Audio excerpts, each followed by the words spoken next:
Hey, Boosh.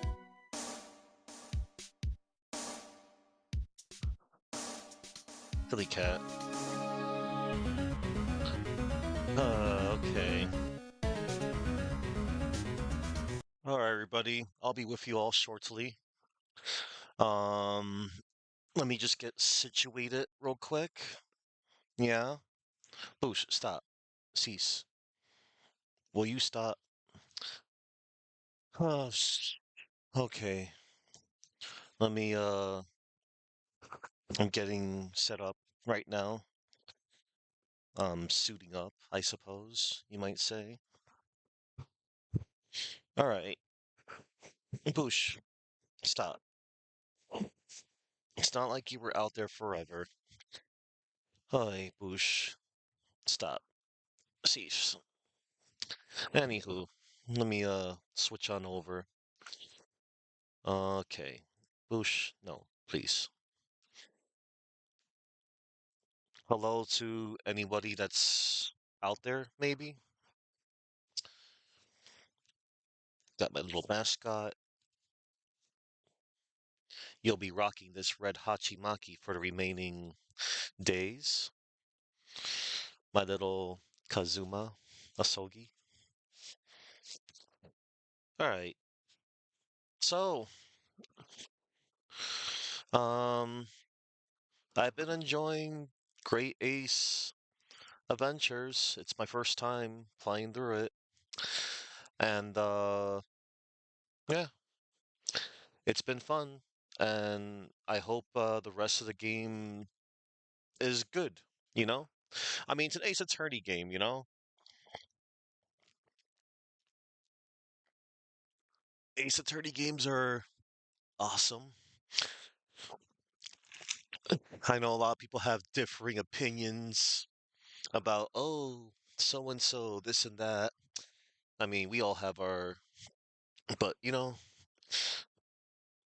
I'm just glad I'm playing a game I have not played in the series yet, and I'm getting around to it. I'm sharing my for my first time experience with you all. All right, Boosh, stop. This cat. What am I gonna do with you? Nothing. Just pet you, give you pets, and you want attention. Well, you always get attention from me, but you know. All right. So it's time now. Before I whatchamacallit, before I before I start up the next whatchamacallit, before I start the next case, I'm gonna touch up on, you know, what went down. Well, I want to get to the name trivia.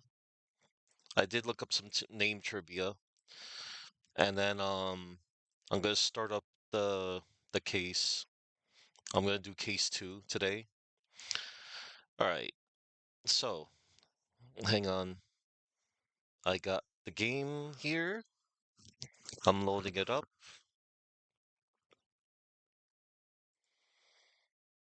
Okay, it's launching.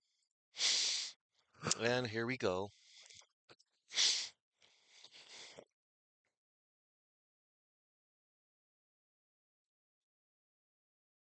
All right.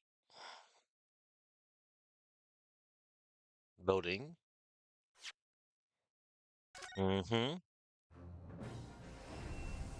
So, let me load up the game real quick. Yep, there it is. There's my game. Now, I'm gonna touch up on some name trivia. So, Ryunosuke Naruhodo, like his descendant Phoenix Wright, Ryunosuke Naruhodo's Japanese surname, Naruhodo, is a reference toward the Japanese expression Naruhodo, which roughly means I see, I understand, or indeed. And it's usually used to agree with other people's ideas. His given name, Renosuke, happens to be a combination of Phoenix Wright's and Apollo Justice's Japanese names, Ryuichi and Hosuke. Oh! Respectively. But since the Soke part is a generic boy's name, Ender, it is probably coincidental. John H. John H. Wilson. Wilson, like the name Herlock Sholmes, comes from the Arsène Lupin series by Maurice Leblanc. Japanese name John H. Wilson. John H. Watson. So John H. Watson is the full name of Dr. Watson from the Sherlock Holmes canon. Oh, I missed that. So Takasuchi Auchi. Takasuchi is visually similar to the Japanese word bushi, meaning samurai. His son Takeshi shares the same kanji as Takasuchi and was named that way to remind him of their origins as skilled warriors. Auchi is a Japanese ate, where kanji characters are used to phonetically represent native or borrowed words, with less regarding to the underlying meaning of the characters of the English word ouch. That's what I thought. Satoru Hosonaga. The kanji for his given name, Satoru, roughly means enlightenment, as used in the verb satoru, meaning to perceive, to sense, to discern, and the noun satori, meaning comprehension, understanding. The speech bubble, Satora, from Spirit of Justice, has the same origin. Hosonaga is composed of the kanji for thin and tall. That's cool. Let's see. And then Taizo Uzukumura. Taizo Uzukumaru. His surname, Uzukumaru, likely comes from Uzukumaru, meaning to curl up into a ball. His given name, Taizo, may come from Taizo, meaning hoarding, and possibly references his theft. Ayesa Nosa is a play on yes sir and no sir. Okay. And his Japanese name, Sanmon Sanohigurashi. Sanmon means 3 pennies, while his surname, Sonohigurashi, means making a living day by day. Put together, it roughly means living on 3 pennies a day. Kurio Kurekuta. Kurio Kurekuta is likely a play on curio, i.e., a strange and interesting object, something that evokes curiosity. Collector Jazio Brett mocks him by assuming that Kyuri in his name refers to a cucumber. Kyuri. The name of his antique shop, Rasute, is likely a play on the word rusty. Interesting. Let's see. Jazio Bullet. Jazio Bureto. Jazio Brett. So the art of dye of Gyakuten Saiben Naruhodo Renosuke no Boken renders her pseudonym in English as Jazio Bullet. The name originates from the type of gun that John Watson was shot with in the Sherlock Holmes canon. The localization's rendering of the name makes it seem more like a legitimate name, with Brett being an actual name. So for example, Jeremy Brett, an English actor known for playing Sherlock Holmes in the 1984 TV series. Del Jazio is still not a real name. Yeah, I figured. So her Japanese name, Anne Sasha. Her real Japanese name, Anne Sasha, is a corruption play on Ansatsu Susha, which means assassin. The name Anne, pronounced on in Japanese, is considered particularly culturally exotic in Japan and strongly associated with Europeans, particularly beautiful Europeans, or the idea of exotic foreign beauty. This could be intended to lie into her perceived distinctively foreign good looks and beauty. Kazuma Asogi. His surname, Asogi, is homonymous with the word asogi, meaning 1056 or 100 septendecillion. However, it can also refer to the term Asamkeya from Buddhism, Asamkeya refers to the Hindu Buddhist name for the number 10140, as described in the Ayatam Saka Sutra. In religion's translations, this term means incalculable. In Sanskrit, it also means innumerable or infinite, and is a title of Hindu deities Vishnu and Shiva. In the Sanskrit hymn, Vishnu Sahasranama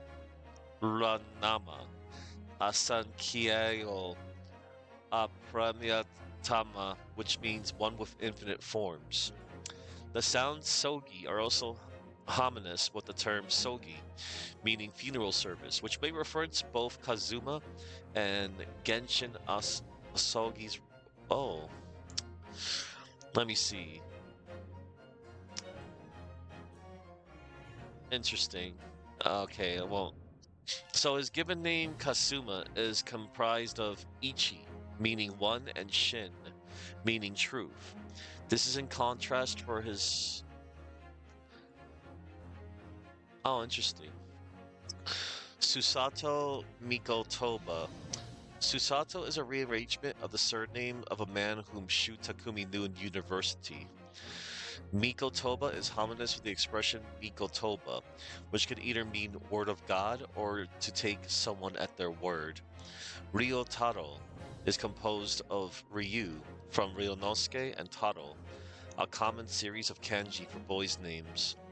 Yujin Mikotoba.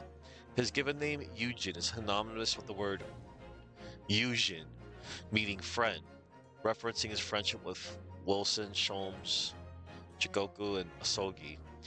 His family name Nikotoba. Yeah, the expression. Alright, word of God. Alright. So, this is what went down in episode 1 in the adventure of the Great Departure yesterday. Visiting English student Josiah Brett invited visiting English professor Dr. John H. Wilson to dine with her at Le Carnaval. Though her motive for doing so remains unknown, Josiah had already taken preparations to murder Wilson. Knowing that he was to have a tooth extraction prior, Josiah prepared curare poison in advance. The curare was planted in the bottle of carbonated water, so that was the only thing Wilson could consume. Josiah knew that the curare would enter through the wound in Wilson's mouth, killing him, and that curare hadn't yet been discovered in Japan, meaning there was no way to find it in the bottle. She also ordered it ate from a steak plate and placed it in front of Wilson to make it seem like he was dining alone. After Wilson received the poisoned water, Josiah was planning to withdraw from the scene before the poison took effect, making it look like Wilson had died suddenly with no one else present. However, she couldn't, as Japanese student Renosuke Naruhodo went up to Wilson to chat. When Wilson took the sip and fell unconscious, Josiah propped his body up against his chair to prevent him from falling over. Wilson's hand briefly rested on Josiah's steak plate for several seconds during this time, causing a severe burn. Wanting to pin the blame on Renosuke, Josiah planted the doctor's pistol where Renosuke could see it. When he picked up the gun, Josiah used her own gun that she had concealed under her skirt to shoot the already dead Wilson, spattering blood on her steak plate. At the same time, soldier Ayesa Nosa and antique shop owner Kurio Kurekuta were dining. Nosa's salary as a soldier was lacking, so to raise his infant son Ido, Nosa had taken to stealing from the patrons. Korekuda was one such target, and he stole an antique Hoei-era coin from him. As soon as the gunshot rang out, Inspector Satoru Hosonaga, who was undercover at the head waiter, ran to the scene. Naturally, assuming that Renosuke was the killer, Hosonaga restrained him and brought him into the kitchen. Josiah took the chance to turn Wilson's chair around, making it seem like he was shot from the front, pinning the blame on Renosuke. Hosonaga was that given direct orders to escort Josiah away from the scene entirely. At the same time, knowing the police would soon descend upon the scene, Nosa hid the coin he had stolen from Korekuta under the steak he was eating, deciding to cut his losses and simply leave the coin rather than be investigated. While Hosonaga detained Renosuke, Nosa also swapped the steak he was eating for the one Wilson was apparently eating. Unbeknownst to him, the steak was actually eaten by Jezzail and had gotten Wilson's blood on it. Additionally, she had eaten her steak with a knife and fork, while Nosa had eaten the steak directly, leaving clear bite marks on the steak. Both Nosa and Korekuta, along with Hosonaga, will be pressured not to reveal Jezzail's presence, attempting to conceal her involvement entirely. While he didn't know about the switch and thought it was against protocol, Hosonaga secretly confiscated both steak plates to preserve the crime scene as accurately as possible. This act would provide the decisive evidence used to prove Jezzail's crime. Yep, that's what went down yesterday. And then, yeah, Kazuma and Susato congratulate um, Renosuke on the first case. Professor Mikotoba also comes by to thank Renosuke for catching Dr. Wilson's killer, but he also brings bad news. Jezzail Brett, the culprit, cannot be judged in Japan. Hosonaga appears to explain. So, due to the invocation of extraterritorial rights, Jezzail's trial will be held in the courts of the British Empire. But for now, Professor Mikotoba calls for a celebration, and Hosonaga will prepare a special dinner at Le Carnival.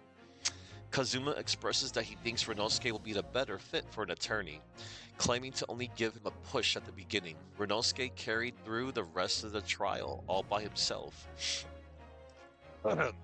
Kazuma then asks for a request, but is interrupted by Hosonaga wanting everyone to leave and celebrate. Renosuke will have to wait later to hear and what Kazuma has to say, but for now, it was time to celebrate the first victory.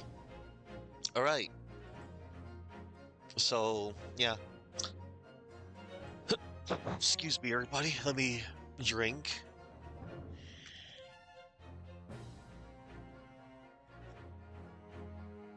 Hey, Boosh. Come on, man. We're gonna play this game, okay? Alright. Okay, here we go.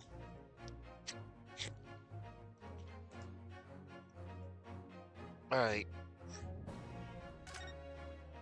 Here we go, everybody. It's the case 2. The Adventure of the Unbreakable Speckled Band.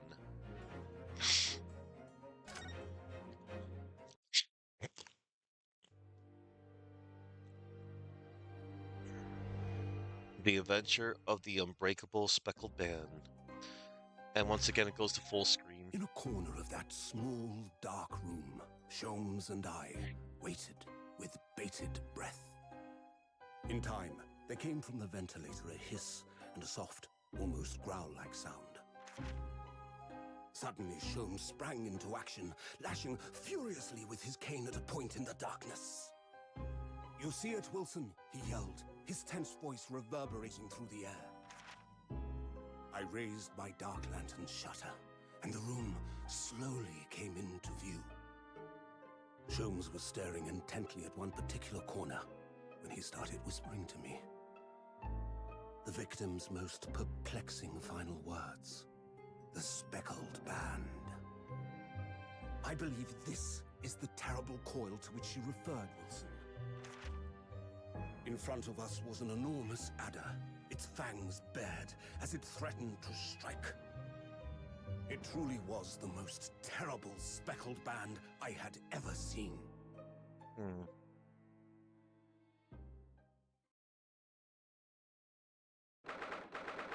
9th January, 6:37 a.m. on board the steamship Bjorda.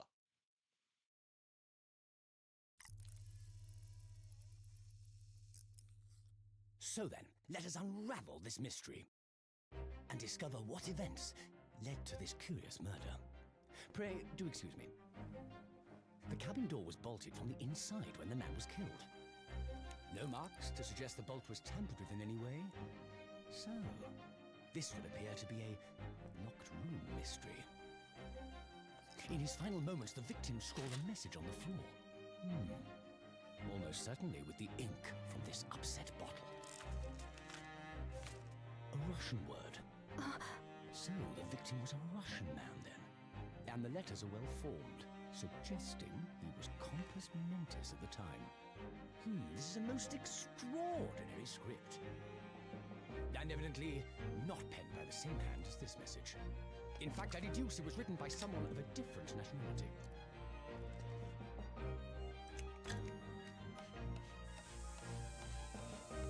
This paper seal was placed just prior to the incident, by the victim himself, I would venture. Well, what have we here? Who are you, and what do you think you're doing here? No one must touch before maritime police come. We must wait! Shh. That won't be necessary. You see, in less than 5 seconds from now, I will reveal the killer to you. What? Don't be absurd. This is murder. And in cabin locked from inside. Ah yes, the locked room. But that mystery is paper thin. You don't mean the culprit is in there? Who are you, and where have you come from? I'm a great British consultant detective, the only one in the world. Sherlock Holmes. I presume you must have heard of me. Sherlock Holmes, eh? Alright. Can I put my game back to full screen? Ugh, my head is dropping. Timeout. Hang on, everybody.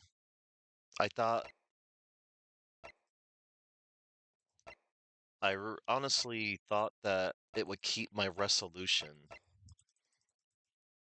That is so annoying. Do I have to do this for every case, or is there a way I could just... Oh, hold on. Like, why won't it save my settings? I find that rather annoying that it does this. This did that to me yesterday, too. Hold on, everybody. I just want to check something. Just gonna check my VOD real quick.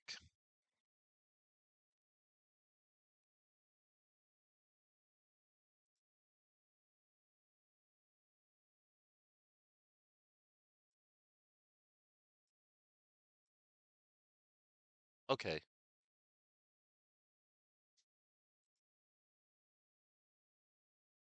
That's good. I just don't like that it keeps doing that. I would like it so that my options are saved.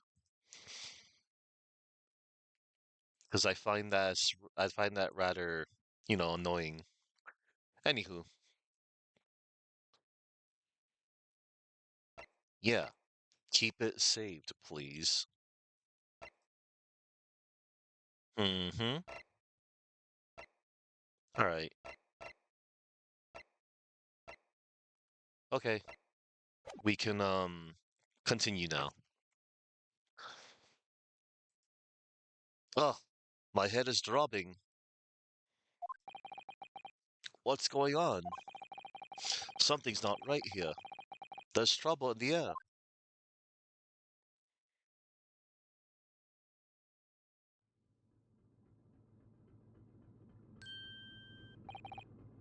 Wait, I can't move. Oh no. Renosuke is shackled. Ah, what the? Why am I in handcuffs? Yeah, why? So you wake up now, So you wake up now, We had to drag you out of the wardrobe. I do not believe how you could not wake up. You are a true cold-blooded man. You! Ah! You found me then. Da! We found you. And now you pay. Criminal. What? How long are you hiding in that tiny wardrobe, whom? Sorry? Now you have been found.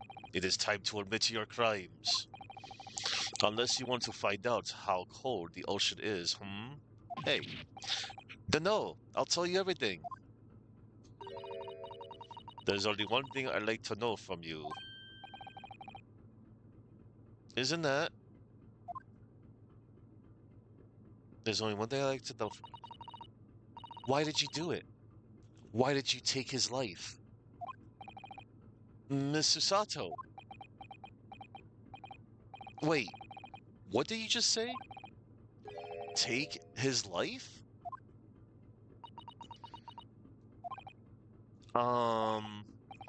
Where is he? Where's Kazuma?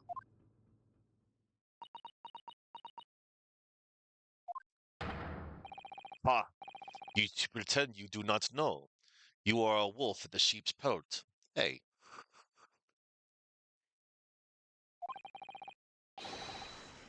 You are the killer.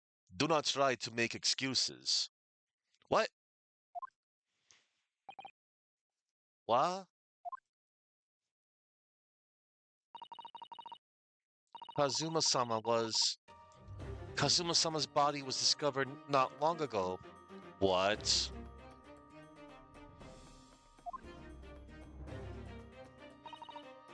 Here, in this very cabin, that was bolted shut from the inside. His body? Please, do not try to tell us you were doing this terrible thing in your sleep. Kazuma's dead? No! But he can't be. And these handcuffs, surely you don't think I have to know. Why did you take Kazuma-sama's life? Answer me, please! No. No! What? Oh, man. Kazuma. It was just 2 short weeks ago. Are you sure about this? Won't we get in trouble? Ha ha ha ha ha. Don't you find it fun being a stowaway? Besides, how else could you come to Eagle with me to study? It was really something else when they brought your luggage in here earlier, though. The way that Russian crewman just tossed your traveling case onto the floor. I thought I was going to die. Yes, I still can't quite believe that. I really didn't think you'd be able to fit inside my trunk. You must be even less of a man than you look. Hey, honestly, I thought I'd broken every bone in my body. Well, it's about 50 days until we dock in Great Britain. But if you confine yourself to my cabin here, I don't expect anyone will discover you. Ugh, I hope not. I get the feeling those Russians wouldn't be very forgiving of a stowaway. They're a sturdy bunch, that's for sure. What I want to know is, why do we need to keep it at a secret from the young lady? Why do we need to keep it a secret from the young lady? From our faithful judicial assistant Mikotoba, you mean? From your close friend. More to the point, surely we could confide in her, couldn't we? Surely we could confide in her, couldn't we? I don't believe she'd give me away. No, but if she knew what we done, that would make her guilty by association. It's best that only you and I know about this. I suppose so. Anyway, it's about the time that the steward is supposed to come and clean the cabin. I know it's cramped, but you better get in there, I think. It won't be for long. And anyway, compared to hiding inside my traveling case, it'll be a breeze. Yes, but what if the steward decides to open the wardrobe for some reason? Then I'll be in it for it. Not worrying. I tell you what, why don't you write keep out or something on this piece of paper? What? Then I can stick it over the wardrobe doors once you're inside. I don't know. We've only been at sea for about 15 days. How can this have happened? We were supposed to be going on this adventure to England together.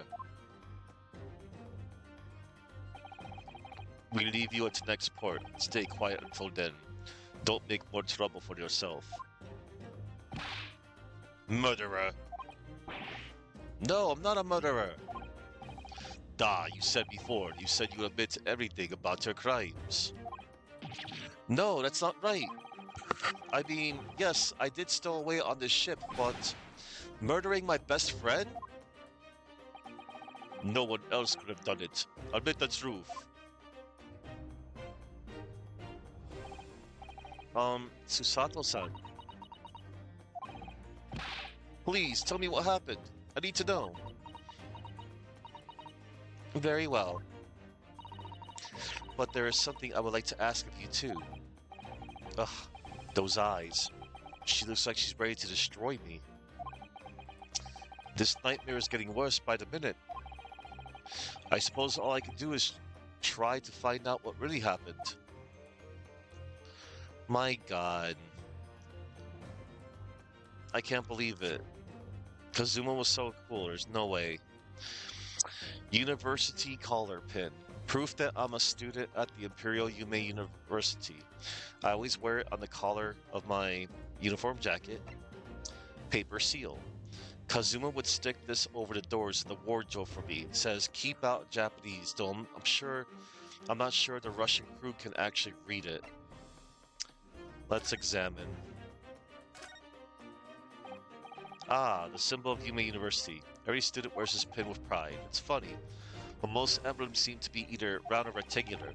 I like the spike design, even though it doesn't really make any sense. Although it does cause problems, lots of students end up cutting their fingers on their badges. Perhaps it was the idea of one of the founders. A sharp pin for a sharp mind or something.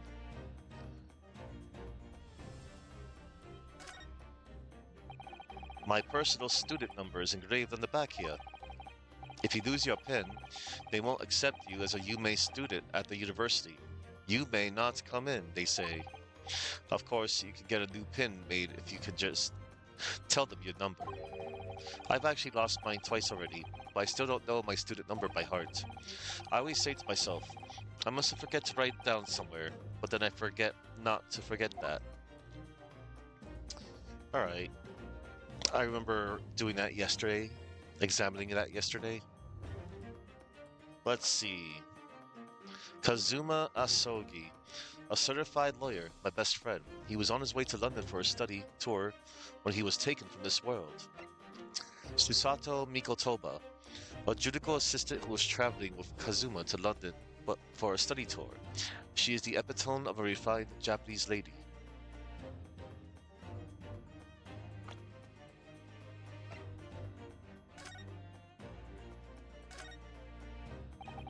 This is the paper seal I wrote for the wardrobe. I remember really working hard to make it, but I'll never forget how Kazuma reacted.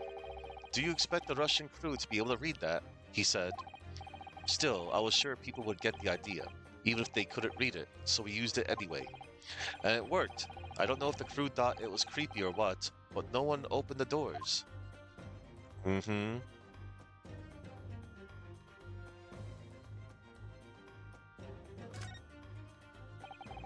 You can see the remnants of the glue we used to stick this over the wardrobe doors. Although it wasn't proper glue, of course, we didn't have any of that with us. So I pulverized some rice into a paste to use instead. But to a stowaway like me, every single grain of rice represents precious rations. That's why I spread it as thinly as I possibly could. I couldn't bear to waste any. That's actually clever, but no, don't use rice. Like, rice is for eating. Kazuma's death. This sucks. He really has been killed, hasn't he? This is just a bad dream? And these handcuffs, they think I did it? They think I'm Kazuma's killer? When they found him, the cabin was locked from the inside. What do you mean? There's no access to the cabin via a porthole window, and the bolts on the door can't be operated from outside. In other words, after the crime, the culprit couldn't have escaped these four walls. What? Or to put it another way, the culprit can only have been somebody inside this cabin. Or do you have some other explanation? This is impossible. How did he die then? What happened exactly? Are you still going to deny the charge, even despite the circumstances? Please, Susato-san, you have to tell me.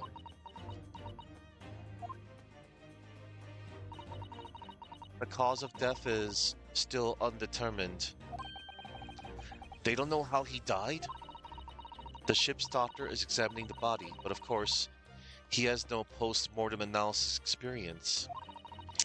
I don't suppose we shall learn until an expert has been consulted at our next port of call. So presumably that means there were no obvious external signs of injury then? That's true, yes. About the incident. Can't anyone tell me what actually happened here at this cabin? I don't understand it. Why would anyone want to kill Kazuma? Presumably that's something you know the answer to better than anyone. Please. Whatever you say, you were here in the cabin, after all. Well, yes, I was, but... He would always wake before dawn and do his training first thing in the morning.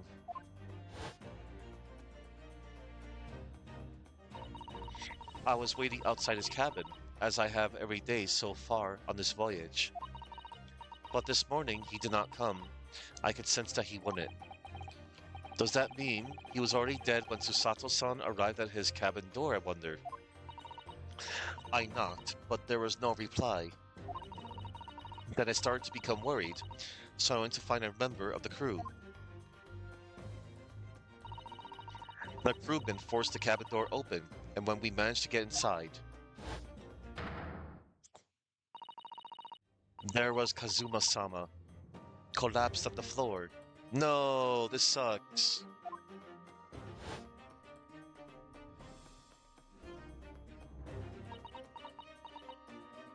I can't believe he died. So it seems. And the white tape there now shows exactly where he was found, I suppose.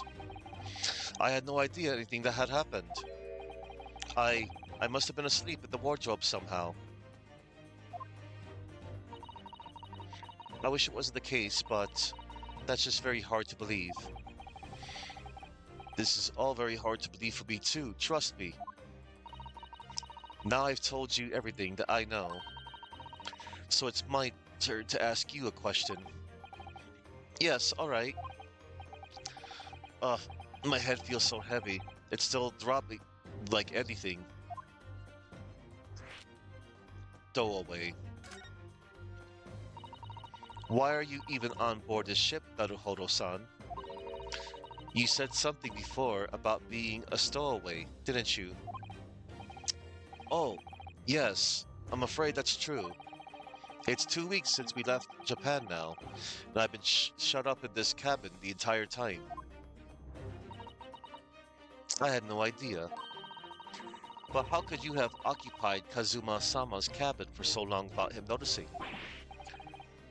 No, no, no. That would have been impossible, obviously.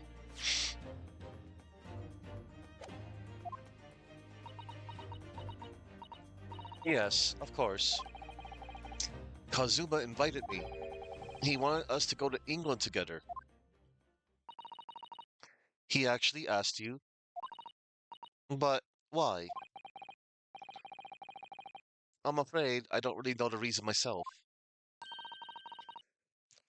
I don't understand. Kazuma, why do you want this? What's the real reason? Why go to such extreme lengths to smuggle me to England with you?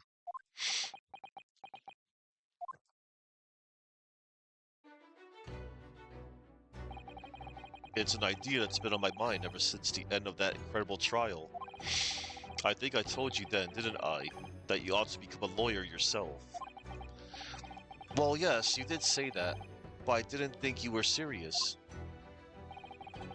You have a talent for it. I could assure you of that. But I've never really thought about becoming a lawyer. Well, that's something you can decide for yourself.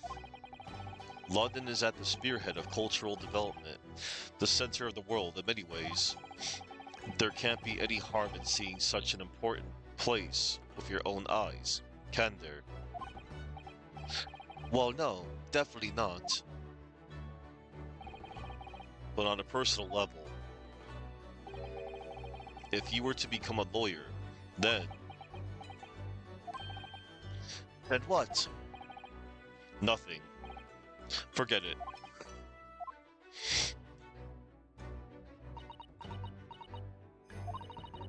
Kazuma-sama he was always saying the same thing, that he wanted to change the Japanese legal system.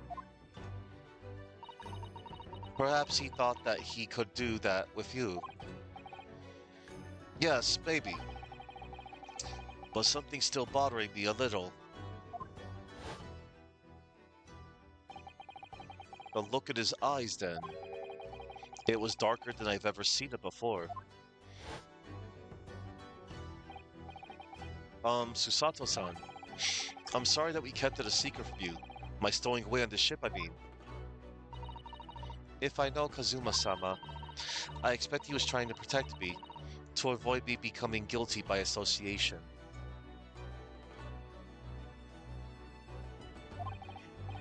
That's exactly right, yes. Word perfect, in fact. Last night. If you're not the culprit, then tell me. What happened last night here in this cabin? Well, the thing is, I don't really remember. Kazuma brought me something to eat, just like he always did. And then I got myself into that wardrobe over there, just like I always did. After that, I fell asleep. Well, yes. So deeply that you didn't even stir when Kazuma-sama was killed? Well, yes. I know it sounds unbelievable, really I do, but it's the truth. If only I'd woken up, then perhaps I wouldn't be in this predicament. And for some reason, my head's still throbbing like anything. Really?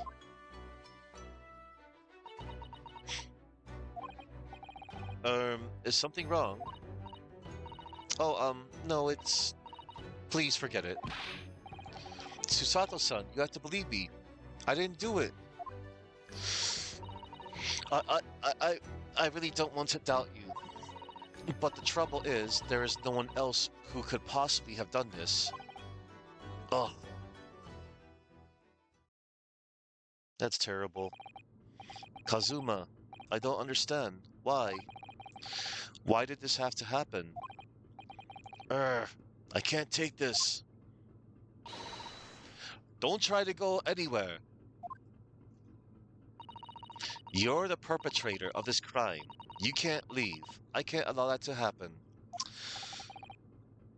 I'm sorry, but Kazuma was killed right under my nose here, and I didn't do anything to stop it. And now I'm supposed to just sit around, my hands tied, while whoever did this walks free? No, I won't allow that to happen. Well, what do you propose to do then? I'm going to investigate. I'm going to find out exactly what happened here. I'm going to work out who took Kazuma's life, and how and why they did it. So I'm sorry, but you're going to have to excuse me. Yeah.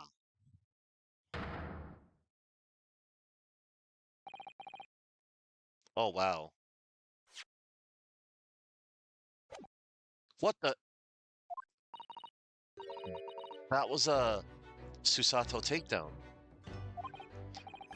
Susato, what? What martial art form is that? I'm going to need you to prove it.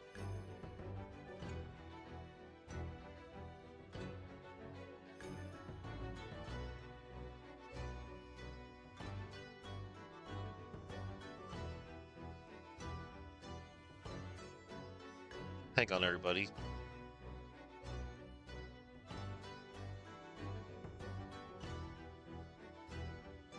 Just checking up on something.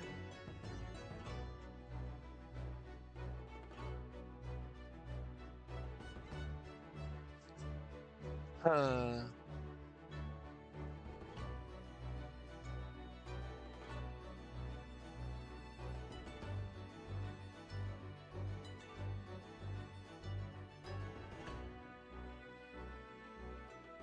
I'm going to need you to prove it. Sorry, prove it. Yes, your innocence. I need evidence. But how am I supposed to? Have you forgotten already what you achieved just a few weeks ago? You successfully defended yourself in a court of law. Ah, I see. She's expecting me to present some conclusive evidence. I have to get Susato-san to believe me. I'll show her some evidence right now that proves I'm not guilty of this awful crime.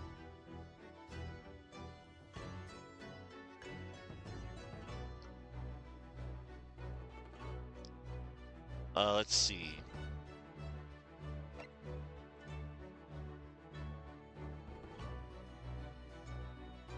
I believe the paper seal is the evidence.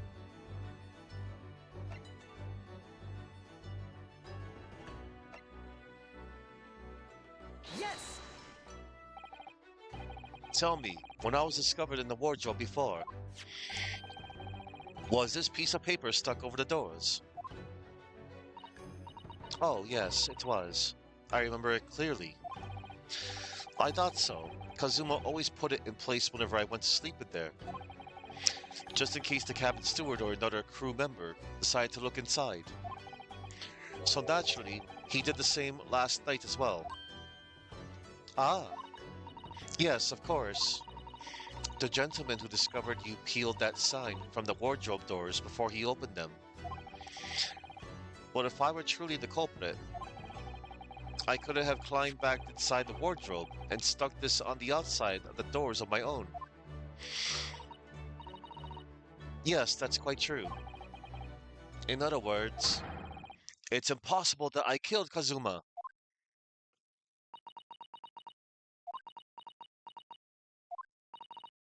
Well, even if you are sprawled hopelessly on the floor, I can see why Kazuma-sama thought so highly of you. Thank you, Susato-san. Now, do you think perhaps you could help me up? Yeah, please. Well, in the light of that evidence, I don't see any reason why I should stop you from investigating in here at least. Thank you. So you finally believe me. I'm sorry. No. What? I'm not sure yet. I can't rule out the possibility that you use some sort of conjuring trick to put the sign back in position. What does she think I am, a magician? Oh no. For now, I suggest you investigate as thoroughly as possible in here. I'll do the same. Alright, let's get to work, Susato-san. Please don't misunderstand me. I still have my doubts. Oh. I shall be watching you to make sure you do nothing that might disturb the crime scene. I wouldn't want you using your conjuring tricks to destroy evidence, for example. But right. Well, anyway, I should make a start on investigating in here. Examine everything I can. Kazuma, I swear, I will avenge your death. Yeah. We will avenge Kazuma. Man. First and foremost, I'm going to save my game. And we're going to investigate our hearts out. First, let's converse. Okay, we don't have to converse. Let's see. What's present? Oh, I can present. Oh, yeah, that's right. I remember. Let me present the collar pin to her. Susato-san, about this. I'm sorry, Naruhodo-san.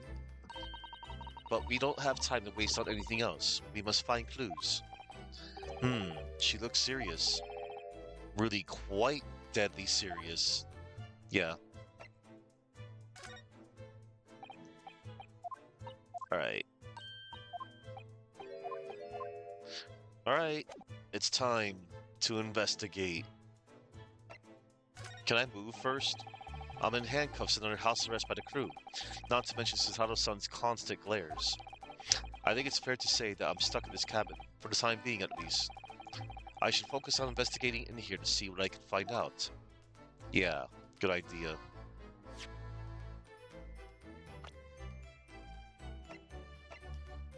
Ah, Kazuma, you were too cool to die. Alright, time to examine. Let's see. We can examine to the left and to the right.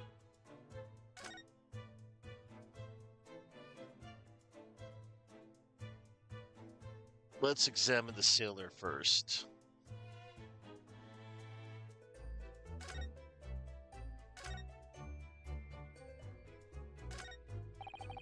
Perhaps I should see what this Russian crewmate... Perhaps I should see what this Russian crewman makes of the scene of the crime. Excuse me? What? I was wondering how it's going. The investigation, I mean. Grandmother told me Japanese people do not make jokes. But it's not true, I see. Sorry? The criminal asking investigator for information about his crime. Very funny. Oh, it wasn't supposed to be a joke. He doesn't appear to be laughing either. He's convinced you're guilty. He might have useful information though. I have to keep trying. So last night, did you notice anything out of the ordinary at all? Niet. Of course not. Now back to corner of room and make silent. I say no more to you. Did I hit a nerve? Just for a minute there, he seemed a little flustered.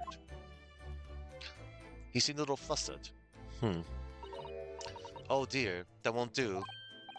Oh, what's the matter, Susato-san? Whenever I'm examining things, I always find myself so focused I forgot to look around properly. Ah, yes, that's not good. I don't suppose you're as foolish as me in that regard, are you, Naruhodo-san?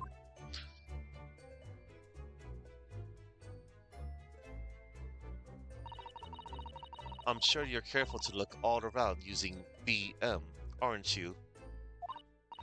Now, let's investigate all corners of this cabin. Yes, let's do that. I suppose my field of vision has been rather small until now. Alright. Oh, that's cool. There's a check mark that indicates... I already checked that.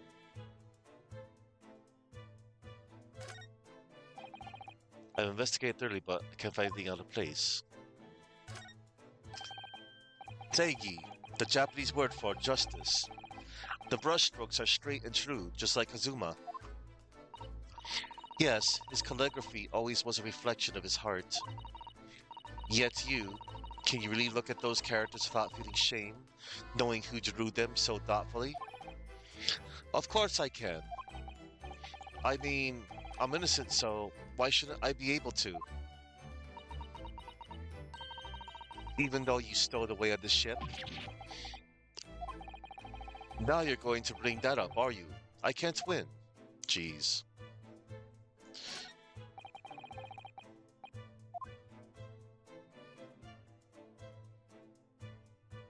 Let's see. There's nothing on this table at all. The plate and cutlery are all over the floor for some reason. Yes, it's strange. Last night when I went to sleep, I'm sure everything was still. No, wait a minute. What is it? That's funny. I can't seem to remember anything about what happened after dinner at all. So then perhaps you are responsible for what happened to Kazuma-sama. No.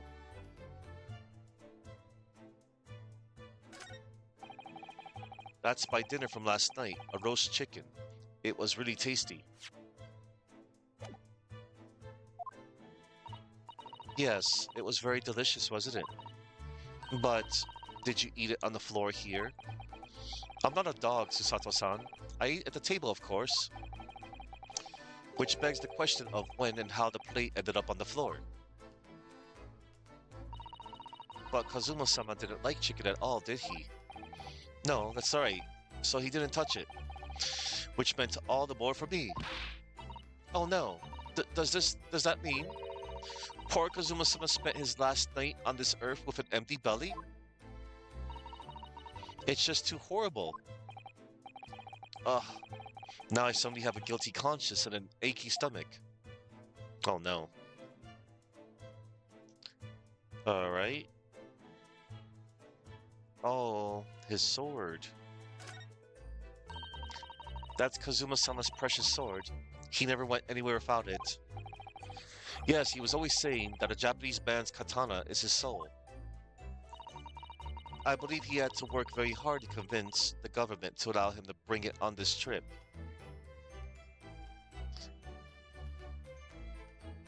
Oh wow. You have a copy of Samurai Showdown 3 on the PS1. That's pretty cool.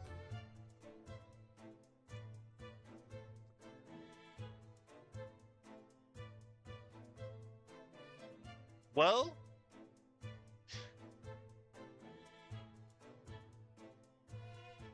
it's as far as I know about, the PS1 port,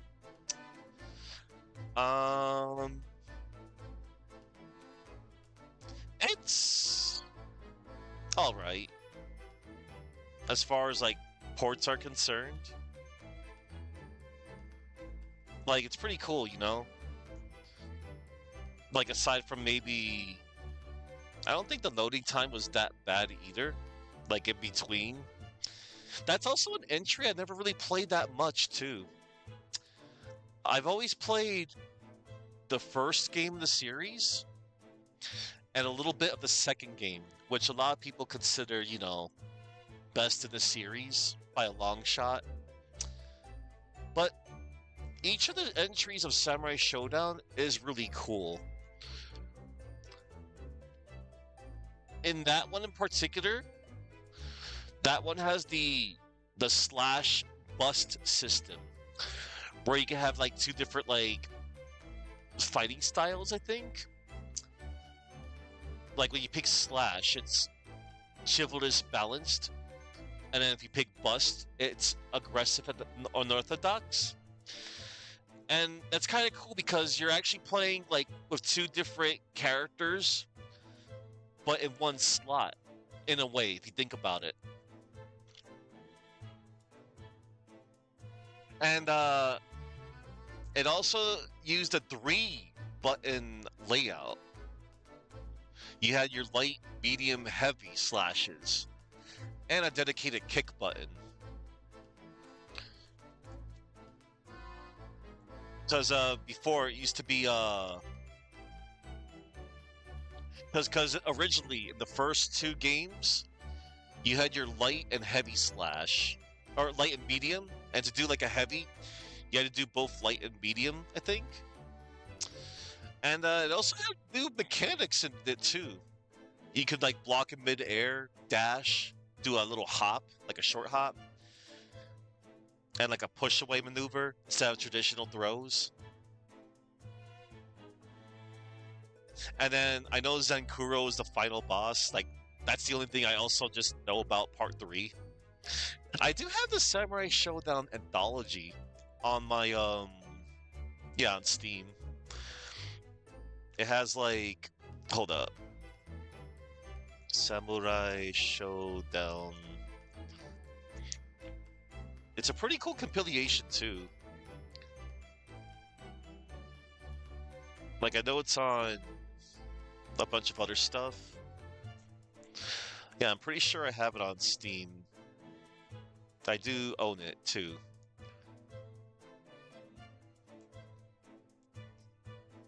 And it has a lot of good stuff in it too, like it's got like a art section, a music section. And it comes with Samurai Showdown, the first one, 1993. And it has Part 2, Part 3, Part 4, Part 5, and Part 6. That's pretty awesome. I think also there is a different version of Part 6, I think.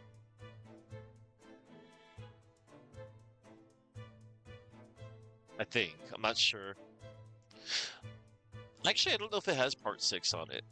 It probably does.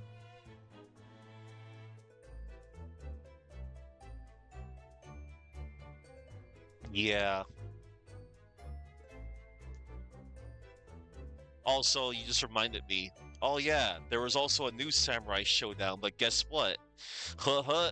They decided to just call it Samurai Showdown, not give it a freaking like subtitle.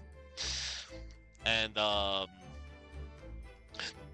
you have to refer to it as either Samurai Showdown 1993, which is the first game in the series, or Samurai Showdown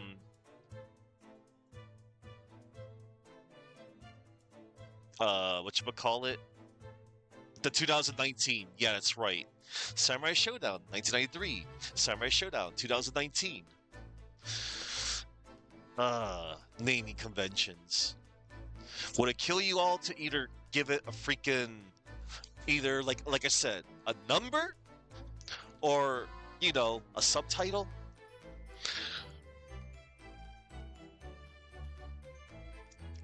Nope. Let's just name it just the title it's given and cause more confusion. Let's see. You don't even know where it came from, and where did you get it? Maybe you got it at a trip of a mall or something, or maybe you just like got it in a bundle, or you just got it because like, hey, it looked cool, and it was another great game to add to your collection. Because yeah, PS1 had decent fighting games, as in, decent ports, but there was only a few that were actually like good ports, Because when it came to like most games on the PS1, you're expected at least maybe semi-long load times. Not too bad. Not all of them had bad loading times. And then of course there's missing frames of animation.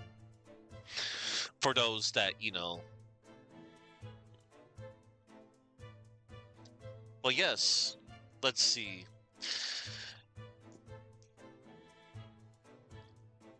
You also found MK Trilogy?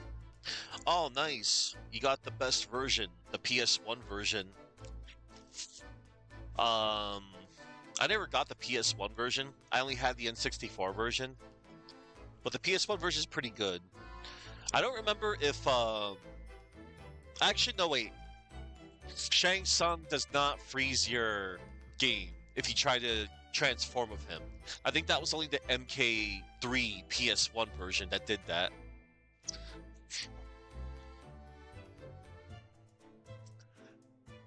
Oh my god. So yeah, Code Veronica. I'm actually indifferent about that title, by the way, as in they're just calling it Resident Evil Veronica. So tell me, like, what even was Code Veronica, like that title? I actually never looked into why they called it Code Veronica. Why did they call it?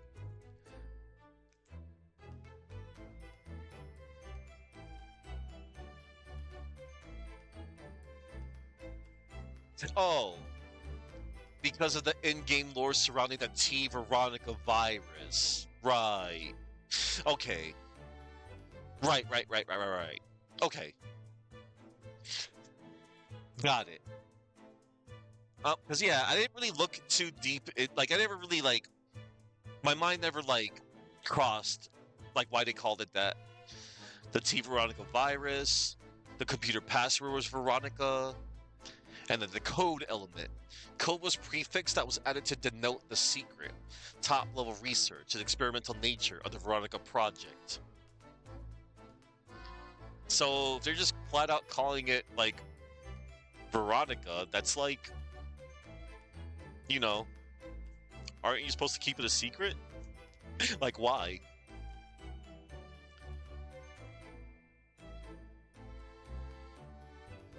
Right. In the original 2000 game, the deadly biological agent central to the plot, the T Veronica virus, was just named after Veronica Ashford. So, they simplified the title. It was a deliberate choice by Capcom to modernize the franchise's naming conventions and signaled that the game is a massive mainline level entry rather than a side story. But here's the thing though, like, last I checked, I know originally Code Veronica was supposed to be like a side story at first. Because yeah, I remember the story between, you know, Resident Evil Nemesis. They thought that they were thinking about making Resident Evil 3 Nemesis like a side game, I think. Not really. It was something like that. But like, I damn well knew back in the day that Code Veronica was a mainline entry. It just they didn't call it like Part 4 or anything like that. Like, I understood what was going on. I understood the story. It definitely takes place after Nemesis, dang it.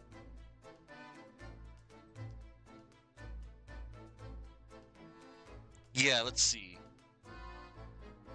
Yeah, Veronica is quite literally a code you enter. But Veronica is a reference to the T Veronica virus, which is the flavor of the game. And they want people to get stumped when they gotta enter the code. Right! But yeah, hey dude. I've been enjoying this for the first time ever. I am now on an investigation. I am apparently accused of, so I'm playing as this dude, Ryunosuke Naruhodo. He's the ancestor of Phoenix Wright. And right now, I'm on the second case, and he is accused of, get this, he's accused of killing his best friend. Like, what the hell? I liked this dude. This dude was awesome. He was so cool. Yesterday, in the first case, I liked the dude. The dude was freaking cool, and now I have to, like, I'm finally on the investigation case. I'm on the investigation phase. And I gotta figure out how this dude died. This dude was so cool, and Ryunosuke is being accused of killing him. This is messed up. Code Veronica is not a mainline entry, but it's too critical to the story to just be called a side game. Right! That okay, yeah, you put it in much better words like that. That's what I thought. Okay. I mean, yeah. Like, so much goes down. Well, things go down in it, you know. Like, you know, we saw the, you know, Claire, and then the return of Albert Wesker, where he got his you know, Matrix powers. He is the one. And then there's Chris, and then Steve, freaking Steve Burnside. That dude. CV is where we learned Albert has returned to life as a Matrix agent. Yeah. And yeah, like, and he talked about some organization. Did they even touch up on that? Was that like some other organization or Tricell? I don't know. I feel like there was a few things that were just like not too touched up upon. Maybe they were later on. Let's see. And then, oh yeah, in the OG, in the Dreamcast version, Steve, he looked, his hairstyle was like Leonardo DiCaprio. And then when Code Veronica X came out, they had to change his hairstyle. That was dumb. His hairstyle was fine. But, Steve himself... Yeah. Okay. I believe he had to work very hard to convince the government to allow him to bring it on this trip. I suppose that shows just how important it was to him. I believe he had to work very hard to convince the government to allow him to bring it on this trip. I suppose that shows just how important it was to him. And now he's gone, but I'm not ready to let his spirit go just yet. Oh, she doesn't believe me. She doesn't believe that I didn't kill... Okay, there's a sword. There's there's a door. Oh, look at this. There's something up here. What do you think this is? It looks like a broken piece of glassware. Whatever the thing was, it appears to have broken clean in two. The glass is such a beautiful color. It looks like a cute little Netscape fastener from a kimono outfit. I'm not sure that sounds like Kazuma. He wouldn't have secretly carried a cute little trinket like this around with him, would he? And the mark beside it, what is it, I wonder? It has a sort of brick-like hue. Yes, you're right. It is the color of brick, isn't it? Even though I don't see anything of the same color anywhere else in the cabin. Nah, but yeah, it's cool that you have Samurai Showdown 3, the PS1 version. It's nice.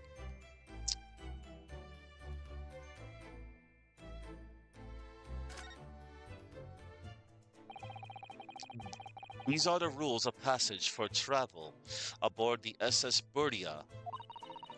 It's essentially a list of requests from the captain to all passengers on board.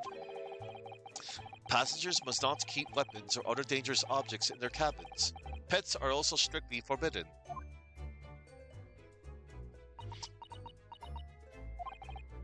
What? Why are you staring at me? Oh, sorry. I was just thinking. Are you more of a dangerous object or a pet? I can't decide. Well, one thing's for sure. Either way, I was supposed to be in here. Alright. We checked the door. When I went for help and the crewmen forced the door open. This bolt had been firmly closed. It's quite a small bolt, and not particularly sturdy, and it just slides across to secure the door shut. But still, with the door bolted, there would be no way to get in or out of the cabin, that's for sure. It's no wonder everyone suspects me. When she glares at me like that, I feel tense all up and down my spine. I remember reading once in a detective novel. The culprit used a needle and thread to draw a bolt across outside the room in a situation like this. Yes, that's a clever trick, isn't it? I'm an avid reader of detective stories myself. But the door of this cabin and its frame are made of metal, and they seal together perfectly. There would be no possibility of using that needle and thread trick here, I'm afraid. When she glares at me like that, I feel pins and needles all up and down my spine. Jeez. You also found King of Fighters Dream Match? 1999 for Dreamcast? That's a good port. I remember playing that for a good little while with a couple of friends. I seem to remember you could have up to 3 people and a striker? Like an assist character. And I remember the last boss, Chrysalit, being a really cheap, of course. And also, King of Fighters 99 Dream Match. Whatchamacallit? 99 was also like a passing of... Hold up. Let me double check something. Right. It was also a passing of the torch. Because, like, Kyo Kusanagi was seen as the main character of King of Fighters. For the record, I don't like Kyo. I find him obnoxious. Terry Bogard will always be #1 to me. I'm glad that they put more focus on Terry nowadays. K-Dash, he was like the new main character, kind of, sort of. It was introducing a new story arc known as the Nests Chronicles. Yeah. I remember that. And, yeah, that's right. The striker system. That's right. It did introduce the striker system. Yeah, I remember. That's awesome. But yeah, I also remember, like, yeah, like I said, any fighter that you play that's, like, from SNK boss syndrome is just awful. I just remember Chrysalit being ridiculous. I don't remember, because, like, I don't remember if I fought him or if I was watching my friends fight him. And then, like, yeah, once he took that trench coat off at round 2, you were screwed. Like, oh my god, he was already tough enough in the first game. And it had a great roster of characters, too. Yeah. Oh yeah, and for some reason, Kyo had so many freaking clones. Kyo 1, Kyo 2. But yeah, also, I just don't like Kyo. He rubs me the wrong way. That's just me, though. Yeah. Good times. I like 98. That's my favorite King of Fighter. That's a good one, man. Most games that reported to Dreamcast were awesome, for the record. They ran on the Naomi board, which was, like, at the time, arcade games. I remember, like, the Dreamcast had the same, the same board as an arcade. So it was easy to make, arcade perfect ports at the time, like for the Dreamcast. Like a good example was Marvel vs. Capcom 2. That was the exact same. Like, it was accurate. All the frames were there. The speed was there. The performance. You're digging through games as you speak. Ooh, Mega Man X and Street Fighter 2 Special Champion Edition. Man, I wish I knew what happened to my first copy of Mega Man X. I have all the other cards and the CDs. I have the collection now, but And Special Champion Edition was really good. It was a good port, and it made really good use of the Genesis 6-button pad. XYZ were your punches, and ABC were your kick buttons. But if you had a 3-button controller, you would have to press the start button to switch between your punches and kicks on the fly. But like, if you had a 6-button controller, which was the definitive way to play Special Champion Edition, it was great. And you had access to both Champion Edition and Hyper Fighting, aka Street Fighter 2 Turbo. Not to mention, for those that wanted to, you had access to 10 stars, the 10-star speed setting. So that was a code you actually had to put in for Street Fighter 2 Turbo on Super Nintendo. But in the Genesis version, it's like, oh, we'll just add in 10 stars just because. And it also had an exclusive group battle mode too, where you could make a team of, like, you know, fighters. And, you know, that was pretty cool. It's a good port.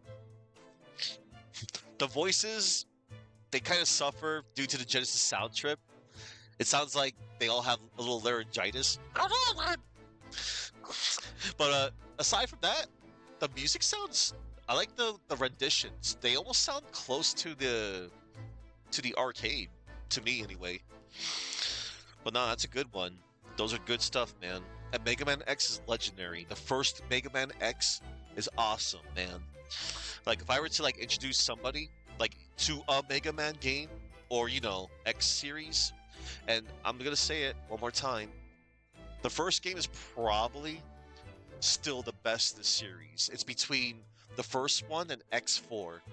X1, X4. They're so good. Even though X2 is my personal favorite, I can acknowledge that the first X game, beautiful game from beginning to end. And it's so consistently good.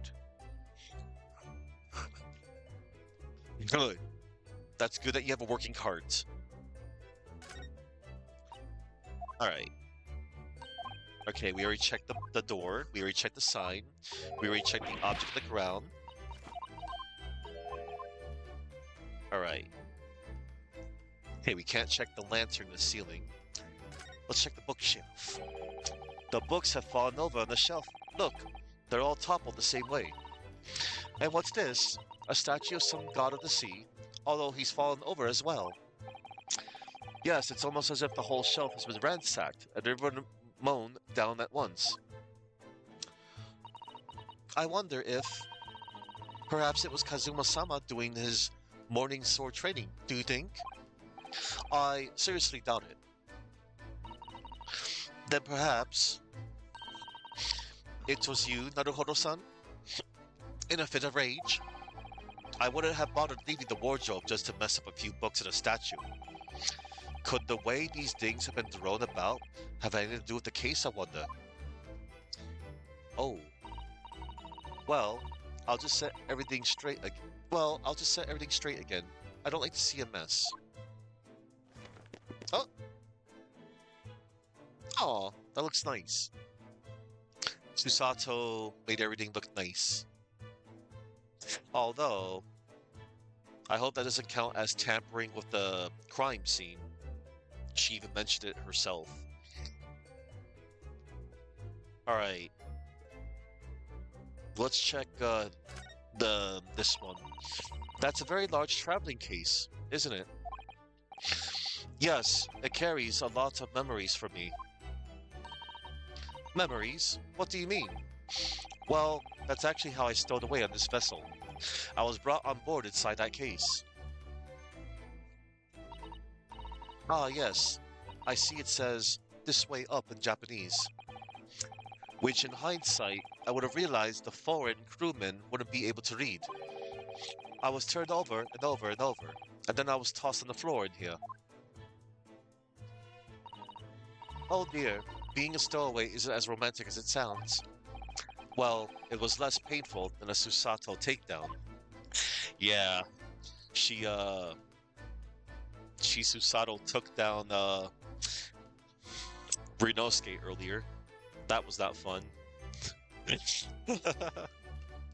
Alright, let's see.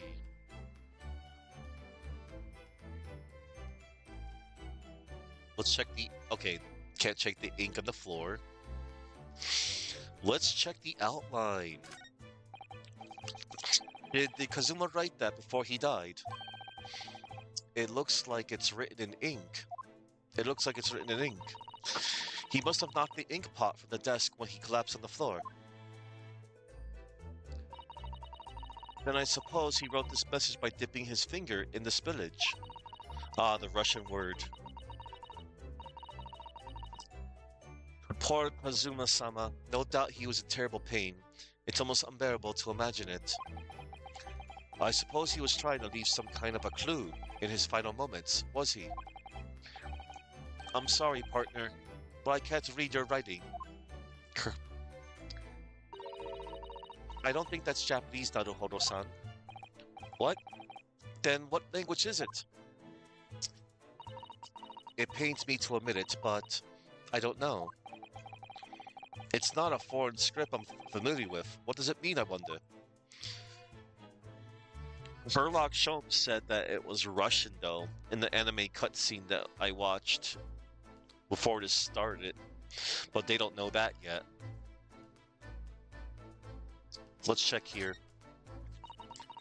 This is where dear Kazuma-sama would have sat, whatever he was writing.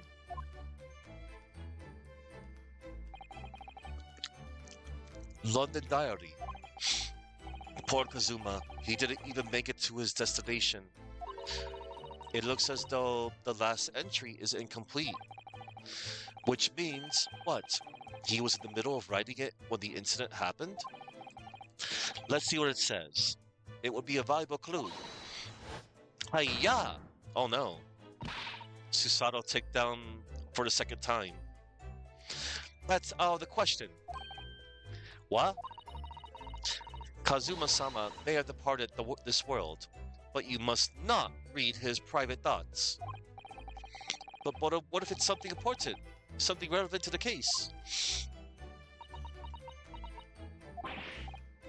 Alright. I won't read it. Damn.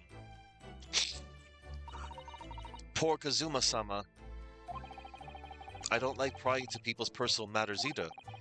But in this case, isn't the need for clues more important? Yeah.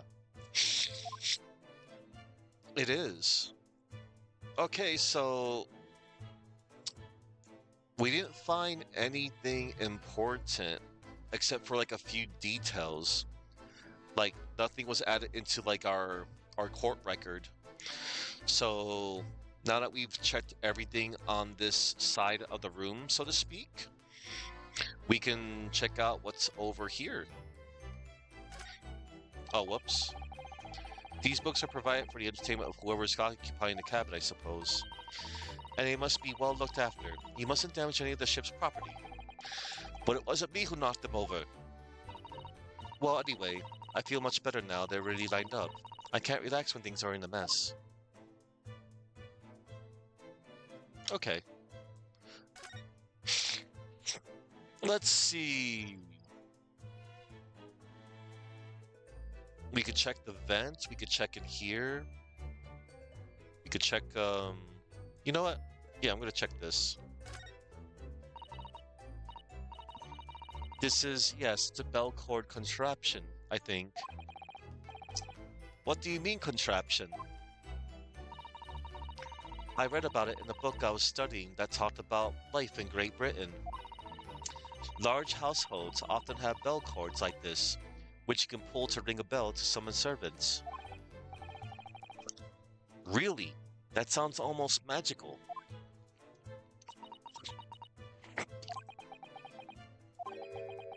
Shall we give it a little try? Yes. In the interest of cultural research, obviously.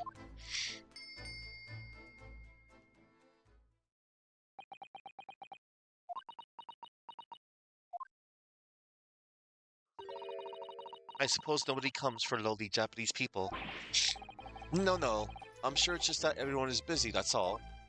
Aw. Let's check the vent if we can. I think that's some kind of opening for a ventilator. a hole through which fresh air can circulate into the cabin. Isn't that a little odd? What do you mean? Well, this ventilator, if that's what it is, looks like it must be connected to the next door cabin. Yes, it would appear to. You're right. But if its purpose is to allow fresh air into the room, surely it should be connected to the outside. That's true. Perhaps it's so that rain and spray don't find their way in when the seas are rough, or something like that. I suppose. Maybe that's it. What the? Who's that? He wasn't there a minute ago.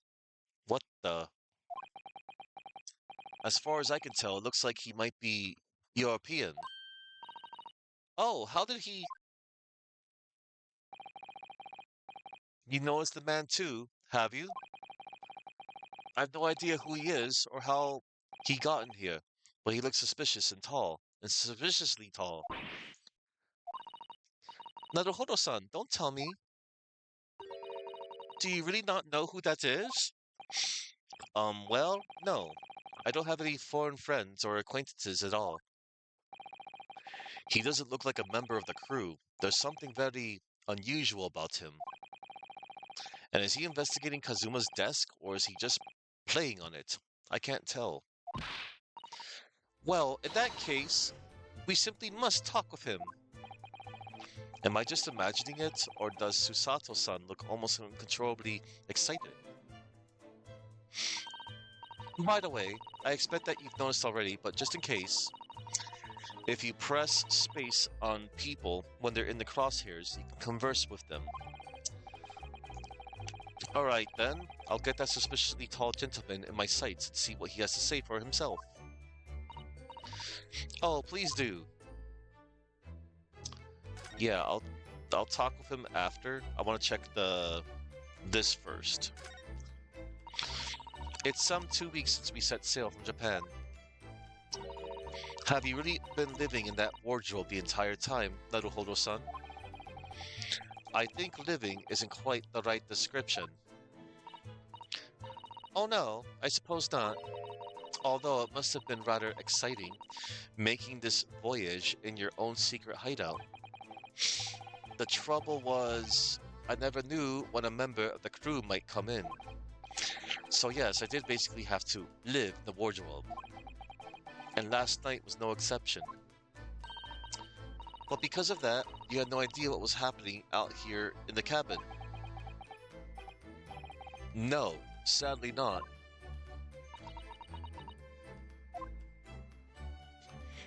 Alright. Okay, I can't check the bed. I checked everything else. Alright.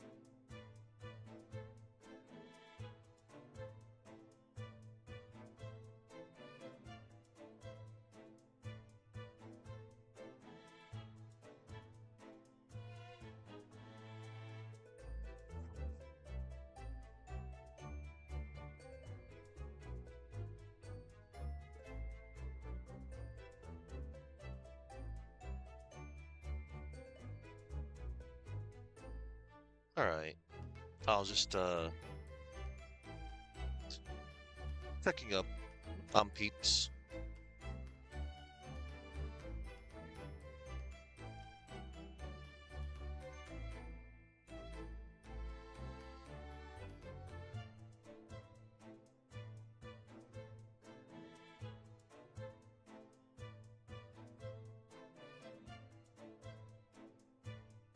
Alright.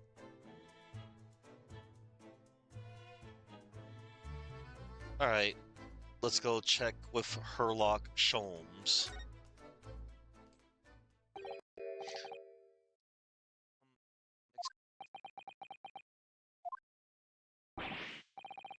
Excuse me, do you have a moment? This is a critical point in my investigation.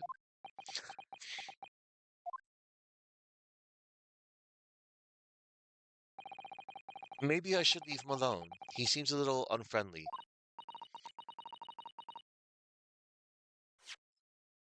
Maybe I should leave him alone. He seems a little unfriendly. Yes, perhaps that would be for the best. Greetings. I hope I haven't kept you long. Ah! Um, what exactly were you doing on Kazuma's desk just now?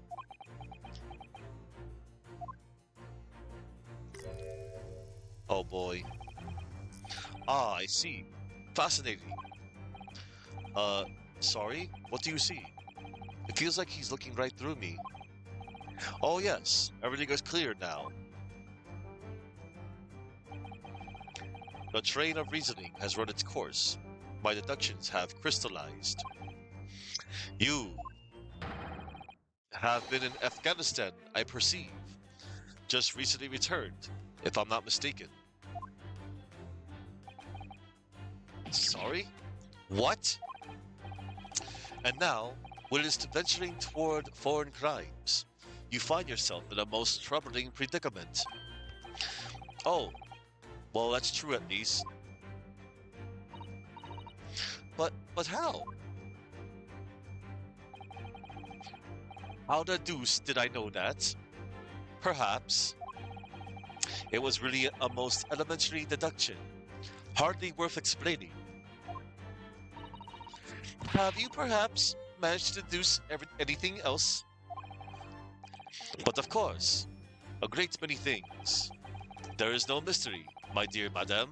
For example, you have fled your native land of Russia, being, as you are, a merciless revolutionary. You leave 16 victims of assassination in your wake, and now travel to England to blow up the Crystal Tower. And when the bare-boned occupant of this very cabin discovered your identity, you ended his life too. What? Yes, I believe that surmises that facts beautifully. Bare-boned? What?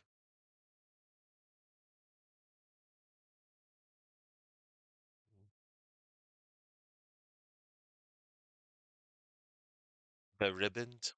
Bare-boned?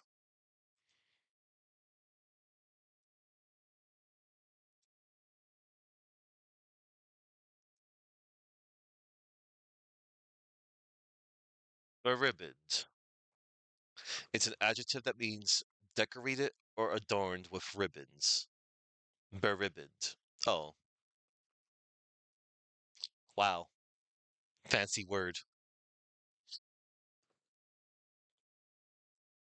All right. Yes, I believe that summarizes the facts beautifully. No need to hide the truth now. Nothing deceives these eyes. Nothing deceives these eyes. Um, just to be clear, you are talking about me, are you? Certainly I am.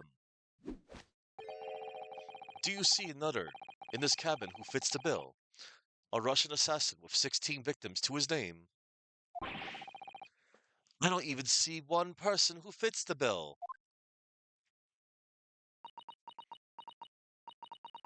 So it's true.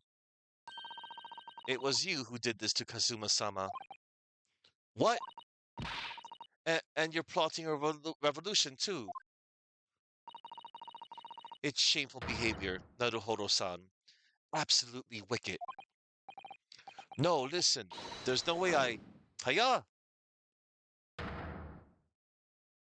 Another Susato takedown. Now explain yourself. Tell me everything. This is ridiculous. I agree.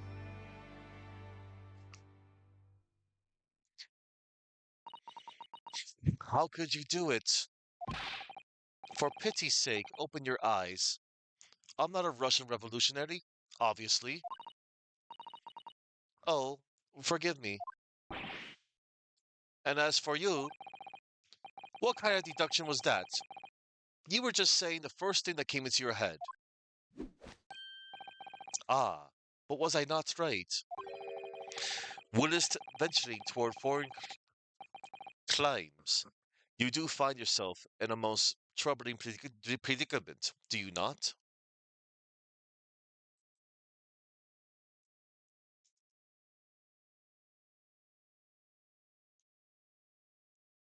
Clime, a literary or poetic term for a region or country, specifically one defined by its weather or characteristic climate. Wow.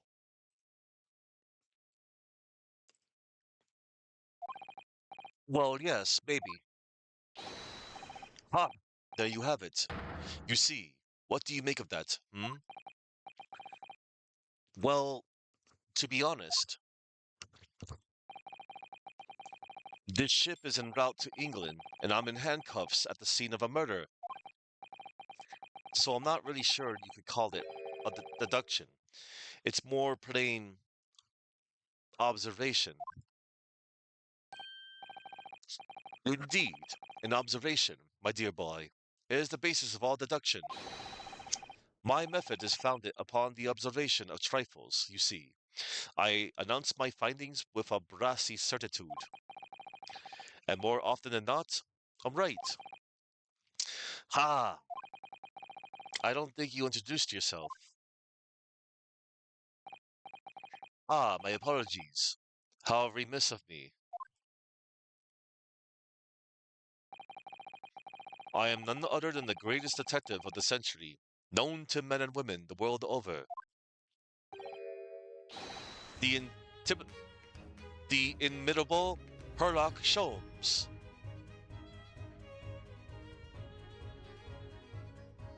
Sherlock Sholmes, everybody. So, it's really you? The actual Sherlock Sholmes? The very same. The inimitable, actual Sherlock Sholmes. Do you know this man, Susato-san? The most famous detective in the world? Naruhodo-san, of course I do. There's nobody who hasn't heard of him. Really?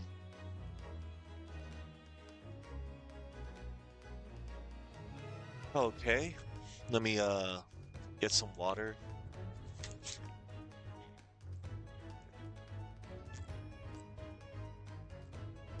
Alrighty. What planet have I been living on then? We must ask him what he's deduced. He will have worked out the entire case already, I'm sure. Really? Why do I feel uneasy about this? Oh boy. Look at this guy. Like, I've seen this dude before, but now I'm actually, like, meeting him.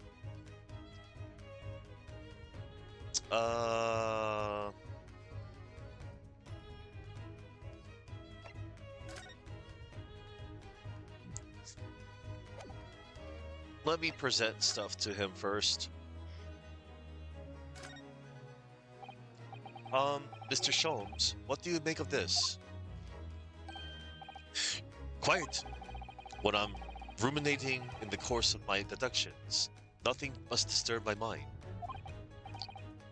Oh, so sorry. Ah, an Indian curry, perhaps. What's he ruminating about? The lunch menu?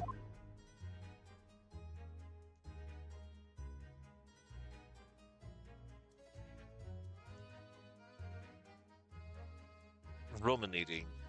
Deeply pondering a thought, or in a psychological context, getting stuck in an unhealthy loop of repeatedly overthinking negative events and their consequences. Yeah. Ruminating. Man, I'm going to be expanding my vocabulary, that's for sure.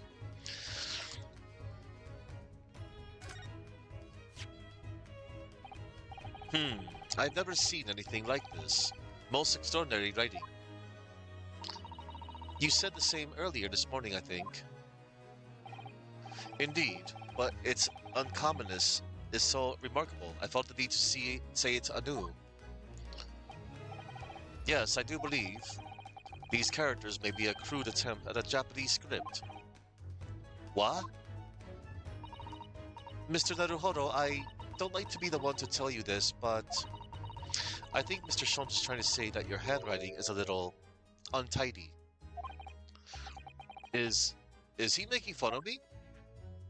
Is he making fun of me? Yes. Yeah.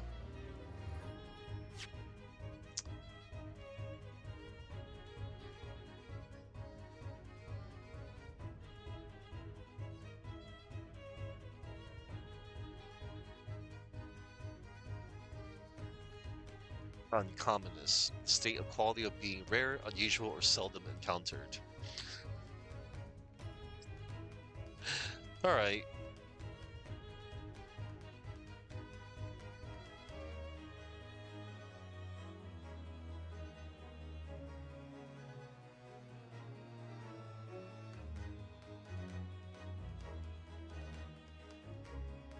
Okay, everybody. I'm just gonna continue on, of course. I'm just checking up on little things. Little of this, little of that.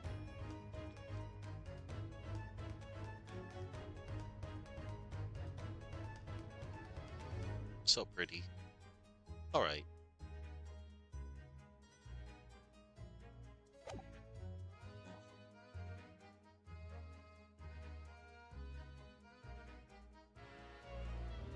We shall converse with Herlock Sholmes, great detective.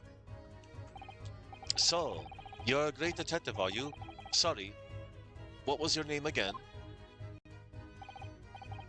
Indeed, I am none other than the one and only Herlock Sholmes. Oh, I see, you're German? Herlock? Airlock, was it? Airlock, was it? No, I have no air. I mean, I have hair. Please, call me Sholmes. You can read all about my exploits in this exciting London publication. Oh yes, Rand's magazine, full of wonderful short stories and interest articles from Great Britain. I never miss an issue. I have it sent from England, especially. Ah yes, here it is. The Adventures of Herlock Sholmes. So, you're the protagonist in a series of short stories, then? Indeed I am. And you've read so many of your own stories you start to think you really are a detective. Make no mistake, I'm not the poor, deluded fellow you take me for. Your inference is backward. Backward? My trusty biographer records my greatest detecting achievements and chronicles them in the magazine. You have a biographer? Do you? Doesn't everyone? Mine goes by the name of Dr. Wilson, presently keeping shop in London. Dr. Wilson? I must say, thanks to that publication, I've been fantastically busy of late. Why, this very moment, I'm returning from Asia, having solved the mystery of a cursed royal crown. Really, I can't work out whether I should take this man seriously or not. Deduction, you see, is to me a science, logical reasoning in its purest form. A science? Really? The astute observer notices even the most subtle of reactions in his subject. A furtive glance, a twitch of a muscle, a slight inclination of the posture. Fingernails, arm sleeves, furrows in the skin. All these things are data. Right. And the trained logician makes deductions from this data in the blink of an eye. The ultimate conclusion is, without fail, the truth. as I demonstrated only a few short moments ago. How can he look me in the eye and claim that? So you see, I have a turn both for observation and for deduction and feign. That is what makes me the one and only heir. No, Herlock Sholmes. Kazuma's death. Oh, hold on.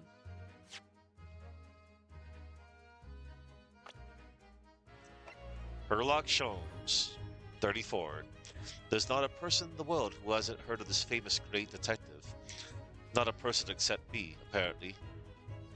That's a cool profile. Kazuma's death. Have you managed to deduce anything about this particular case yet? Have I managed to deduce anything, my dear fellow? Who do you suppose discovered the culprit in his most cunning hiding place? That's right. It was none other than the great detective before you, now, Mr. Herlock Sholmes.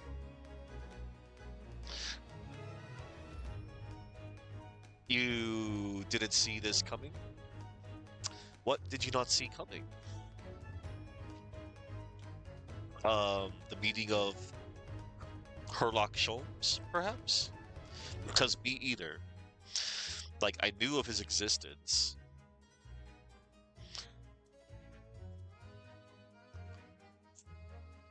But,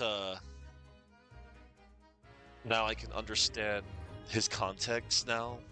And not to mention I'm playing this game, finally. And I'll be doing the second game next month. It was none other than the great detective before you now, Mr. Herlock Sholmes. Ah, I see. In other words, I'm in these now because of him. When I became anxious about Kazuma-sama this morning, I summoned all the crew members to force the cabin door open. And I concealed myself among their number, gaining entry to the scene of the crime.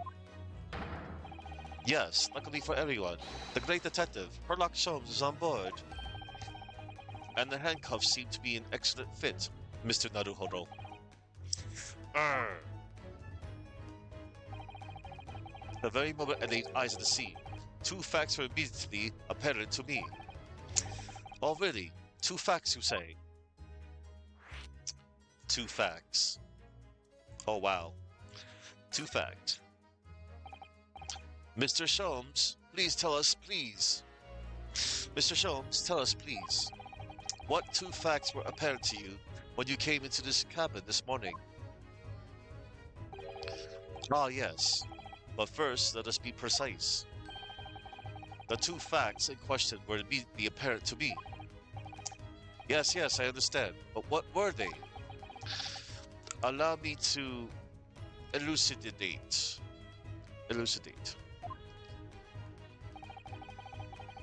The two facts I deduced from a mere momentary glance at the scene of the crime were as follows.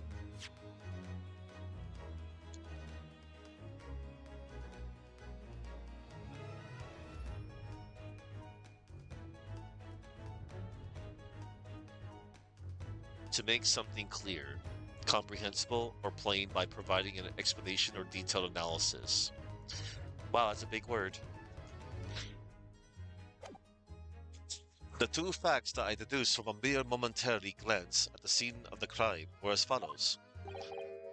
Number 1. The cabin was locked from within, rendering escape of the culprit out of the question. Number 2. The victim was Russian and killed following a dispute with an acquaintance. Oh. Hold on, Mr. Sholmes. What made you think the victim was Russian? Observe the dying message left by the victim on the floor.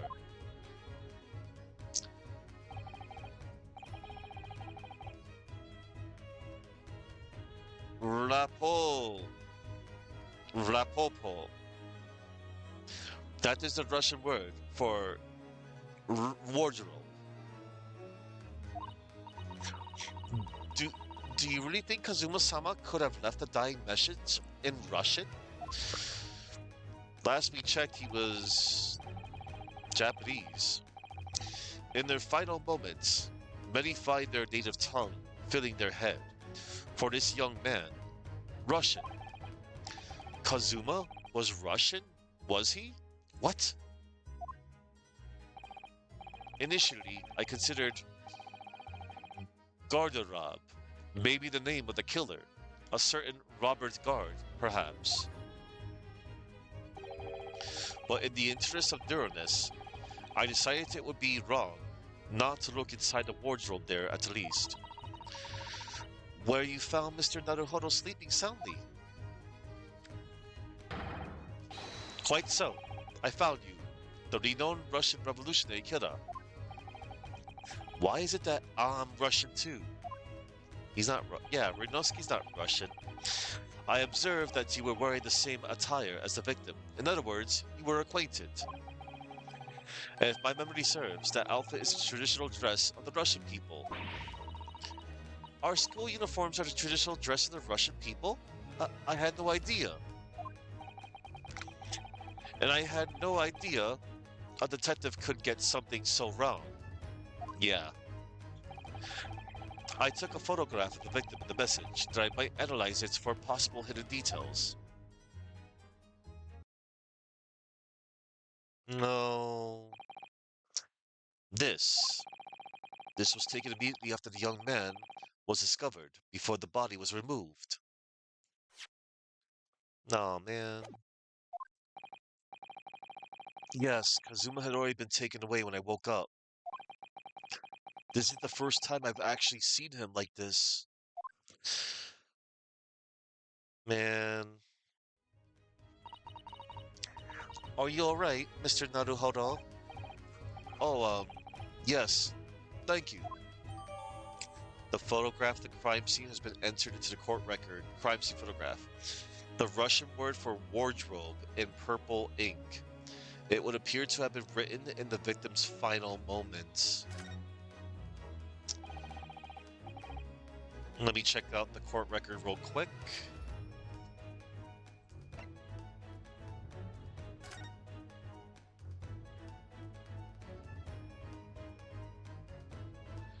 Man.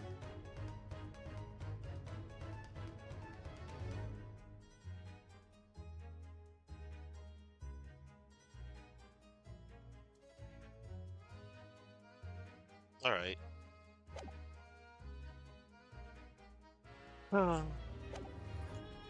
Can I ask you something, Mr. Sholmes? What, pray? You mentioned Russian before as well, did you? You know, when you said I was a fearsome revolutionary fleeing from Russia and all of that. Ah, yes, the train of reasoning that led me to the truth. Would you mind explaining that train of reasoning to me, do you think?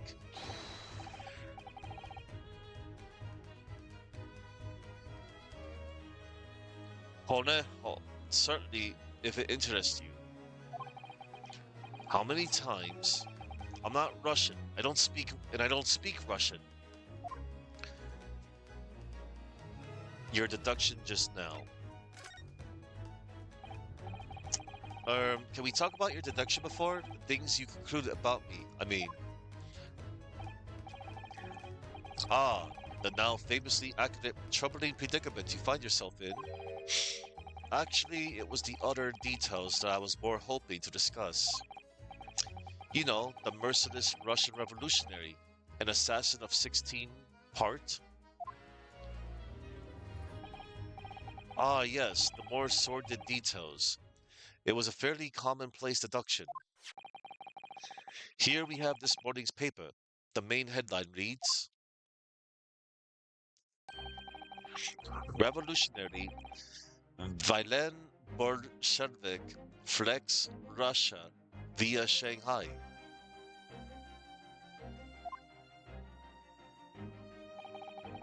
This vessel made a port call at Shanghai yesterday, and last night the young Russian was murdered. Since when was Kazuma a Russian? Since when was Kazuma Russian?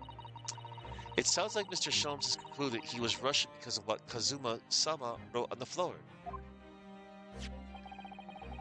It was a simple act of reasoning to realize that the culprit of this crime was the same merciless revolutionary, one who would kill the very man who helped him to escape after his true identity was discovered.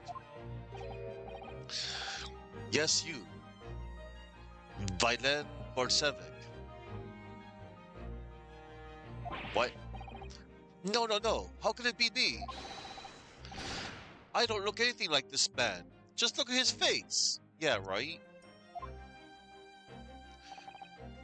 Well, you are a fearsome revolutionary, after all. Therefore, you have no doubt learned to revolutionize your appearance as well.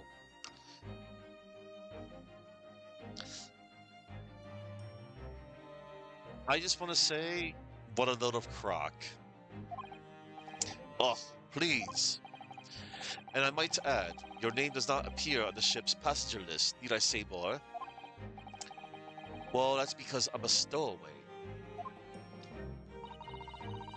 What about the other details? The 16 victims of assassination and blowing up the Crystal Tower?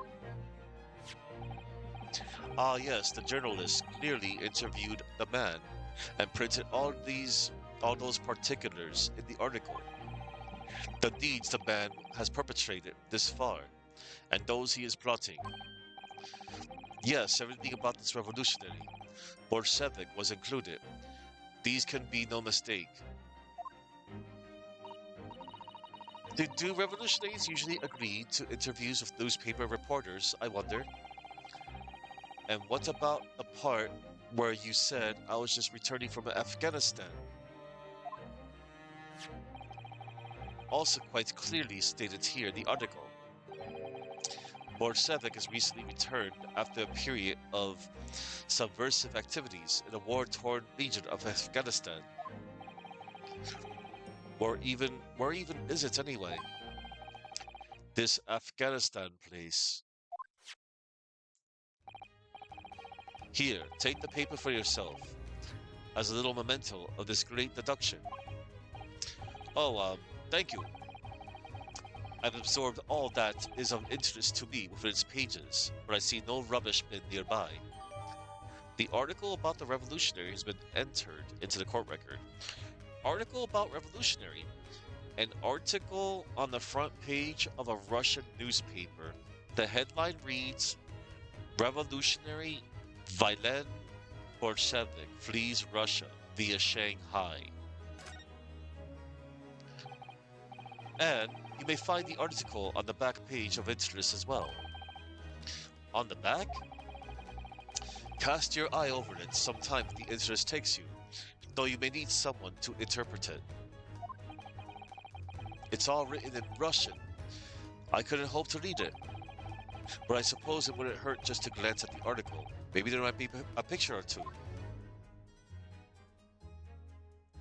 Alright, hang on. Let me, save.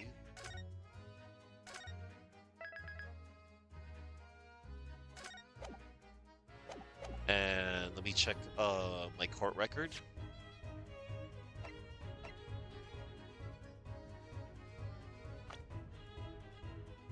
Alright.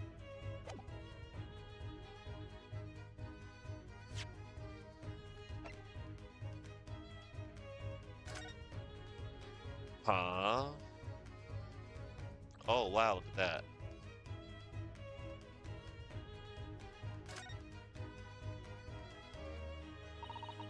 I'm afraid I can't read a word of Russian. No, me neither. I have no idea what any of this says. The pair of you floundering is a sorry sight. Allow me to offer some assistance. The article on the front page of this newspaper is concerned with a fearsome Russian revolutionary. It reads, Revolutionary Vilen Borshevik flees Russia via Shanghai. Yes, you told us that before. It reveals also that those who see the man's beard with their own eyes never live to tell the tale. Oh my goodness, he is fearsome. Well, presumably the newspaper photographer was alright, wasn't he? The solution is obvious, of course. If he despises his beard to that degree, he need only shave it off. I'm not quite sure that's the problem, Mr. Sholmes. Yeah. Let's see. Let's check out the other side. This is picking my interest. This is interesting. Have you found something relevant, Naruhodo-san? Well, no, I mean, it looks like it might be interesting. I can't read a single word, I'm afraid. No, nor can I. But look at this picture. Perhaps it's about a beautiful young Russian princess, do you think?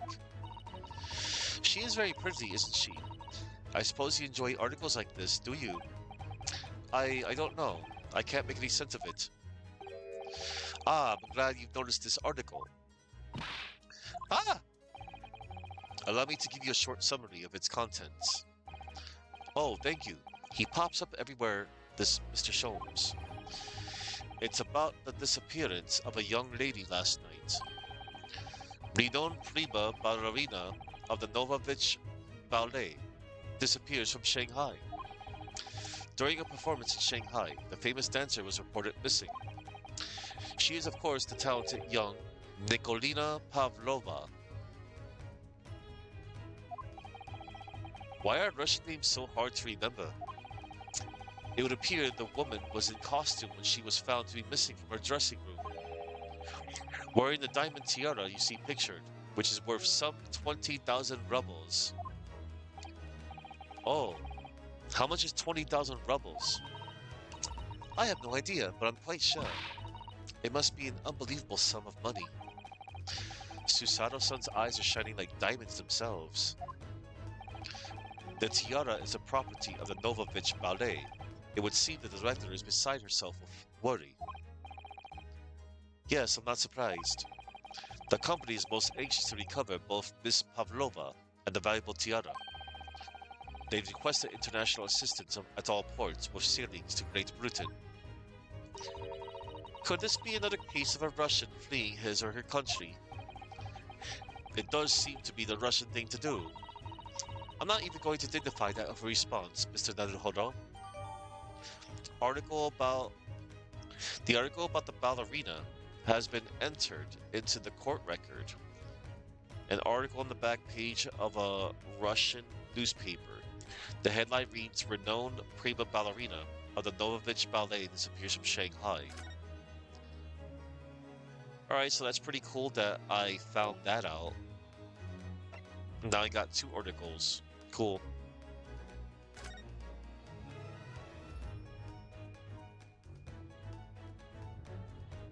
That's nice. I'm afraid I don't know any Russian, everybody. But I'm sure somebody else, I guess, in this universe, in this game, I'm about to talk. Let's see. Let me go to my options real quick. I want to see if I can get any, like, information or flavor text before I talk to him about what he was just investigating.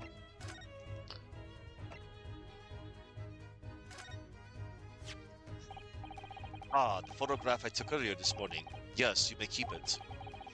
I still find it amazing that I can see something that happened so recently with my own eyes like this. What an incredible invention. And a convenient one, don't you think? I never travel without my trusty device. I am the most incurably impetuous devil, you see. I simply couldn't resist throwing it together.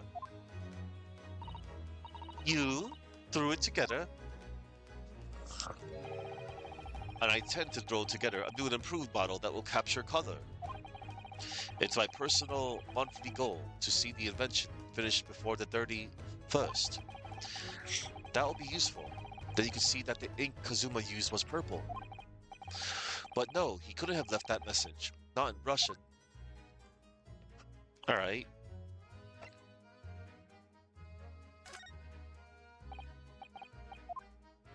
Right. He doesn't know about that.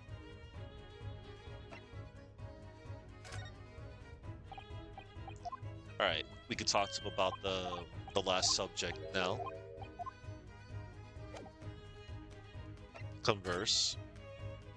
What were you were just investigating?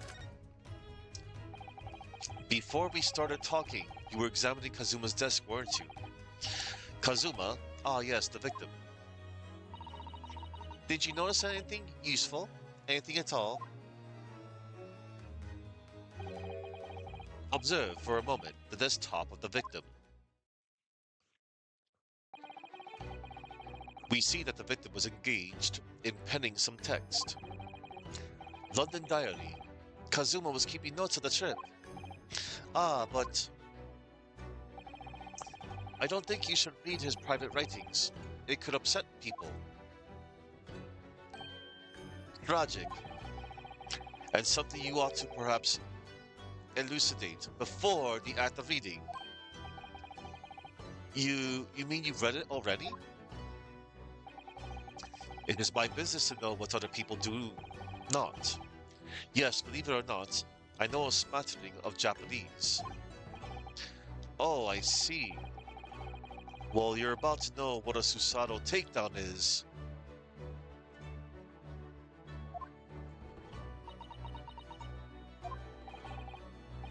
Susato-san, are you going to throw the detective with one of your trademark takedowns? I'm sorry, Naruhodo-san. What on earth do you mean? Life is so unfair. Life is so unfair.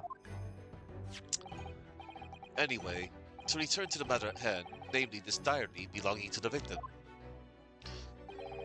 It would appear that the final sentence is incomplete, as if the author were cut short. Tell me, what is the nature of the writing? Pray be precise as to details. Oh, but I thought you knew Japanese. A smattering, dear boy. A smattering.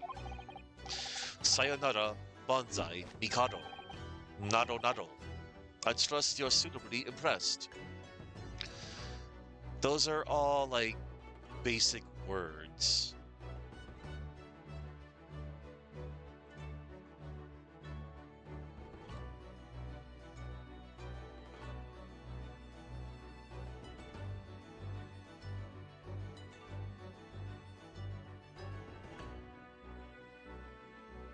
Let's see. Hang on.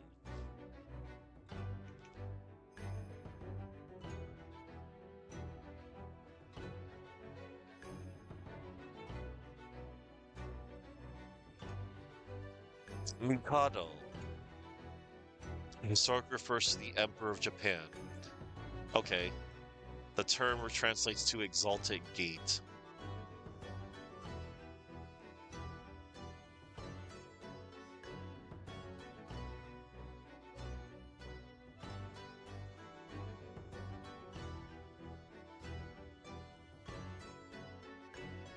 And then,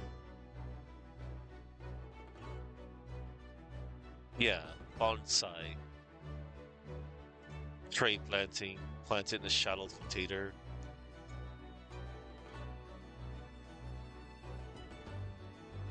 Something like that. Anyway, what's Nado Nado mean?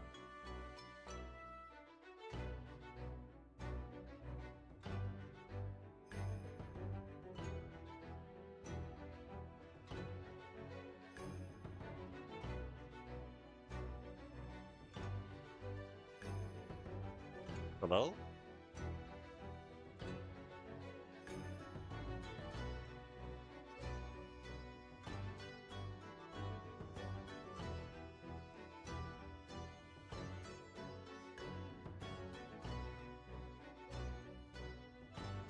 So on, etc., so on, such as.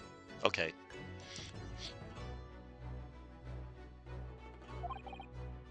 Ha!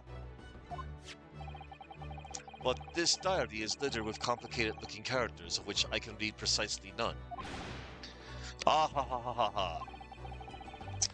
So what was all that showing off about before, then? If you would be so kind as to show me, I will be happy to read it to you, Mr. Sholmes. I'm much obliged, my dear madam. The final entry here in Kazuma-sama's diary consists of just two short sentences. The first reads, 1:23 a.m. I can hear a faint whistling sound. A whistling sound? These are very deep waters. Pray, go on. The second sentence reads, 1:35 a.m. What looks like some sort of speckled band is dangling from the ventilator grill. A speckled band. What on earth does that mean? I have no idea. I never heard that expression before. The ventilator grill, you say? The man was presumably referring to the lattice there on the wall, which connects to the adjoining cabin. Yes, the adjoining cabin. Kazuma's diary has been entered into the court record. A diary Kazuma was keeping of his trip to London. According to the last entry he made before his death, he spied what appeared to be a speckled band. What?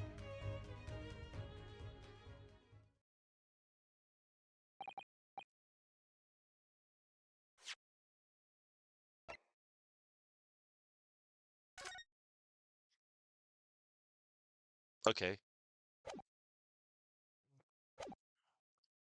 So, I believe I've given you enough to consider for the time being at least. Do you have somewhere to go? As it happens, the victim's writings in his diary have piqued my interest. The matter warrants further investigation.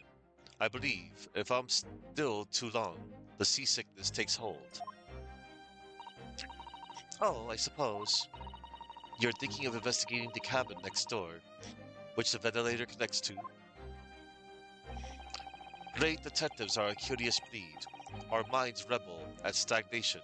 We crave mental exaltation. So yes, I intend to investigate. Hence the truth will become clear soon enough. Do you think perhaps that we could go with you? No. That would be somewhat complicated. What? But why? A simple glance at your wrist should reveal the answer. Oh, these. After all, you're the prime suspect in this matter. No. There's no point trying to turn it into a question. You're the one who decided I was the culprit in the first place. Whatever do you mean? I have no recollection of naming you as the culprit at any point.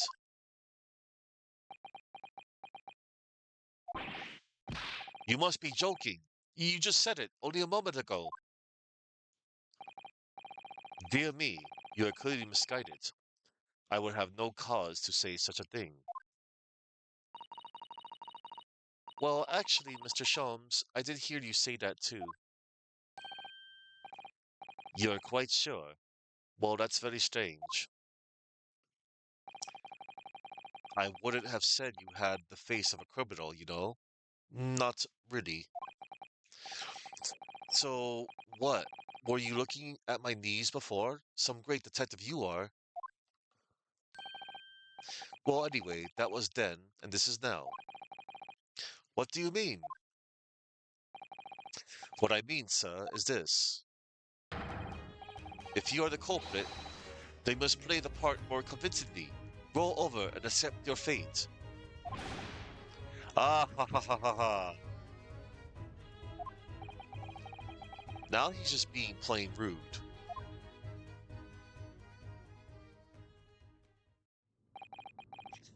And off he goes, having just laughed at my face.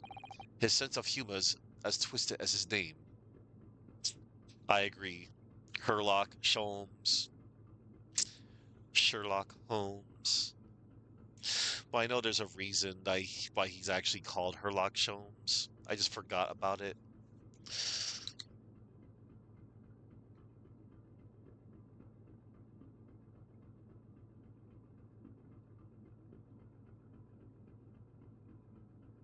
Let's see.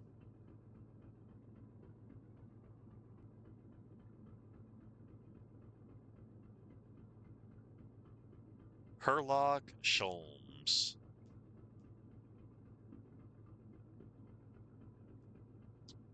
Let's see. I want to look up some like trivia or development maybe.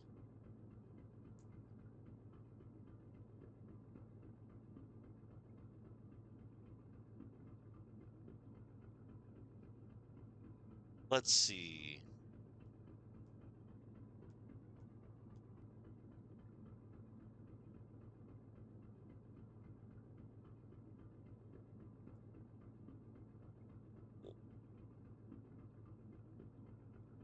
All right. So, Herlock Sholmes, huh? It was already planned that it will be about correcting the wrong deductions of the great detective. So I'm terribly sorry, but Dai Gyokuden Saiban's Holmes was destined to never say anything correct.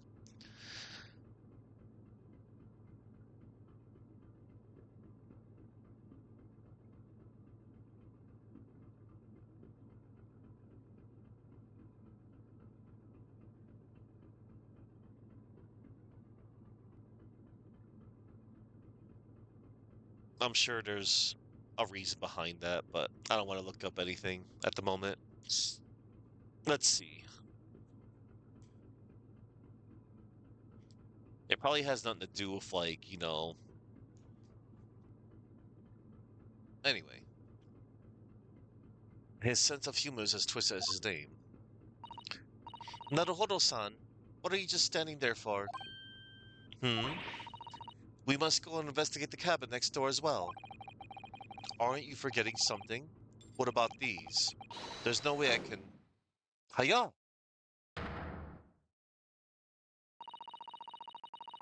After Kazuma-sama spent his dying moments struggling to leave us a clue, you're willing to give up? You're just going to roll over and accept your fate? Ugh, as if you gave me any choice in the rolling over part.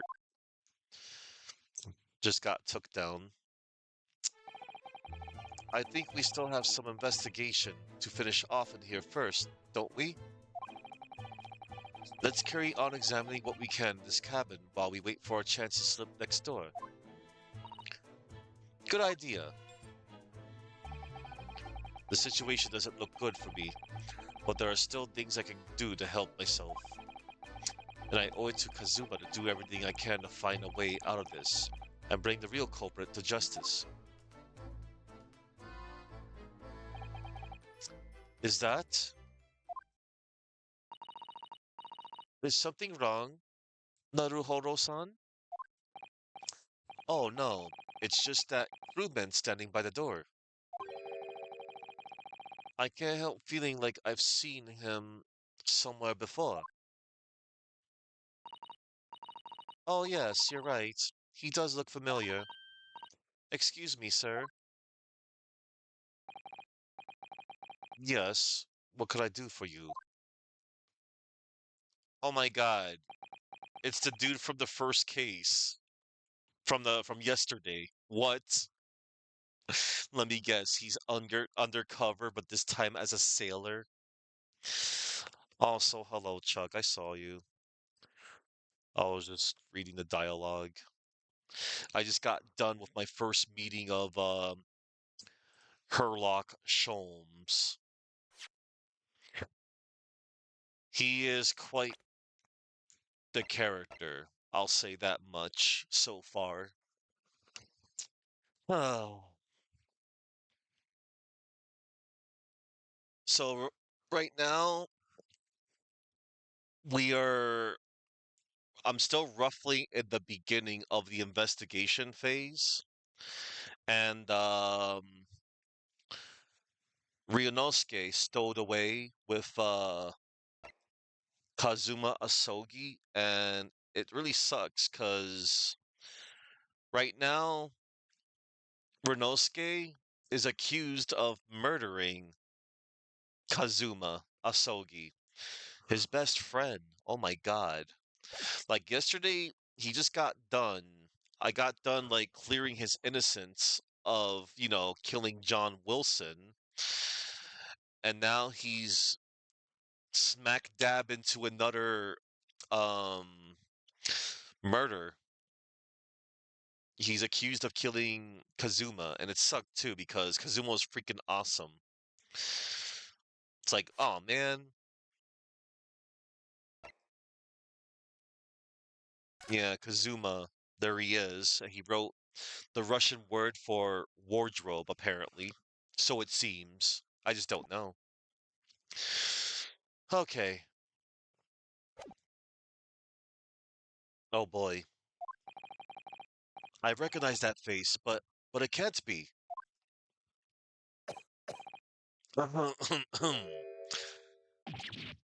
It is.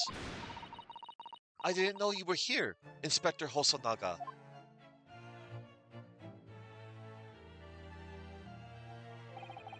Hello again. What are you doing here? I think that should be my line. I was so stunned when I saw you. My heart stopped. Nearly stopped, I hoped. I received some special orders to go undercover as a member of the crew aboard this ship. Again? You certainly seem to enjoy undercover work, Inspector. If there's anything I can do to help you, please ask. So the dude went from waiter to sailor. I never expected to see this man on board. But perhaps his presence can help me out of this hopeless situation. Alright. So we can converse with him. Let me go to the options real quick.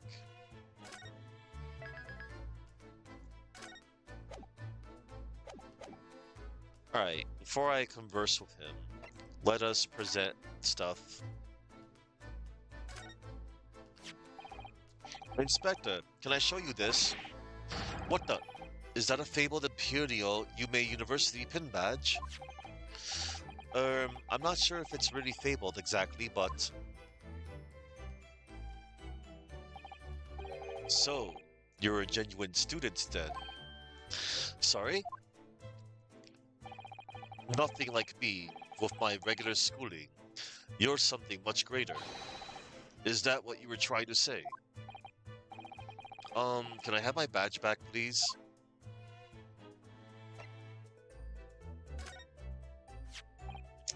Ah, this is the paper seal that was stuck over the wardrobe this morning.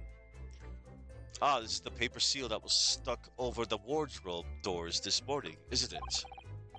That's right, to try to stop the cabin steward opening it up and discovering me. Wouldn't it have been better to write it in English if you didn't know Russian? Maybe, but Ofuda paper amulets like this are a part of our culture, Inspector. And I thought if I made it look creepy enough, people would be too scared to want to look inside. It isn't easy being a stowaway, is it? Alright.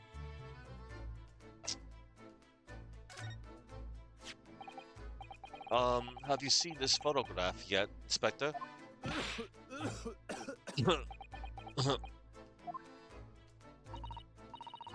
Oh dear, are you alright, Inspector?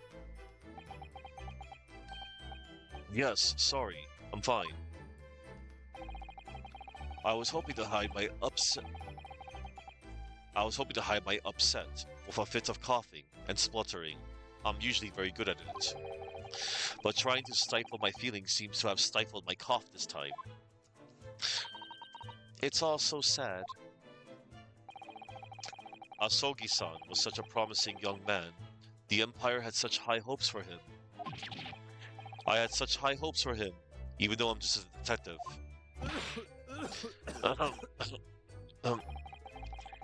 We're all going to miss you, Kazuma. Yeah. Can't believe he died. Sucks. Can I show you this newspaper, Inspector? I'm sorry, but I can't read Russian very well. Oh no, that's alright. I know what it says.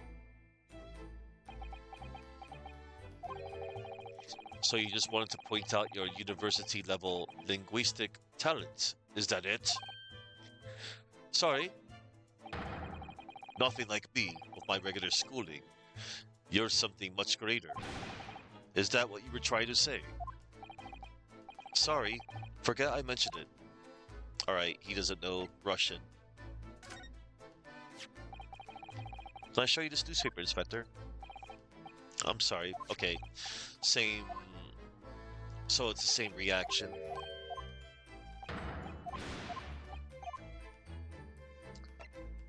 Kazuma's diary. What's that? It's Kazuma's diary. Just before he died, Kazuma-sama wrote something rather strange in his diary. Strange? In what way? He wrote, what looks like some kind of speckled band is dangling from the ventilator grill. A speckled band?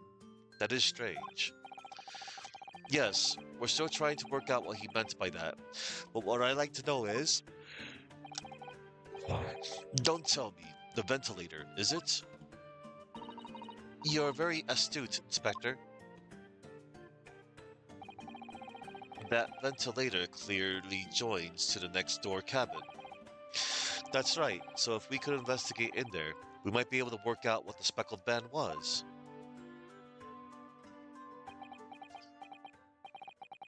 Alright then. I can't leave this cabin at the moment. I'm stuck here until we arrive at the next port. The captain has given me strict orders to guard the scene of the crime, you see. I'll have to entrust the investigation to you. Really? You're willing to do that? Yes, as long as you don't leave the first-class cabin area. I'm afraid I can't remove those handcuffs, though. But what about the captain? Aren't you going against his direct orders? Ugh. I'm a man of my word. And I promise you that I'll lay my life on the line if that's what it takes to convince the captain. After all, I failed to keep Asogi-san safe. This is the least I can do. Thank you. Let's seize the moment then, Naruhodo-san. Just select move and we can leave this cabin at last. Move. Alright, let's see what we can find out. Finally. But we're not gonna move, I'm gonna converse though. Oh wait, hold on. Actually, hang on. I wanna reload real quick.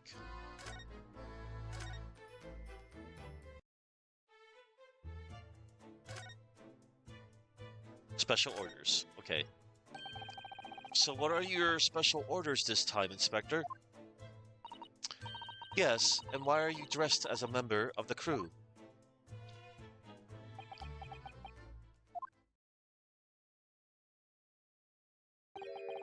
I'm so sorry.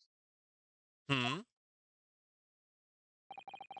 This is all my fault. I take full responsibility. For what? My orders were to act as Asogi-san's bodyguard. It was Minister of Justice Jigoku who pushed for this overseas study tour to go ahead. And he entrusted me with ensuring that Asogi-san reached Great Britain without being assassinated. Assassinated? How could that even have been a possibility? I'm not sure. But these are complicated times. There are tensions between the world's greatest powers. Minister Jigoku said we should be prepared for all eventualities. This is incredible. I don't believe it. Kazuma-sama was assassinated? Obviously, we couldn't give Asogi-san a visible security escort. Which is why I'm undercover now, posing as one of the crew. I see. And I didn't take my eyes off him the entire time we've been on board, from morning until night, every day. But I never imagined it would happen here, inside his own cabin, not here in the first-class deck.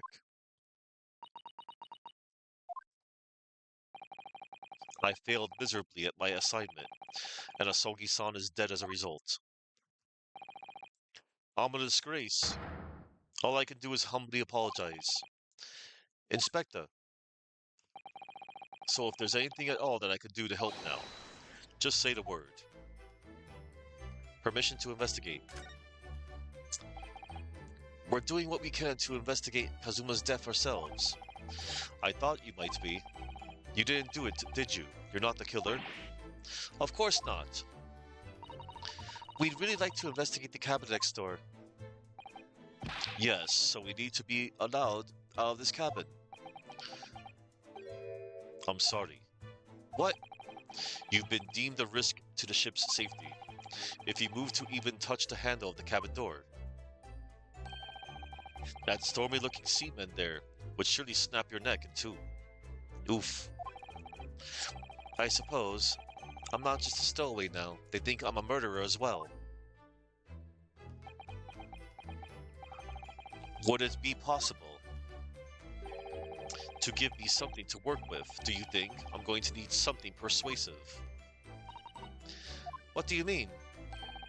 If I had a solid reason why the next door cabin should be investigated, for example, I'd do everything I could to persuade the captain to allow it. Really, I'd lay my life on the line if I had to. But I don't see how. There may be a way. What? Really? Think of how you tried to persuade me of your innocence, Naruhodo-san, by presenting me with a piece of evidence that you already had in your possession. Evidence? It's just the same as when you are in court. You must have done it many times during your trial. Simply select the present panel and choose some evidence that Inspector Hosonaga could use. So, evidence that would give us a viable reason to investigate the next door cabin, is it? Alright, yes. I think I might know what we can use. Let's see if I can present the detective with the evidence he needs to persuade the captain. I did it before. But I'll just reread it though, you know?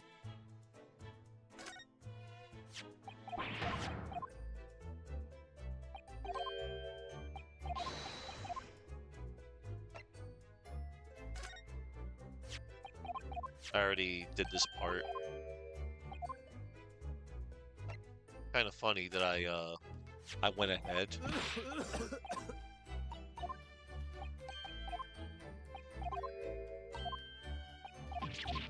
I just want to make sure that I present him everything, just in case there might be like a silly achievement.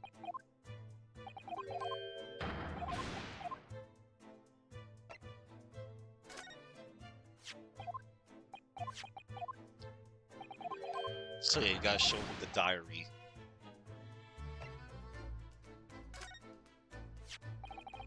What's that? It's Kazuma's diary. Just before he died, Kazuma-sama wrote something rather strange in his diary. Strange? In what way? He wrote, what looks like some kind of speckled band is dangling from the ventilator grill. A speckled band? That is strange. Yes, we're still trying to work out what he meant by that, but what I'd like to know is... Don't tell me. The ventilator, is it? You're very astute, Inspector. That ventilator clearly joins to the next door cabin. That's right, so it would be investigate. So if we could investigate in there, we might be able to work out what the speckled band was. Alright then. I can't leave this cabin at the moment. I'm stuck here until we arrive at the next port. The captain has given me strict orders to guard the scene of the crime, you see. I'll have to entrust the investigation to you. Really? You're willing to do that? Yes, as long as you don't leave the first-class cabin area. I'm afraid I can't remove those handcuffs, though. But what about the captain? Aren't you going to against his direct orders? Ahem. I'm a man of my word. and I promise you that I'll lay my life on the line if that's what it takes to convince the captain. After all, I failed to keep Asogi-san safe. This is the least I could do. Thank you. Let's seize the moment then, Naruhodo-san. Just select move and we can leave this cabin at last. Move. Alright, let's see what we can find out. Yay. Alright. We can finally leave here. Because we basically... Oh, hold on. Maybe this dude will be kind enough to help us read the Russian newspaper? I doubt it. Excuse me. What? I was wondering if I could ask you a favor. Would you mind if I investigate a little outside? Grandmother told me the Japanese people do not make jokes, but it is not true, I see. Sorry? The criminal asking prison guard to help him escape. Very funny. We're in the middle of the sea. There's no chance of me escaping. Niet. You stay in this cabin until next port, then it is up to Hong Kong police to decide what they do with you. You stay. Alright. There's no point trying to appeal to this man's better nature, that's for sure. Alright. Alright, we investigated pretty much everything in the room now. Okay. We shall now move. Oh, look at that. This is pretty detailed. Oh, look at that. So we can go up, north. Oh, wow. First and foremost, we must get out of this cabin. East.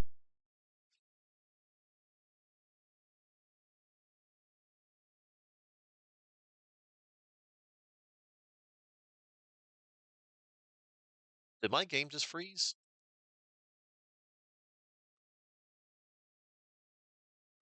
Hello?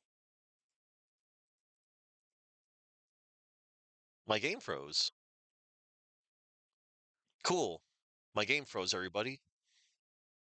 That's not good. First and foremost. Wow, that's awesome. That's just awful. Alright, I gotta be careful. That is most unfortunate. Hang on, everyone. Let me, Control Alt Delete real quick. That is terrible.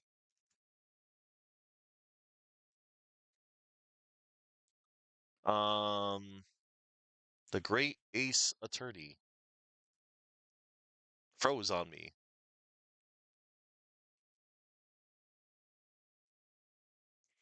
It's a good thing I saved. That means I have to do that whole thing again. Alright.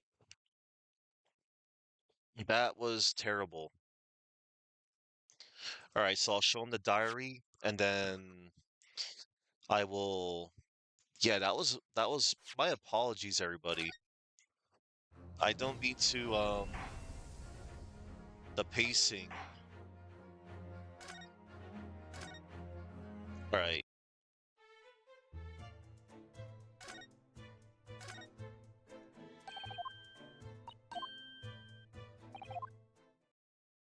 That was... I can't believe that happened.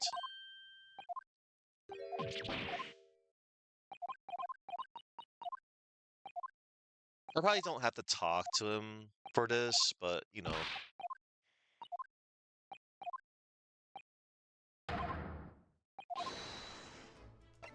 But I'm gonna go into overdrive real quick. I'm going to speed run. I'm not really speed running, but I'm speed running. I can't believe that happened.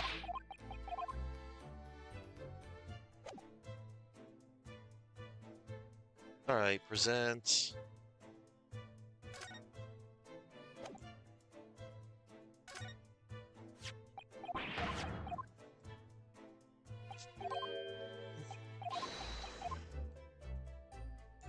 Because I was just clicking on something and it just froze on me. I hope that doesn't happen again. Because I wanted to see what that arrow was doing.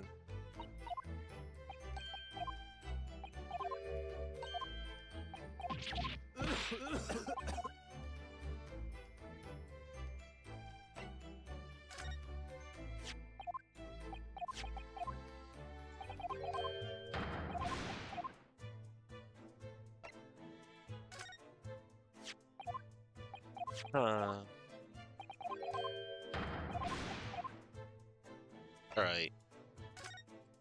Present. Then I'll save real quick. I need to check that out again. Alright. We got permission to move.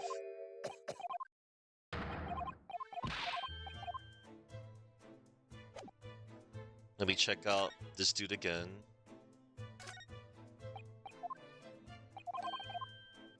I just want to make sure everything was inspected, you know? Alright.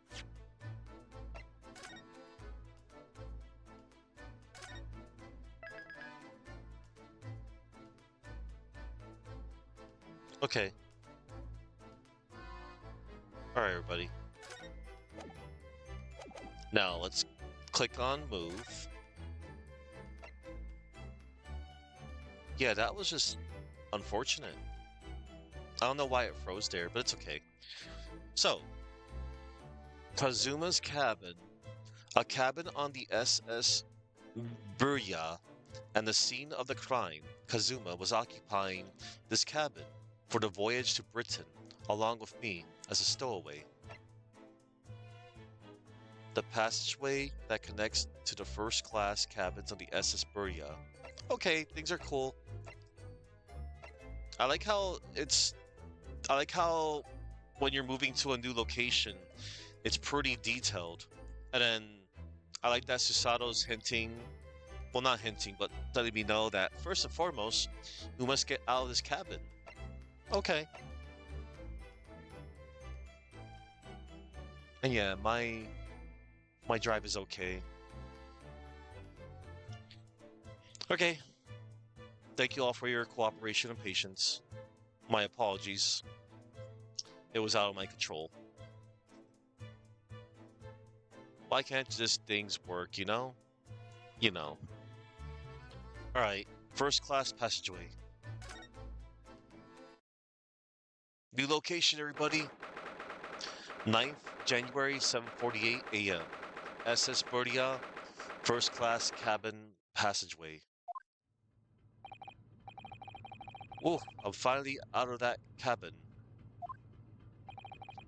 I have to admit, this isn't quite what I was expecting. It's less spacious out here than I thought it would be, and this is the most luxurious accommodation. Yes, indeed. Kazuma-sama was being sent on this study tour by the government. That's why he was being put up in a first-class cabin. Even still, this is about twice as large as my accommodation in steerage. Really? That must be awful. Oh, look over there. That's another crewman keeping watch, and he looks enormous, even if he is sitting down. The door next to him leads to the second-class accommodation. I suppose he's making sure that no one comes in here who shouldn't. I suppose. Like people in handcuffs?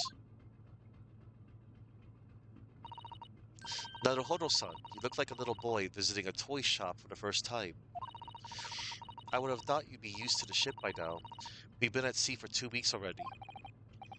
Well, yes, I know. But the thing is, I was inside Kazuma's trunk when I first came aboard. And ever since then, I've been shut up inside that little wardrobe. It must have been a very trying time for you. Please, don't give me that pitying look. Alright, now hang on everybody. Before I continue to investigate, I need to use the restroom. Be right back.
Right.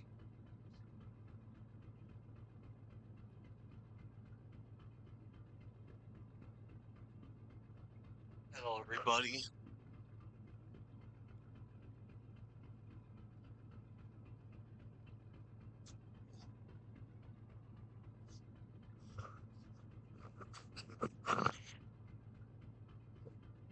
I returned, everyone. Let me hydrate.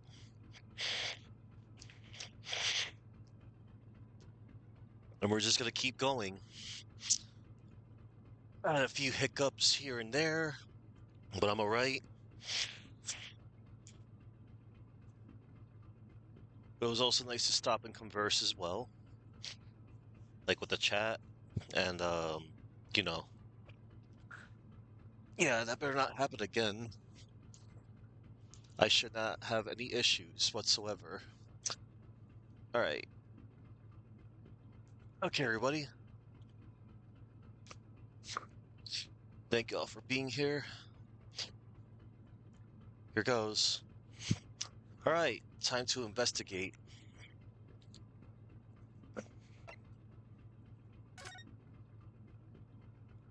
Oh, we can go left here. And we can go right here. Alright. This looks like a plan of the SS Bordia. It shows each deck. Look, the Berdia is a large-scale steamship with a triple-skinned hull. What a marvel of engineering. Well, it's been playing on my mind for a while now, actually, but how is it that such a huge lump of metal doesn't just sink to the bottom of the ocean?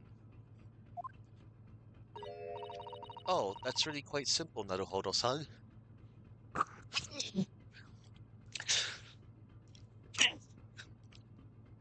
Sorry. I had to sneeze, everybody. I'm sorry. Curse you, sneezes. That's really quite simple, Naruhodo-san. It is? Well, consider the Japanese archipelago. Archipelago. Yeah, archipelago.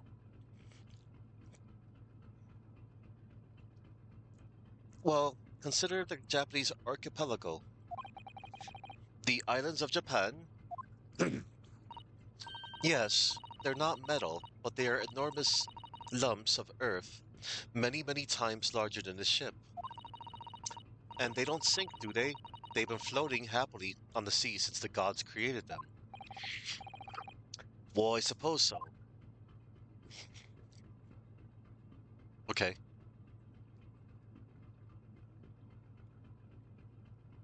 I guess we can,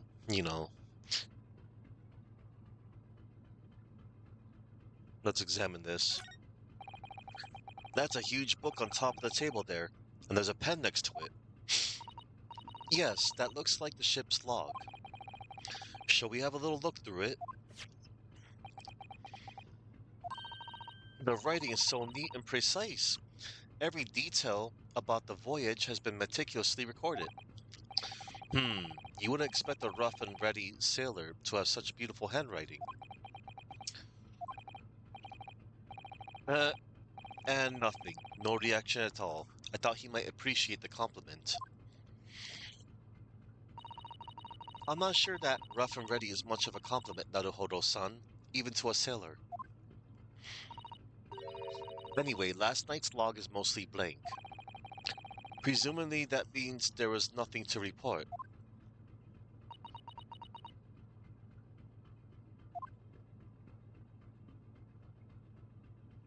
Alright.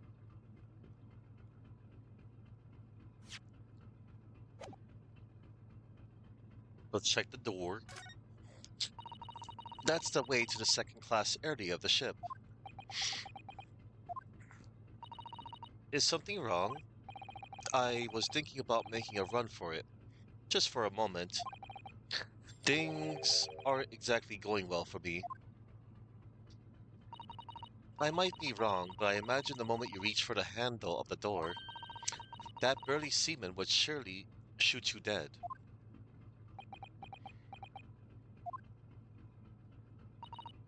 Oh dear, I'm sorry. Perhaps I went a little too far there. Yeah. No, I started with my talk of running away. And there's no way I could run away while Kazuma's death remains a mystery anyway. Yeah, so perish the really dumb thought. You shouldn't have thought of that in the first place, dummy. Excuse me, but could I ask you something? You little stowaway murderer. That wasn't a good start, was it? Alright, let me try instead. Good day, Mr. Sailor. I'm so sorry to trouble you, but could I perhaps ask something of you? You little third-class lady's maid? Wow. Oh, we seem to have caught this sailor on the bad day, Susato-san. I am not a sailor. My mother gave me name. I am senior crewman, Biff Stroganov. Biff Stroganov. As in beef stroganoff? That sounds good. Whew. The best thing is just to avoid eye contact, I think. Oh, look at that. We get to talk to this dude.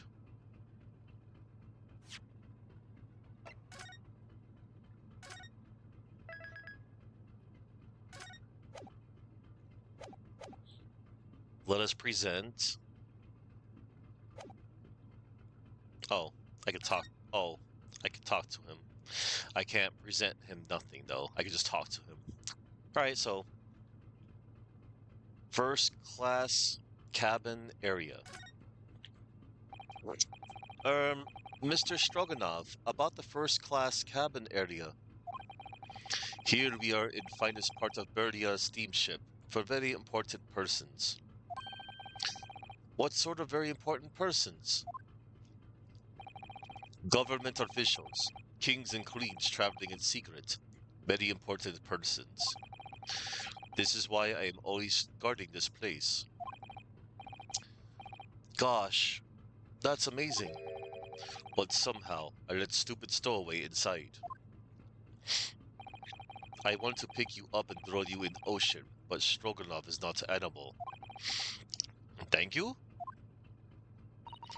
If I may, I was wondering, is the cabin next to Mr. Asogi's currently occupied?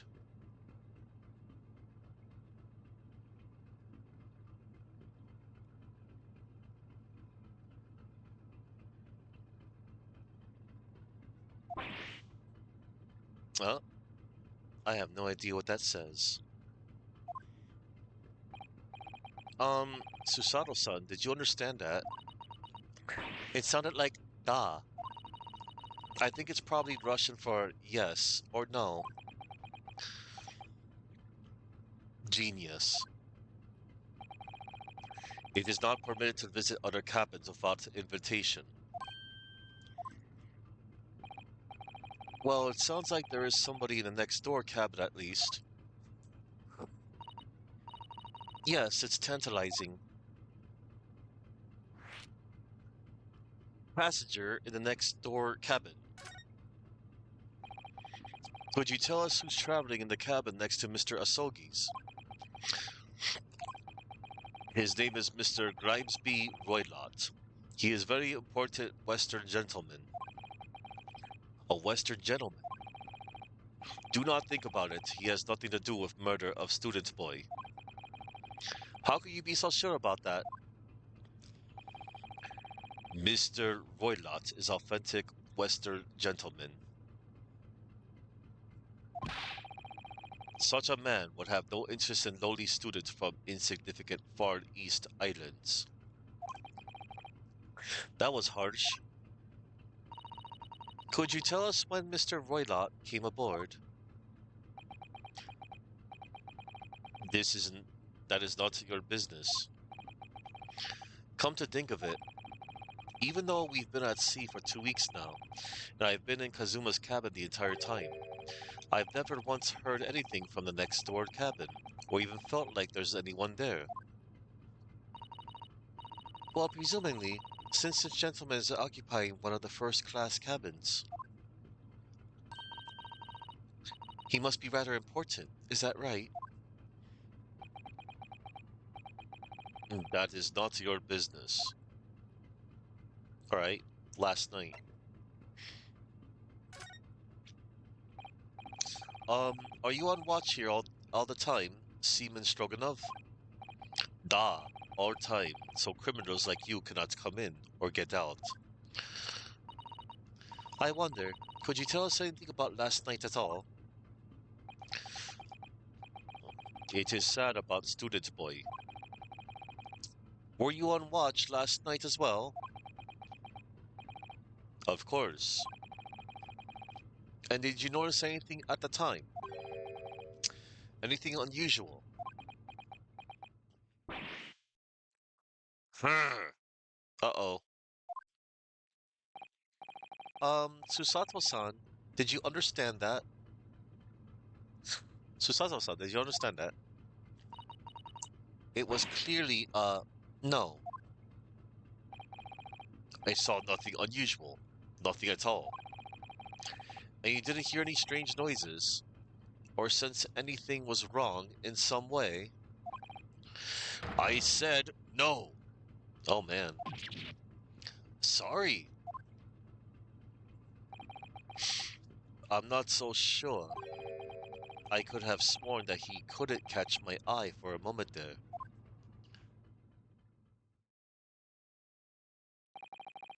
This is enough. I cannot say more now. Oh, it is time for me to report to Captain. You must return to cabin. Yes, all right. Bulkhead to second class area is stayed locked at all times. You escape when the lobster whistles on top of the mountain, or as English say, when the pigs fly. Yes, I understand.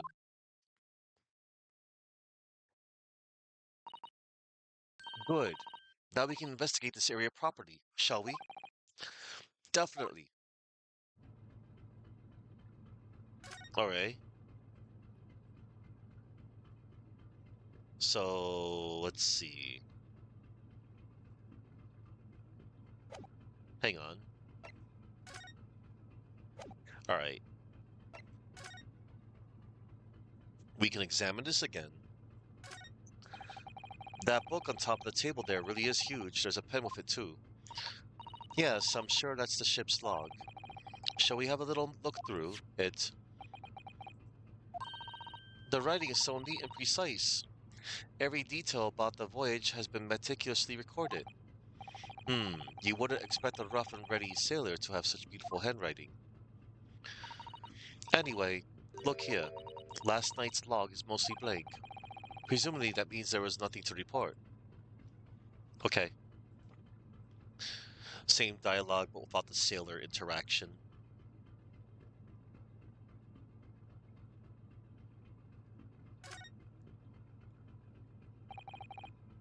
This is it. This is the cabin next to ours, the one the ventilator connects to. Yes, the ventilator from which Kazuma-sama wrote that he saw a speckled band emerging. Maybe whoever's in this cabin can help solve that particular mystery. Let's ask.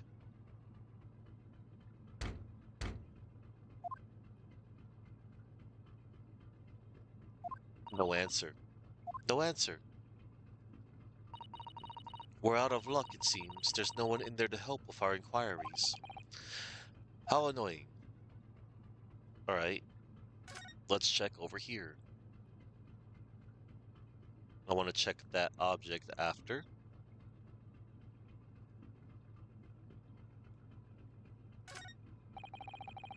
I investigated early, but I can't find anything out of place, okay?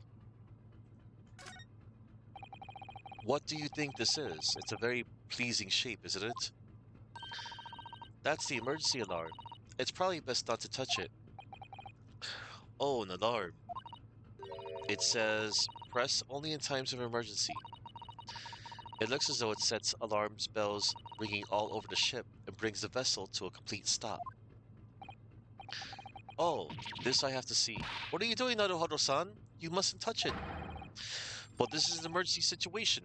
Just look at these handcuffs. You know full well it's not what the alarm is for.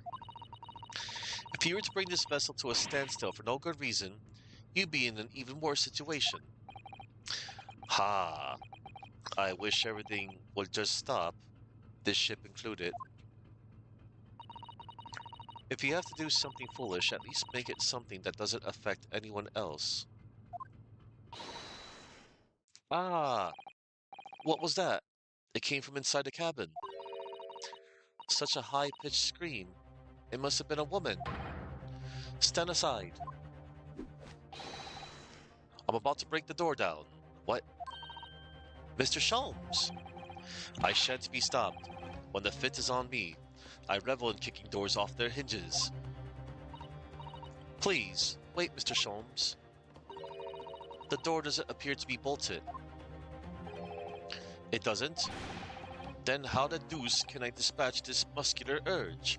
What, pray, can I kick? I think we should go in. There's no time to think about stress relief. Uh-oh. The 9th of January. SS Bodia, first class cabin, number 2. Oh my god, do with a knife, or scissors. It's our man Herlock Sholmes. Hello, Wildcard.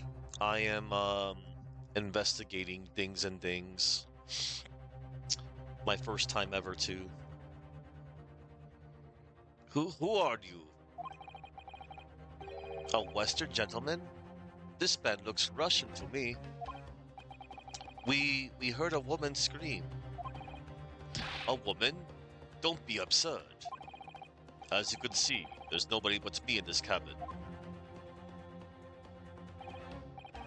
True, this old man does appear to be the only person in here. But in that case, who just screamed? Get out, all of you, now! Please excuse the intrusion, but you're Mr. Grimesby Roylott, I believe. Yes, that's me, and you are? I am the one and only, the actual Herlock Sholmes. You've heard of me, no doubt. No. I am a great detective among great detectives, one who adorns the covers of popular magazines, no less. So I assure you, you may trust me completely. The man uses that magazine like a business card. A detective? I do not trust detectives. We distinctly heard a scream emanating from within these walls. But there wouldn't appear to be a lady concealing herself within the wardrobe this time. So might I be so bold as to ask you to open that small traveling case? What? Don't be stupid. How could anyone fit into a small trunk like that? Well, it's quite fashionable these days, is it not? Traveling inside one's trunk. Don't look at me. Oh my. Did you see that, Mr. Naruhodo? Yes, the case just shook. Leave, now. Otherwise, I'll call the steward. So this is Kazuma's neighbor, Mr. Grimesby Roylott. There's no doubt about it. This strange Russian man is hiding something. I couldn't agree more. Let's see if we can find some clues before that burly sailor returns. Okay. Hang on. Can I go back?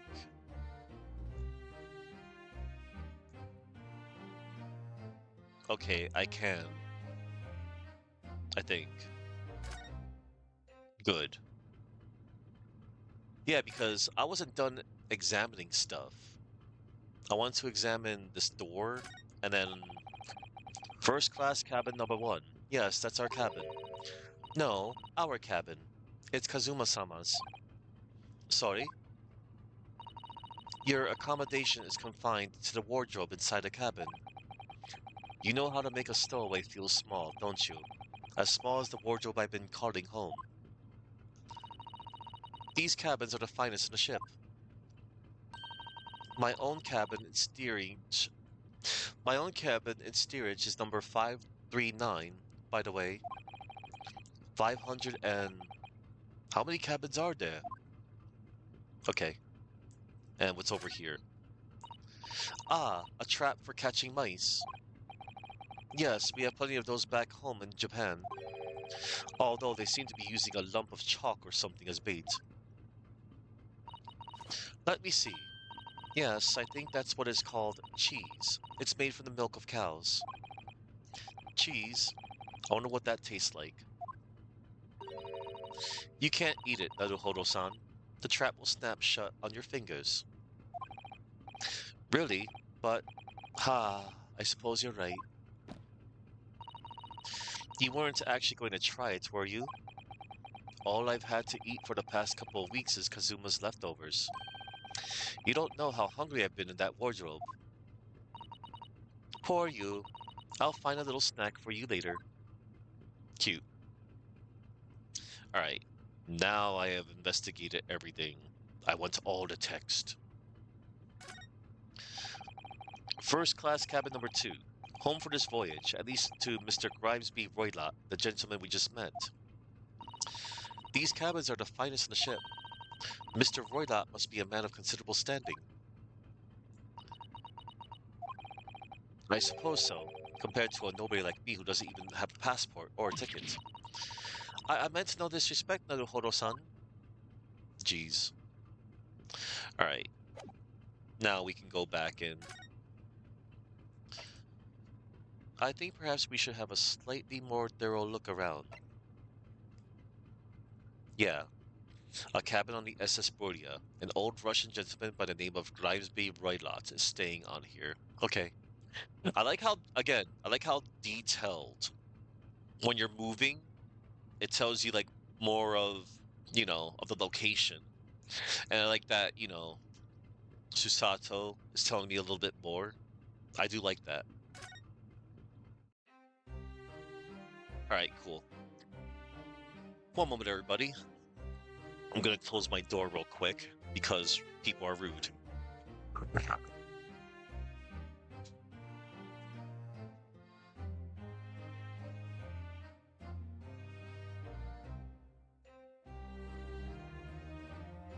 Then enter door, they either leave it halfway shut or not all the way. Anyway, here goes.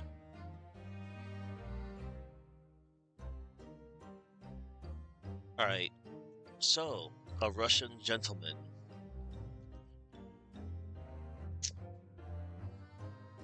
This man. Alright. Let me just make sure things are good and great.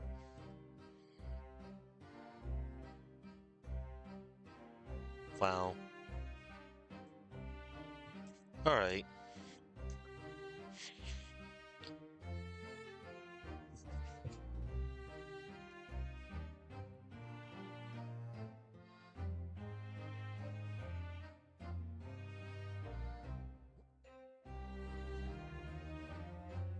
Alright.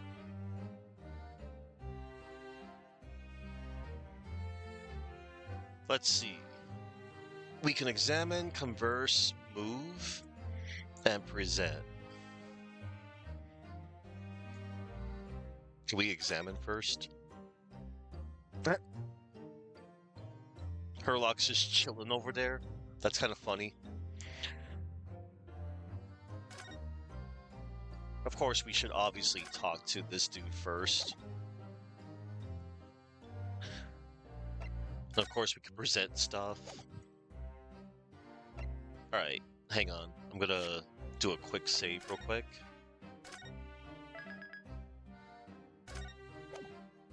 Alright. You love that the way they got around the legality of Sherlock Holmes being in this game is the exact same way the author of the Arsène Lupin stories got around it. I would like to know more information about that. Cause I've heard so many things about this character's name right here. I knew there was a character by the name of Herlock Sholmes, but I'm like, is this dude supposed to be Sherlock Holmes? Nah. Or it's just a character that's based off of Sherlock Holmes. And then yeah, Arsène Lupin. Hey Action Dan. Satoru Hosonaga, a chief inspector in the Imperial Police Bureau, who's on an undercover mission, posing as a member of the ship's crew. Biff Stroganov, a real wall of a man and a senior member of the Russian crew who's in charge of security around the first-class cabins. Grimesby Roylott, an old Russian gentleman traveling on the ship. He's staying in the first-class cabin next to Kazuma's. Alright. Let me see something here. Let me go to my notepad.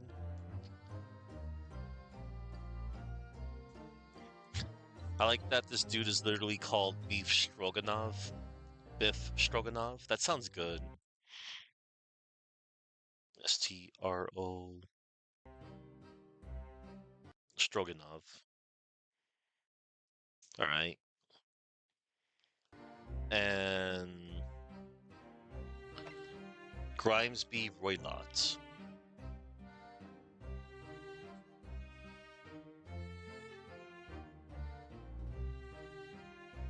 All right.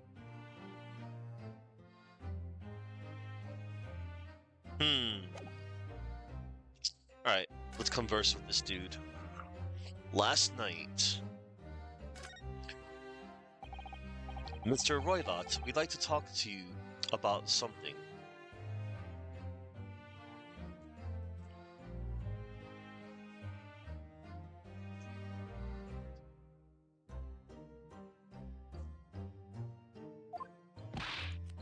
No. Oh? I do not want to talk. Leave my cabin now.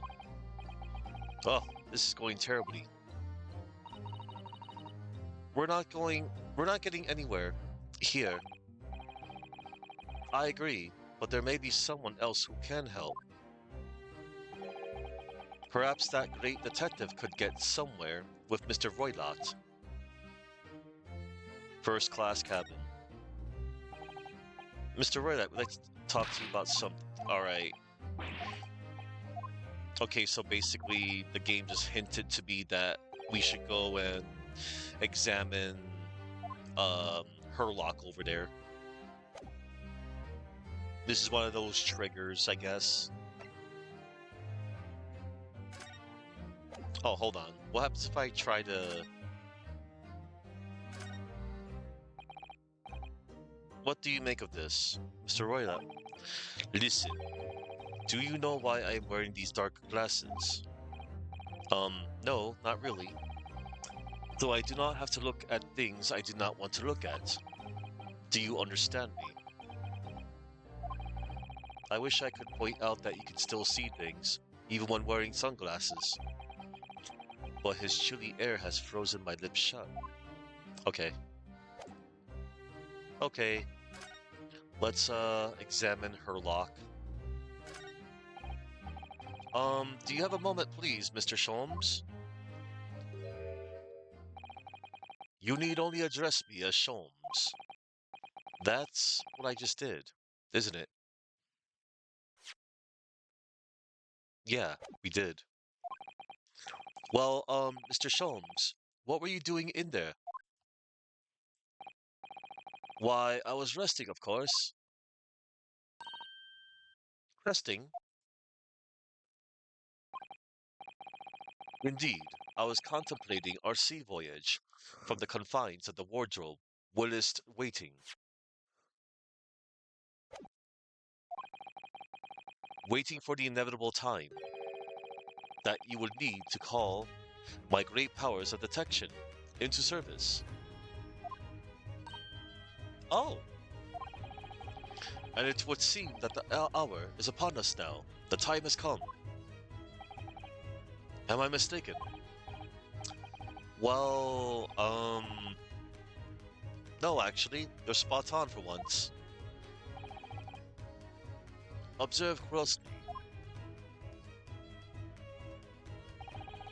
Our Russian host in his cabin, Mr. Roylott, is clearly trying to hide something. And do you know what is the most effective weapon to use against a Russian hiding a secret? Why, the truth, of course. Though it should be pointed out that such methods are not exclusive for the Russians. Right. Can you imagine how the Russian will react when the secret he guards so closely is exposed? Would you like to witness it? Oh yes, please. Well then, what are you about to see may well astound you. Oh no. For I am about to apply my great detective's greatly admired great deduction to the case. Oh no. What's he gonna do?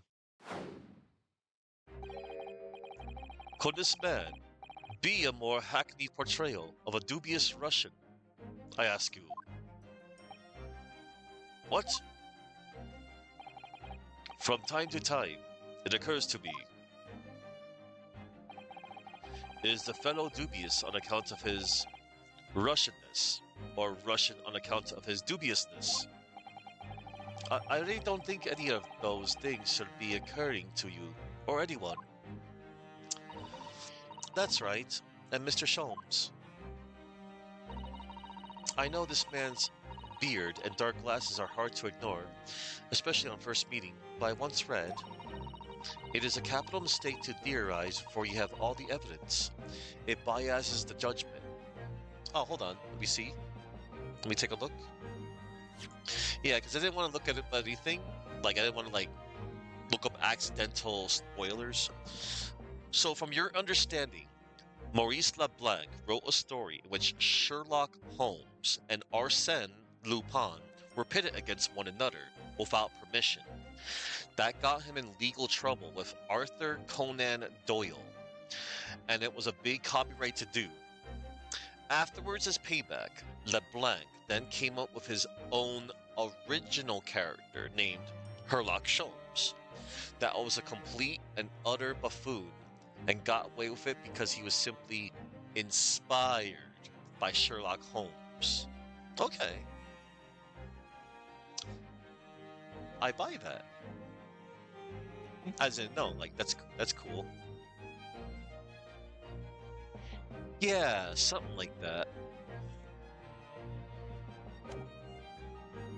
It is a capital mistake to theorize before you have all the evidence. It biases the judgment. I must have complete silence.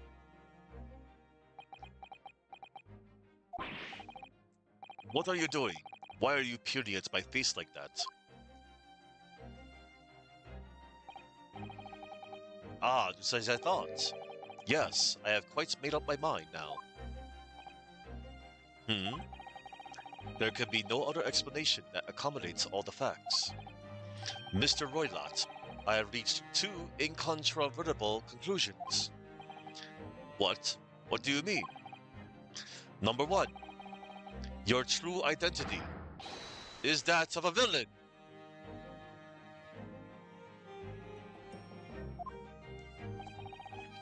Using those shears, you are about to end the existence of something most dear. Are you not?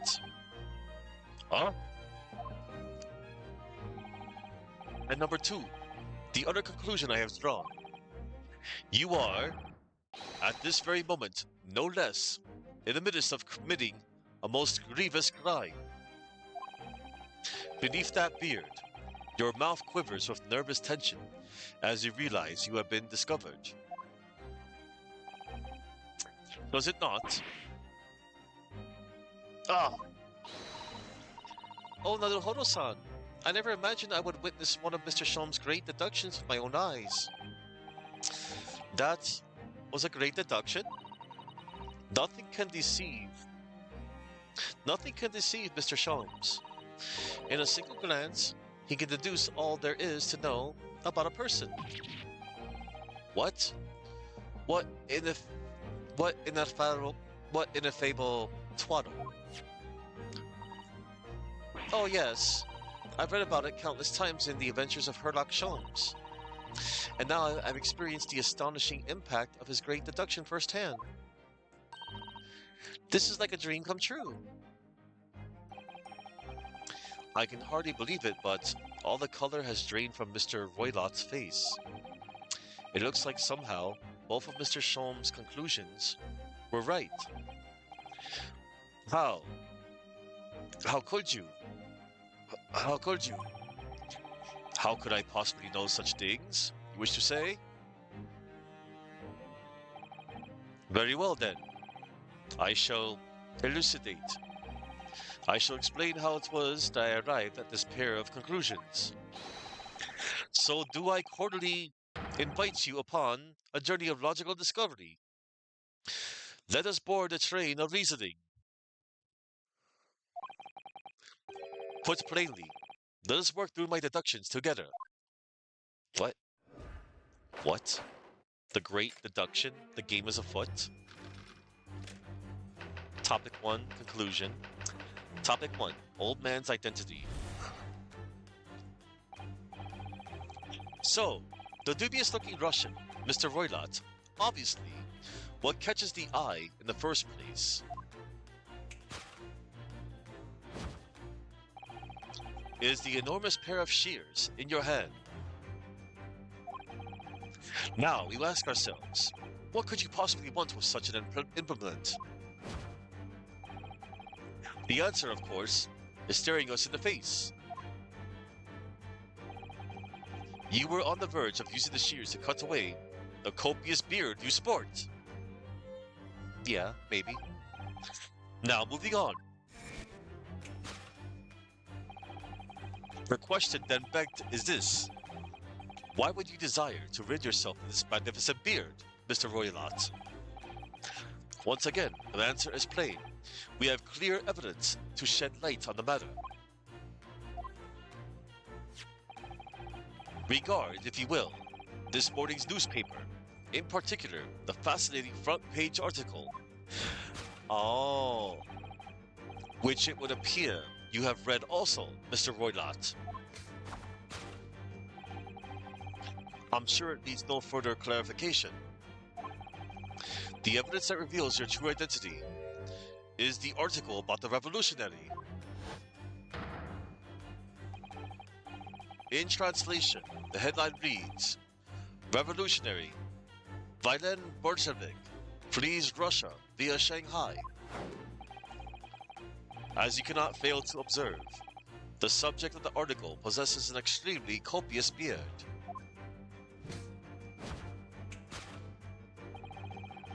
Having noted the article yourself, you decided to remove your incriminating facial hair before it gave you away. In short, your true identity is beyond doubt.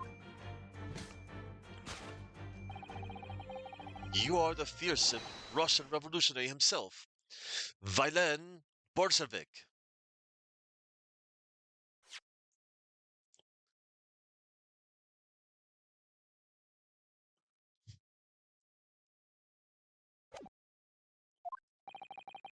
Not that I've heard of you myself. You understand. A revolutionary on the run. That's the conclusion. Topic 2. Wrongdoing. Now, as for my second conclusion. You are, at this very moment, on the brink of committing a most grievous crime. And the proof of this crime, over there. Oh yes, Mr. Roylott. Taken unawares, people have a propensity to let their eyes stray, you see. Ah! And I assure you, the eyes speak so much more eloquently and honestly than the mouth. The answer we seek lies where the furtive glance falls. The proof of your crime sits before our very eyes. Yes, that traveling case. It is time, I think, that the case be opened and its contents laid bare. No, I refuse. What could you possibly be concealing inside, we ask? By my estimation, a young lady, perhaps. One slight enough to fit therein. Don't be absurd. And what, pray, could be the identity of this young lady in the traveling case? Dear me, we are not well suited to a life of crime, are we? Your careless coup d'oeil betrays you.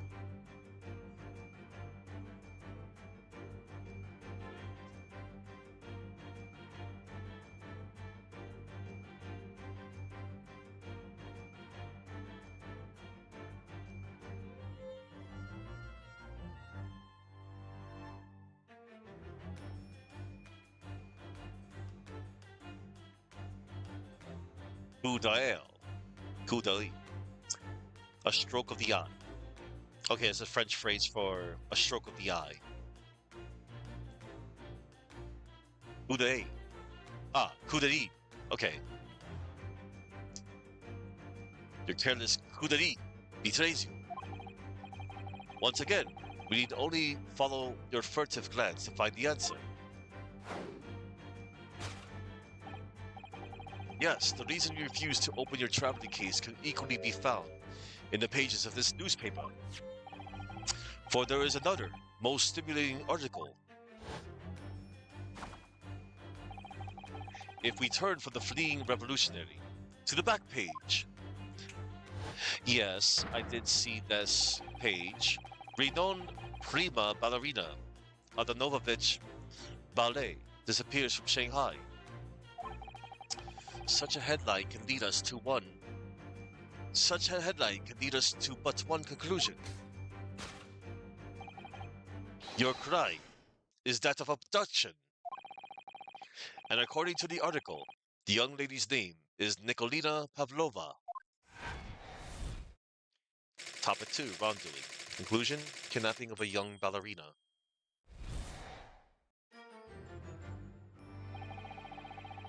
Thus concludes Herlock Sholmes' great deduction of this Russian enigma. Elemensky.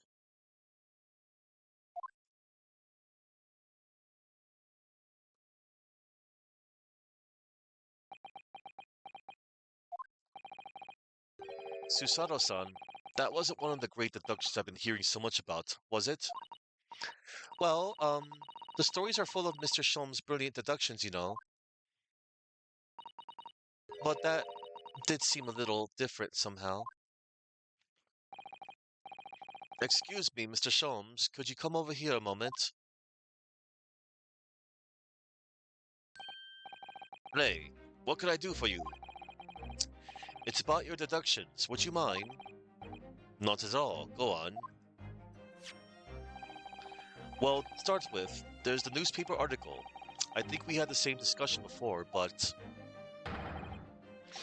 these two men look nothing like each other. Ah, yes, I recall our discussion earlier, and at the time I believe I told you that the man is a revolutionary, well able to revolutionize his own appearance. In fairness to Mr. Sholmes, Mr. Roylott does look more like this man than you do. That's not the point. And another thing, the part about him abducting the ballerina. Indeed, a truly startling revelation. At first glance, the case would appear too small to accommodate a young woman. Not just at first glance, it is too small, clearly. You'd be lucky to fit a 5-year-old child into that case, even if you pushed really hard. I don't suppose the missing ballerina is a 5-year-old child, is she? You mean you don't know? No, the young lady is 15. No, I didn't know. How could I? Well, if she's 15, then 10 years worth of her will be poking out from the case. Some years ago, I heard something pertinent, I believe. A troop of men consuming vinegar daily in order to promote a certain litheness in their bodies. Vinegar? For such a sour bunch, it would surely be simplicity itself to contort oneself into the confines of that small case. Oh dear, you might be thinking of contortionists in the circus, Mr. Sholmes. Ugh, this whole thing is turning into a circus. Mr. Naruhodo, something's occurred to me about Mr. Sholmes' deductions just now. I think his powers of observation are, well, magical. His eyes cut to the heart of the matter almost instantly. It's just where he directs his attention and his logic that seems a little off. Your idea of a little may be a little off itself, Miss Susato. It's just one or two keywords in his deductions that seem to let him down. So I was wondering if we might perhaps tactfully switch them for alternatives. What do you think? Switch some keywords in his deductions. Yes, but very tactfully. I feel sure if we could do that, we'd unlock the true genius of Mr. Sholmes' great deduction. Precisely the thought that was going through my own mind. This man is a lot of work. At times, I wonder how anyone puts up with me. Ah ha ha ha ha. It's not that funny. Ah, you, my good fellow. Sorry? Take a moment to look at your wrists. My wrists? Huh? Hey, the cuffs are gone. Where are your handcuffs? Huh? How did you... I felt they may hinder your ability to follow me in our dance of deduction.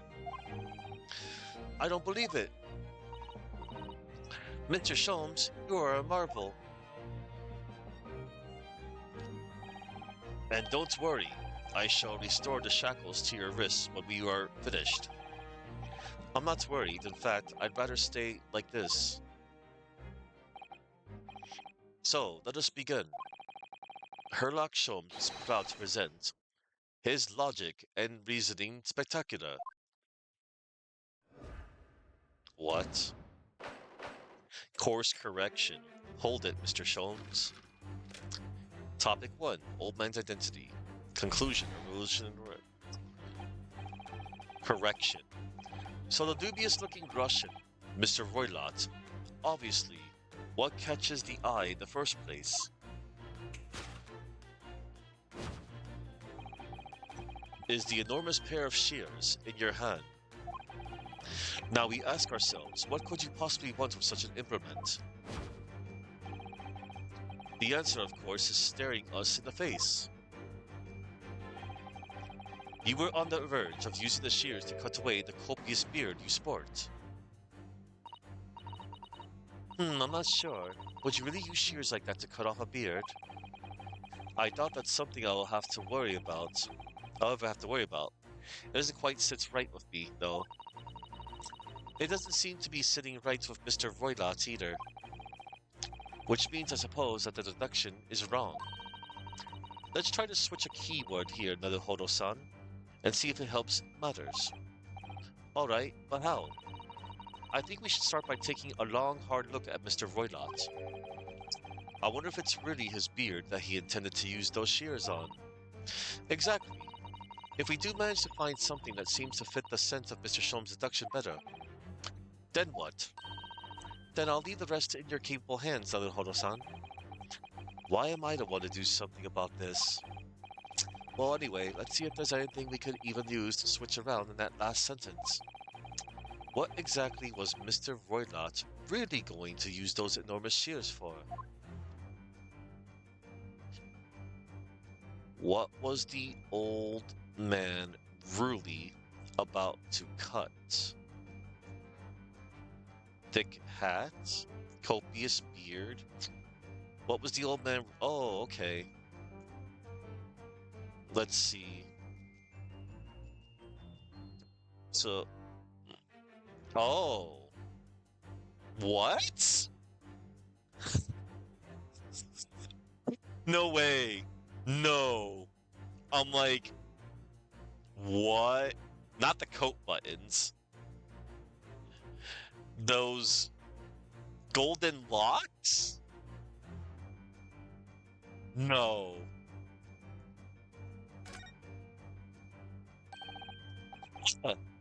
What's this?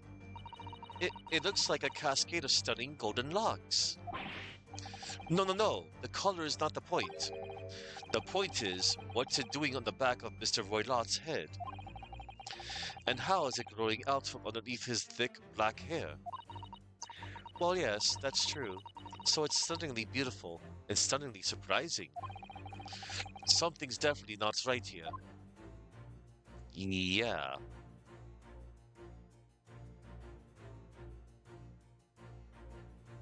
I guess we... What about the coat buttons?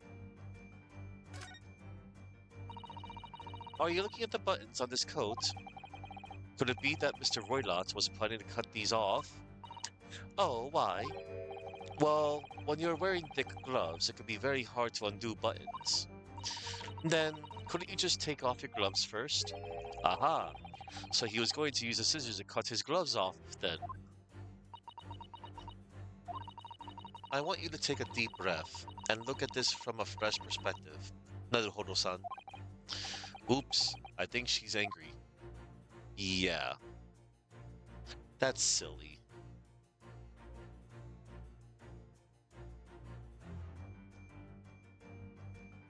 You're on the verge of using the shears to cut away the copious beard you sport. Okay. Thick hat? Hold on. It's a very thick hat, isn't it? Ah, that's the secret, you see, Naruhodo-san. Don't you know? Secret? What?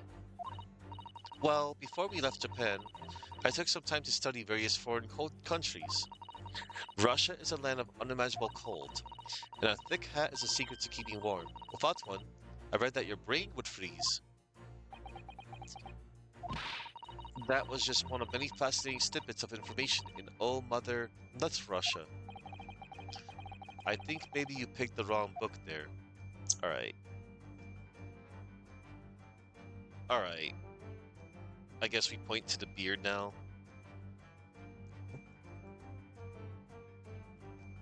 Yeah. It really is a very full beard, isn't it? Yes, although, according to Mr. Sholmes, Mr. Roylott was about to cut it off. I still think that he looks nothing like the man pictured in the newspaper article, though. The apparently merciless revolutionary, Villain Bolshevik. So if he wasn't going to cut off his beard, presumably he was going to cut something else. Yes, we need to look at this from a fresh perspective and try to work that out what. Okay.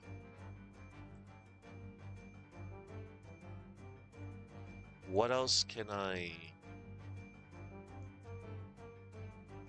Oh, wait a minute. Hold it.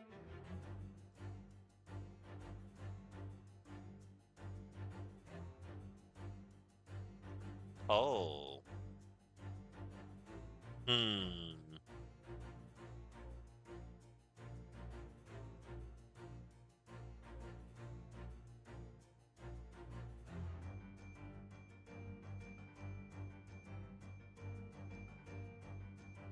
That's odd. Oh. No. What in the world am I looking for?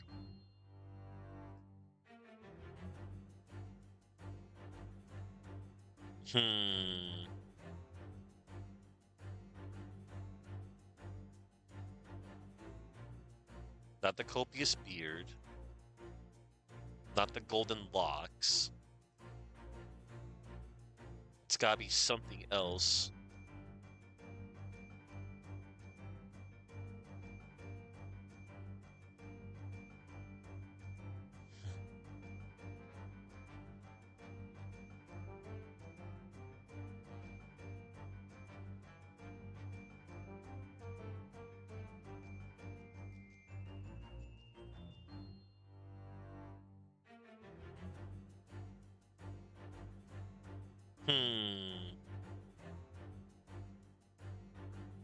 How odd.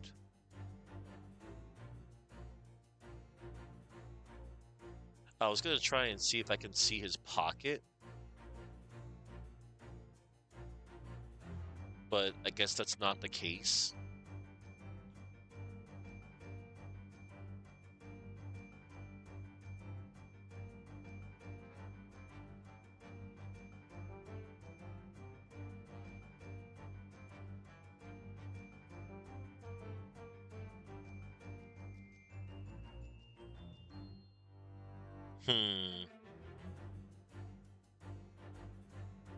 I need to... I thought I had something with the golden locks there. So, you were on the verge of using the shears to cut away the copious beard you sport. What was the old man really about to cut? The golden locks again? Hang on. What the? What's this? It looks like... yeah. No, no, no. The color's not the point. The point is, what's it doing in the back of Mr. Roylot's? How is it growing out from underneath his thick black hair? Yes, that's true. So it's... yeah. Something's definitely not right here.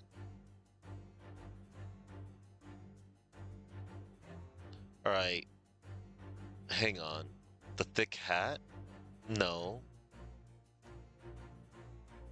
There's gotta be something I'm missing, everybody. I'm not sure. I gotta figure this out. I want to figure this out now. Like... wait. Oh, coat buttons. The golden locks.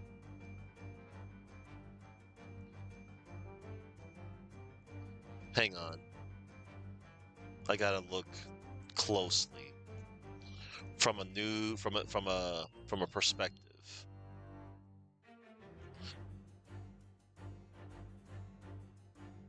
I thought I had something there. Like, I checked everything on this dude. Like, I checked the hat. I thought it was gonna be like something around the room, maybe.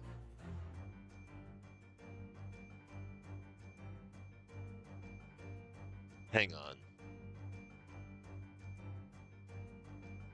Was it something on the bed? No. What about the pillow? No.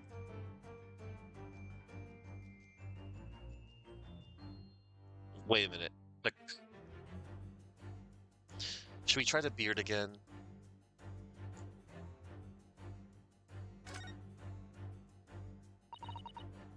Yeah, full beard.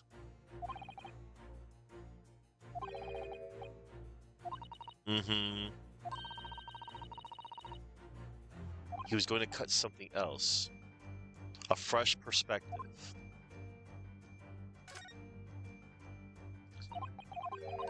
Okay. Hang on.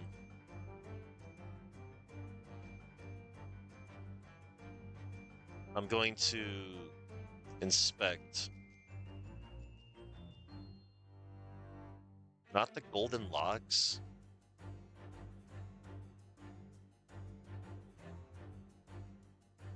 Is there anything on his coat? Is there anything on the... not the coat buttons? Not the golden locks.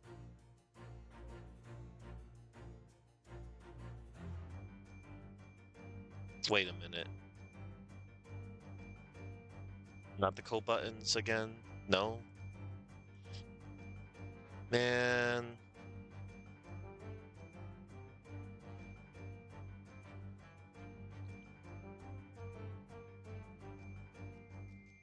Hang on, everyone. I really... So it's not the thick hat. It's not the beard. It's not the coat buttons. And it's not the freaking golden locks. Oh, wait. Hold on.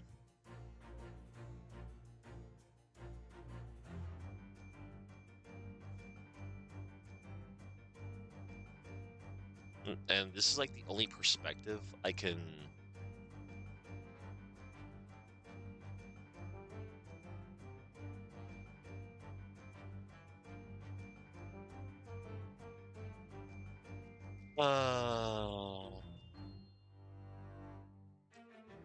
I think this part is really cool, but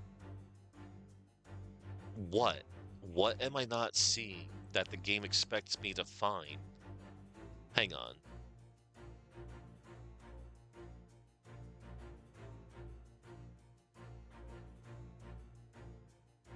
There's gotta be something else. There's gotta be. Not the door. Obviously not.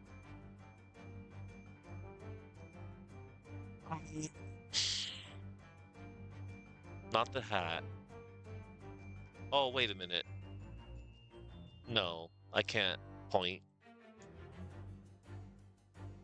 You would think that would be the case, you know? I'm like waiting for something to light up, you know? Like, come on now.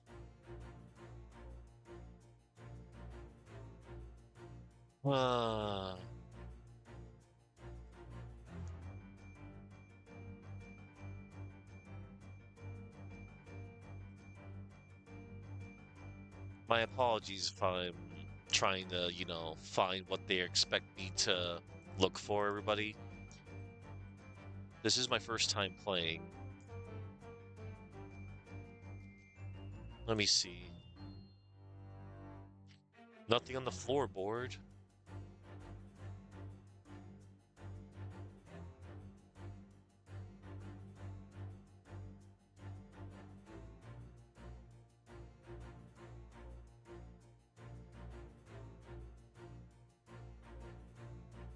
Wow.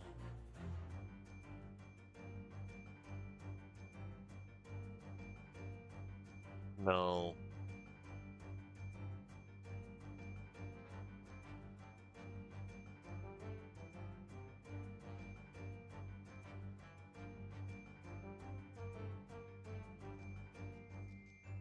Awful.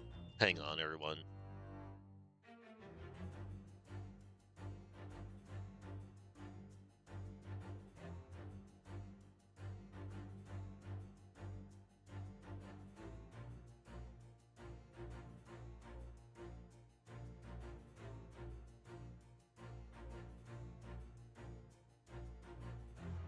Wait a minute. Wait a minute. Oh, wait. Was I supposed to select present? Yes! I feel so dumb right now, everybody. I knew something was off. I was examining. I forgot to put the present button. So I was right. I was right. You were on the verge of using the shears to cut away the golden locks you sport. Indeed, you have identified the precise detail I was intending to expose. Such lush, golden hair certainly does not befit an old man. You're not a man at all. You're a woman, and judging from the length and sheen of your hair, one still very much in her youth. Oh no! If only I had managed to cut off my hair, no one would have suspected. The question then begged is this: why would you desire to rid yourself of these magnificent locks? Once again, the answer is plain. We have clear evidence to shed light on the matter. I'm sure it needs no further clarification. The evidence that reveals her true identity is the article about the revolutionary. Well, that was a shock. I had no idea that old man was really a young woman in disguise, did you? What? Why are you staring at me like that? Yes, it was a surprise, Naruhodo-san. You're enjoying this, aren't you? Sorry? You look like you're in your element as you dance around the room deducing the facts with Mr. Sholmes. I'm just doing what we agreed. I'm not having fun or anything. This is strictly business, not strictly...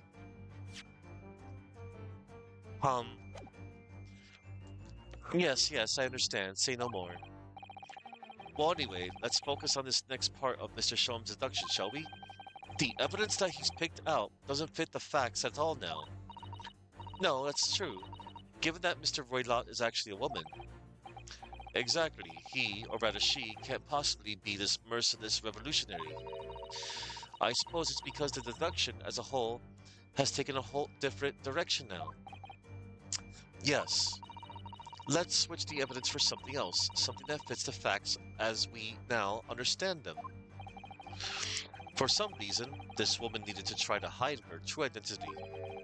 I feel as though I've either read or heard about a young woman, in a situation like that recently. Alright, I'll do my best. Yeah, it's right here. Boom. It's this one. It's the article about the ballerina.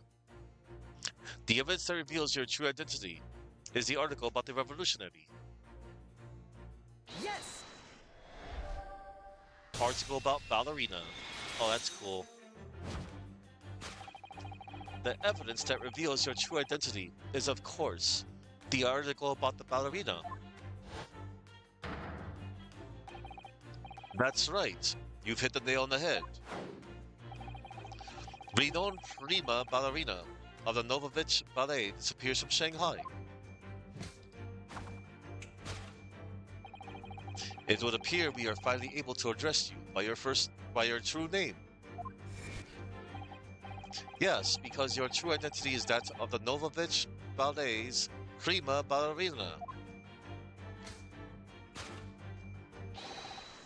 Miss Nikolina Pavlova. Ah!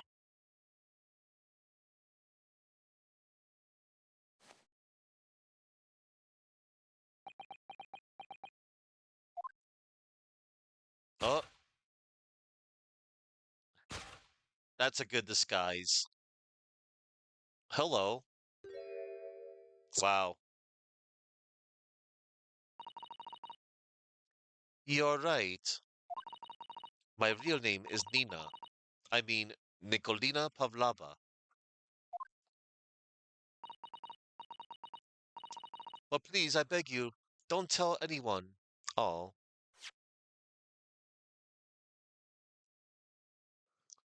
Alright.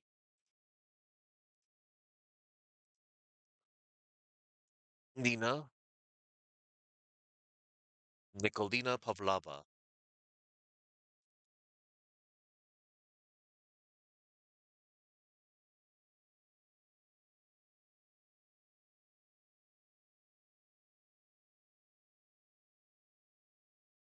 Nice.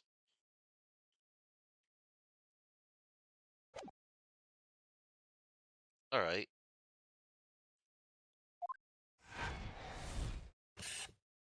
Conclusion.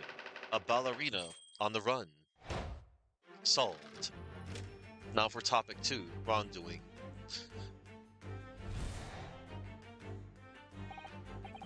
Now, as for my second conclusion. You are, at this very moment, on the brink of committing a most grievous crime. And the proof of this crime, over there. Oh yes, Miss Pavlova. Taken unawares, people have a propensity to let their eyes stray, you see.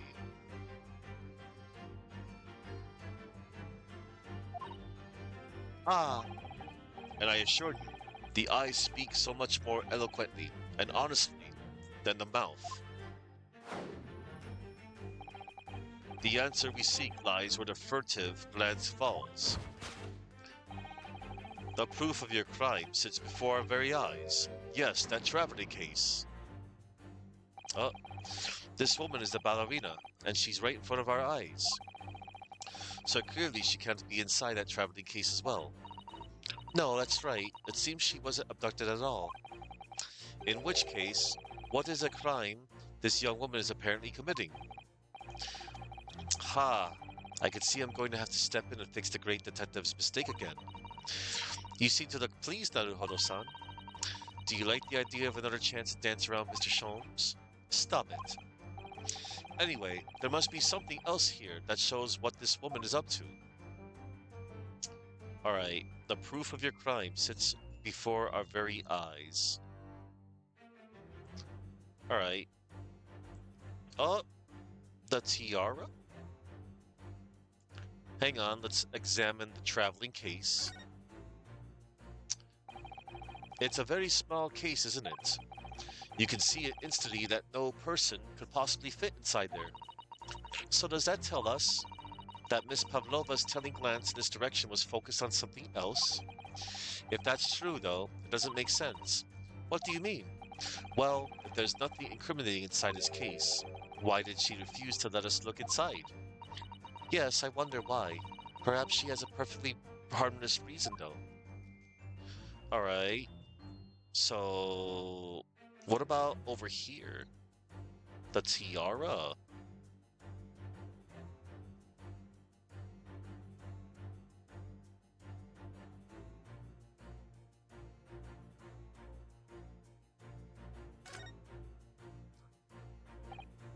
Wow, look at this dazzling tiara. I've never seen anything like it. And are those real diamonds, do you think? Oh, Naruhodo-san, try it on. What? Me? Isn't it usually girls who wear tiaras? Wouldn't you like to try it on? Oh no, I couldn't possibly. It's far too beautiful. Why does this tiara look familiar? I feel like I've seen it somewhere recently. Yeah? We're gonna present the tiara, probably. Yes! Oh. The proof of your crime is surely this tiara. Ah. I believe this tiara is worn on stage by dancers in the Novovich Ballet, is it not? Ah. Indeed. It would appear to be identical to the tiara pictured here in this newspaper article. And if the reporting is to be believed, it's an item worth 20,000 rubles. Rubles. In summary, the crime you have committed is theft. Oh no! Yes, you left your ballet troupe, unlawfully taking their precious tiara with you. Ah!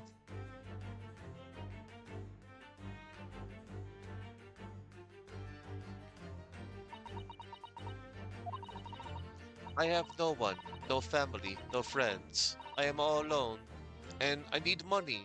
Oh. But I did not steal the tiara. It was a present from, how do you say, an Earl of Prussia. It belongs to me. This girl is only 15 years old, and she's run away all by herself. She must have been extremely lonely.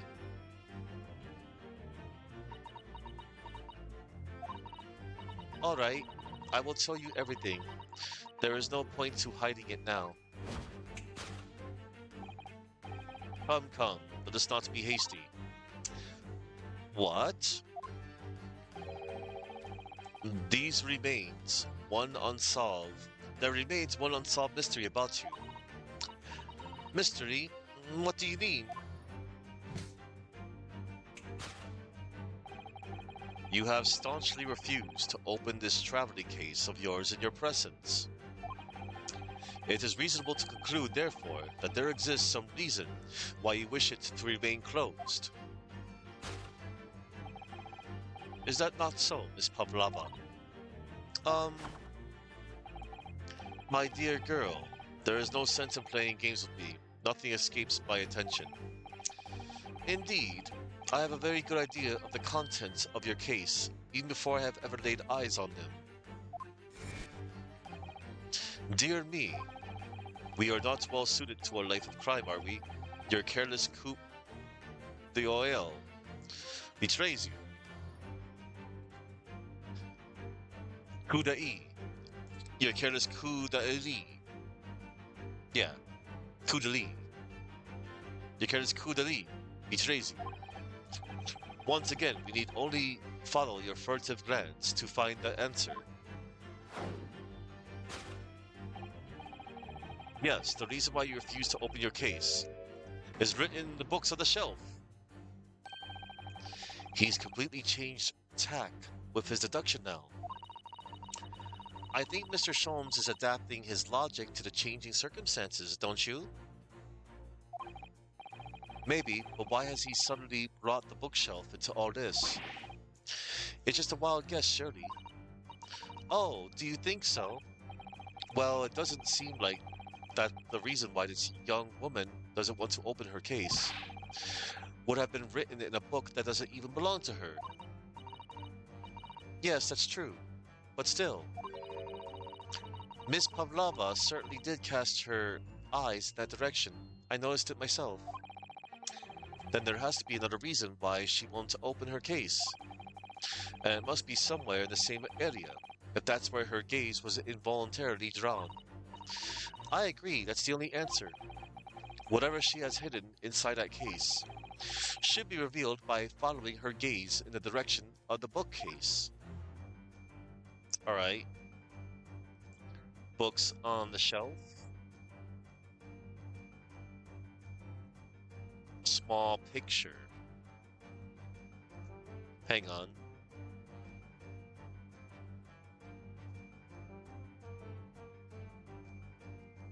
Her gaze. The cabin door. The rules of passage. Hang on.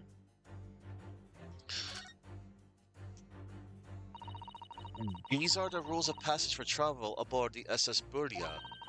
Passengers must not keep weapons or other dangerous objects in their cabins. Pets are also strictly forbidden. There was exactly the same notice in our cabin too. I wonder what happens if you break the rules. Oh dear, I'm sure the punishment will be severe, Naruhodo-san. You'd probably be left to drift in the freezing cold ocean. Or shut inside a tiny wardrobe for days on end. So I've actually been serving time for weeks now, have I? Alright, let's check out the cabin door. It's a metal door, the same as in Kazuma's cabin. Yes, and a rather slim bolt is the same as well. Well, if Miss Pavlova was actually glancing over the door here instead of the bookcase, that would suggest a desire to run away from this cabin. Maybe. Alright. Let's see, would it be the books on the shelf? Ah, it looks like these are all the same books that we have in our cabin. I suppose the steward likes to make sure passengers have plenty to read for a long voyage. And have you noticed how all the books have fallen over, just like in Kazuma-sama's cabin? Yes. It's almost like someone's taken a sweep at them. Maybe Miss Pavlova, while she was practicing her ballet? Anyway, the point is, we don't have time to look through all these books at the moment. We couldn't even if we wanted to. They're all in Russian. Well, that's a relief. Let's try our luck elsewhere. Okay, how about this small picture? This is a charming little picture, isn't it? What is it? Something climbing a steep mountainside? Or descending one, it seems to me. When you've been on the flat sea for a while, maybe you start seeing hills and mountains and everything. So, why won't she open her case? Probably because of... You know what? She probably has something hiding in there.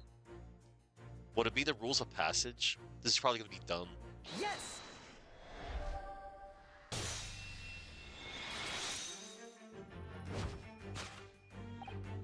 Yes, the reason why you refuse to open your case is written in the rules of passage. Yep. Passengers must not keep weapons or other dangerous objects in their cabins. Pets are also strictly forbidden. Inside that case of yours is something forbidden from carriage on this vessel. Yeah, that is the real reason why you refuse to open it, thus revealing its contents.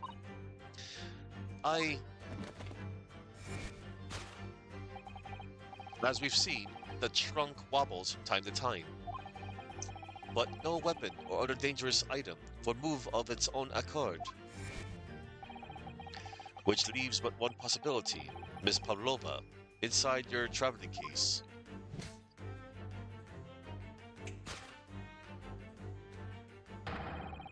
Is the last item listed as forbidden in the vessel's rules of passage? A pet! Ah! Cool. Was that it? Wrongdoing. Possession of a prohibited animal. Oh. Deduction complete. Elementary. I like that. That's awesome. That was pretty cool. So clearly, you aren't who you said you were. No, I am not Grimesby Roylott. My real name is Nikolina Pavlova. Everything you said was correct. You absconded during one of your ballet company's performances in order to escape your homeland. Later that same night, you stole aboard this vessel, which couldn't have been easy. The Birdia is a huge steamship with a vast crew. Could she really have snuck on board without being noticed? In order to obscure your true identity, you somewhat recklessly took the guise of an old gentleman, and you intended to sever all links with your past by severing your long hair.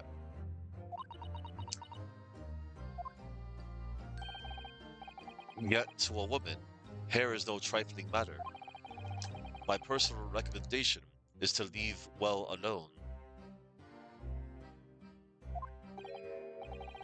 So, if it was just you, about to cut off your own hair, who was it that let out the scream we heard from outside the cabin?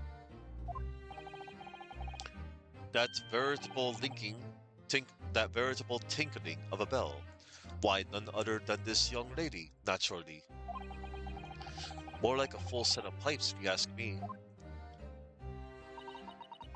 I was so scared when I ran away in Shanghai.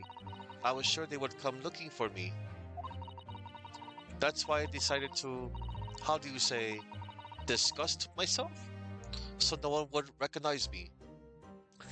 Disguise. It's okay. She doesn't know English well. As a result, you transformed yourself into that questionable old man. I see. I put on the fur hat and fake beard. Then, just before you came in here, I saw in the newspaper, right on the page, there was a picture of me. I was so frightened, I couldn't stop from screaming. I knew that if I didn't change my appearances completely, they would find me. So I decided to cut all my hair as fastly as possible. I picked up the scissors in my hand and... At that precise moment, we walked in through the annoyingly unlocked cabin door. Things happen like that sometimes, don't they? Things do indeed happen like that, from time to time. Are those two even talking about the same thing? There's just one more thing I'd like to know. What exactly do you have inside your traveling case? You were right. It is my dear friend inside. My only friend in the whole world. Oh. Please, don't tell anyone. If the captain finds out, if you say to any of the crew, your secret is safe with us, I assure you. But in return, you must tell us, in as much detail as you can muster, about the events of last night.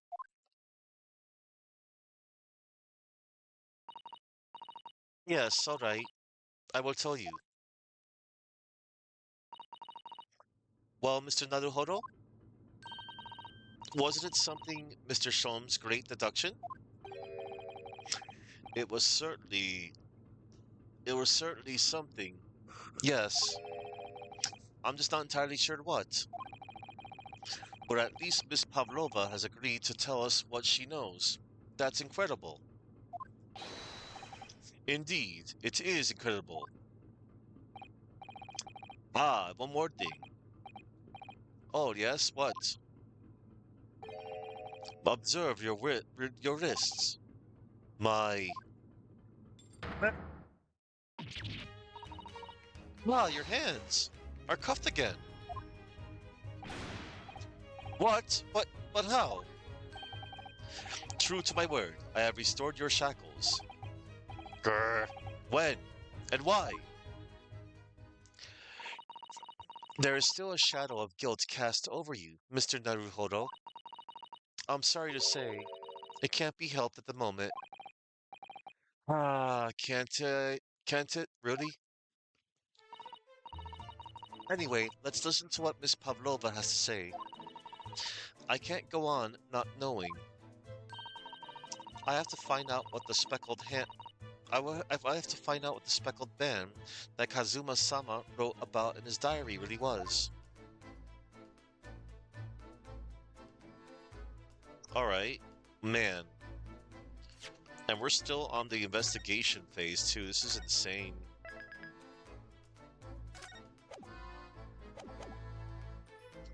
I'm just impressed. I kind of want to check everything in the room, but I think we should talk to her first.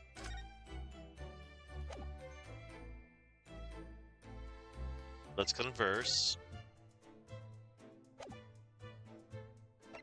Also, hold up. Let me present something. Can I show you this? I'm actually a university student for the Empire of Japan, you see. That means nothing to me. No, why would it?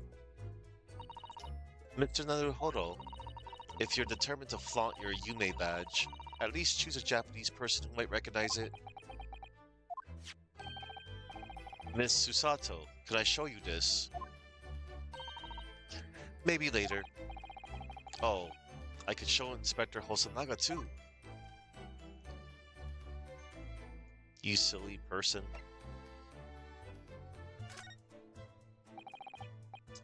Miss Pavlova, would you take a look at this?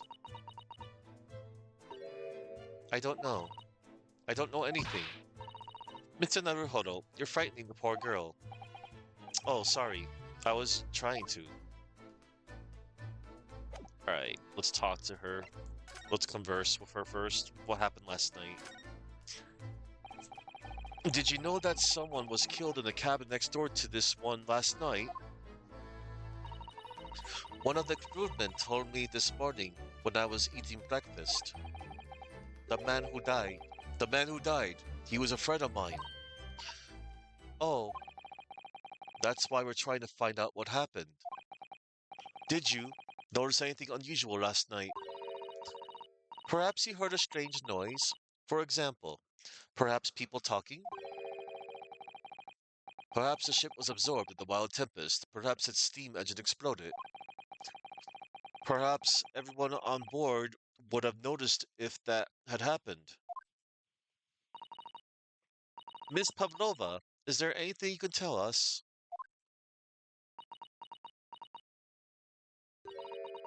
I don't know. I'm sorry, but all I could think about last night was what I had done and whether they would find me.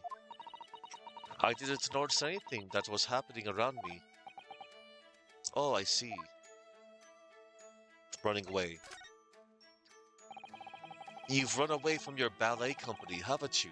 The Novovich Ballet? Yes. I am traveling to Great Britain, and from there, I want to go to America. Oh. I will never dance again. I want to forget everything about the ballet. I will start a new life. You wish to forget? A challenging proposition, when you have that striking tiara as a reminder. But the tiara is mine. I need it to live.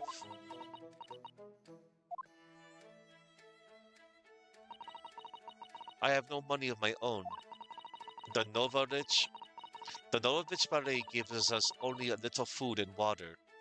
And we must dance all over the world. Oh, that's messed up. I had to run away. I had no choice. If I stayed, it would have killed me.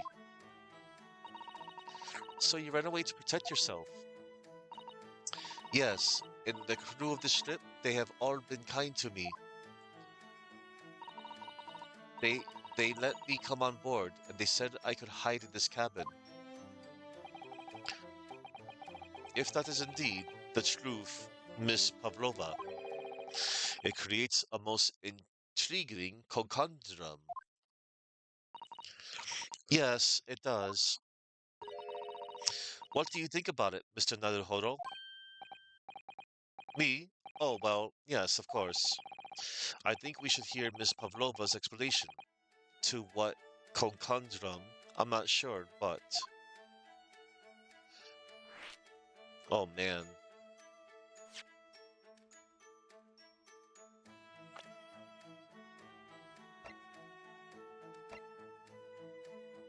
Nikolina Pavlova, a young ballerina who's fled her homeland of Russia to escape the Novovich Ballet. I like the character portraits. They're really nice. Conundrum. Miss Pavlova, allow me to pose you a riddle. One moment. Let me,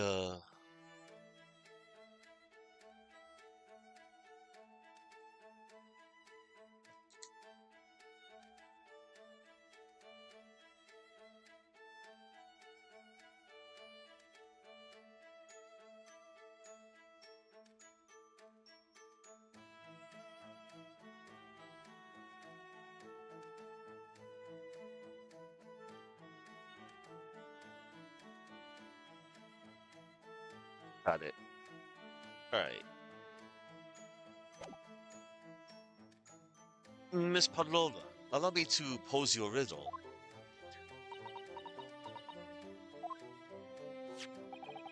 According to this newspaper, it was only yesterday that you absconded from the ballet. Now, that being the case, it must have been last night that you boarded this vessel.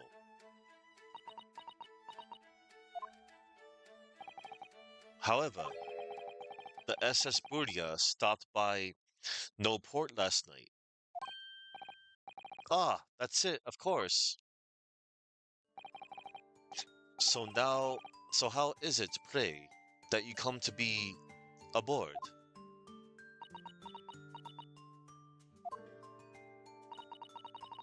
Now that I think about it, the crewman outside the cabin acted very strangely when we mentioned that.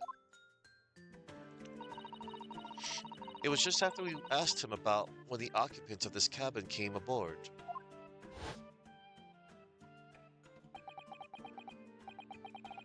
That is not your business. Yes, you're right. He did seem to be hiding something.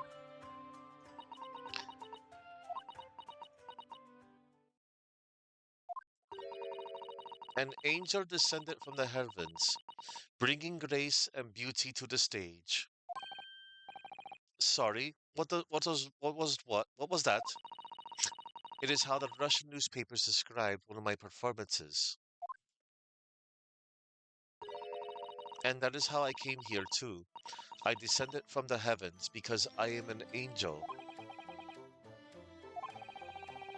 Considering English isn't your mother tongue, your description is very vivid. Mr. Sholmes once said, I never can resist a touch of the dramatic. It seems Miss Pavlova is the same. A genius descended from the heavens, bringing grace and beauty to detection. Words once said about myself. A quote from a wonderfully extravagant advertisement for The Adventures of Herlock Sholmes, in fact. Yes, yes, Mr. Shelby. Yes, yes, Mr. Shelby. Anyway, it doesn't look like Miss Pavlova is going to tell us what's really happened. Friend. Who is friend? So the friend you mentioned is inside your traveling case. Is that right? I don't think animals are allowed on board according to the rules of passage. Oh, please, don't tell. Don't tell any of the crew. If they found my precious, then the burly Russians would bestir themselves in unison to throw you and your case overboard, no doubt.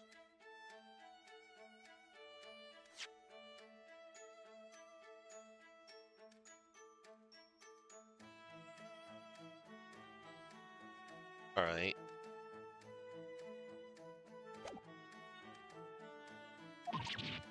Ah! So reassuring, Mr. Holmes. But what sort of pet is your friend? A little puppy? It is, isn't it? Maybe an adorable little rabbit? Maybe an adorable little rabbit. Ha! You credit Russia as a land with small rabbits, do you? Oh, don't they have small rabbits there, then? You may well ask. I have no idea. Ha! You two are miserable bunglers when it comes to understanding the nature of young ballerinas, friends. Isn't it obvious? It must be a chicken. Really? Consider the benefits.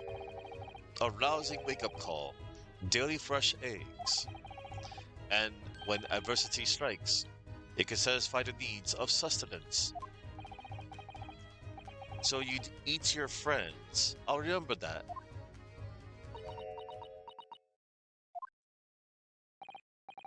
Well, it would appear this friend's identity is a closely guarded secret not to be revealed. Ah ha ha ha ha ha.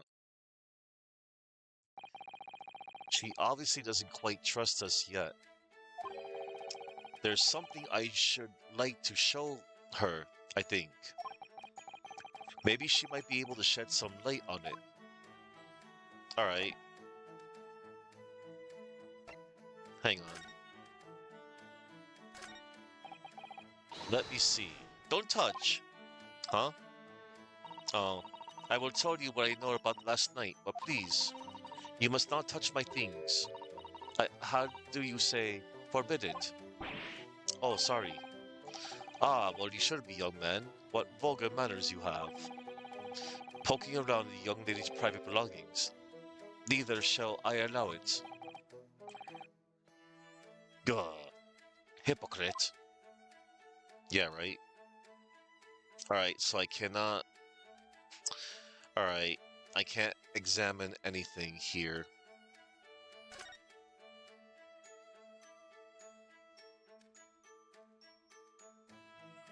I think I might have a good idea of what I can show her, but first, I'm going to present evidence.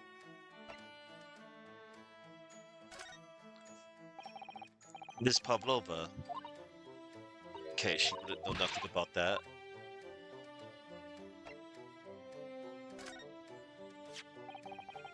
Miss Pavlova, about this article. Did you know about this merciless revolutionary already? No. But when I saw the picture, I couldn't believe it. He looks just like me in my disguise. Huh? Am I the only one around here with eyes? The other man, the one wearing the brown, he also said so. He said we looked the same. Yes, he says a lot of things, but I have a strong feeling that besides you and the great detective, you won't find another soul on this ocean who thinks there's any similarity there at all. Mr. Naruhodo, I won't allow you to speak ill of Mr. Sholmes. No, I wouldn't dream of it. Okay. Miss Pavlova, about this article. You look so beautiful, like a fairy.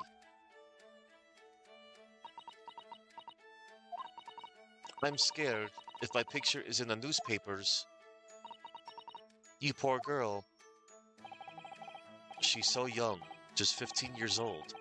For her to have run away all by herself, she must have felt very, very alone.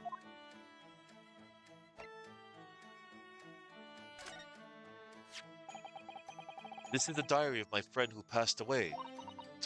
His diary? Yes, and he wrote it in last night before he died. something a little unusual. It reads, 1:23 a.m. I can hear a faint whistling sound. And then a few minutes later, 1:35 a.m. What looks like some sort of speckled band is dangling from the ventilator grill. A speckled band? I don't understand. It's strange, isn't it? But the ventilator he mentions joins to this cabin, you see. It's up there on the wall. In other words, this cabin and the victim's cabin are connected together. Oh, Miss Pavlova, has something occurred to you? Does the speckled band the victim mentioned mean something to you? Or the whistling sound, perhaps? No, I don't know anything. Oh,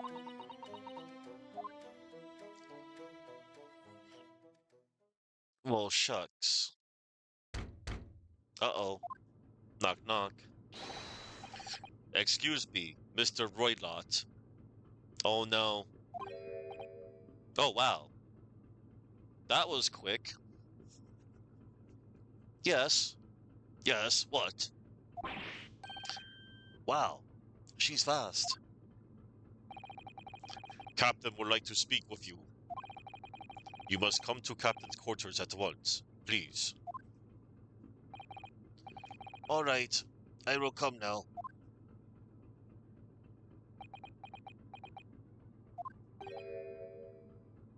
What? You must leave. Now. Oh no, it's fine. Don't mind us. Oh no, it's fine. Don't mind us. Yes, please don't worry yourself, Mr. Roylott. Get out! The passenger says out, or you want me to throw you out. Ugh, it looks like we'll have to leave investigating this cabin until later. What a pity. Yes, indeed, what a pity. And so we lost our chance. Having still not managed to investigate Miss Pavlova's cabin, we were unceremoniously chased out. That is to say, we were quite literally picked up and thrown into the passageway outside. Oh my gosh, to be continued. On the first investigation?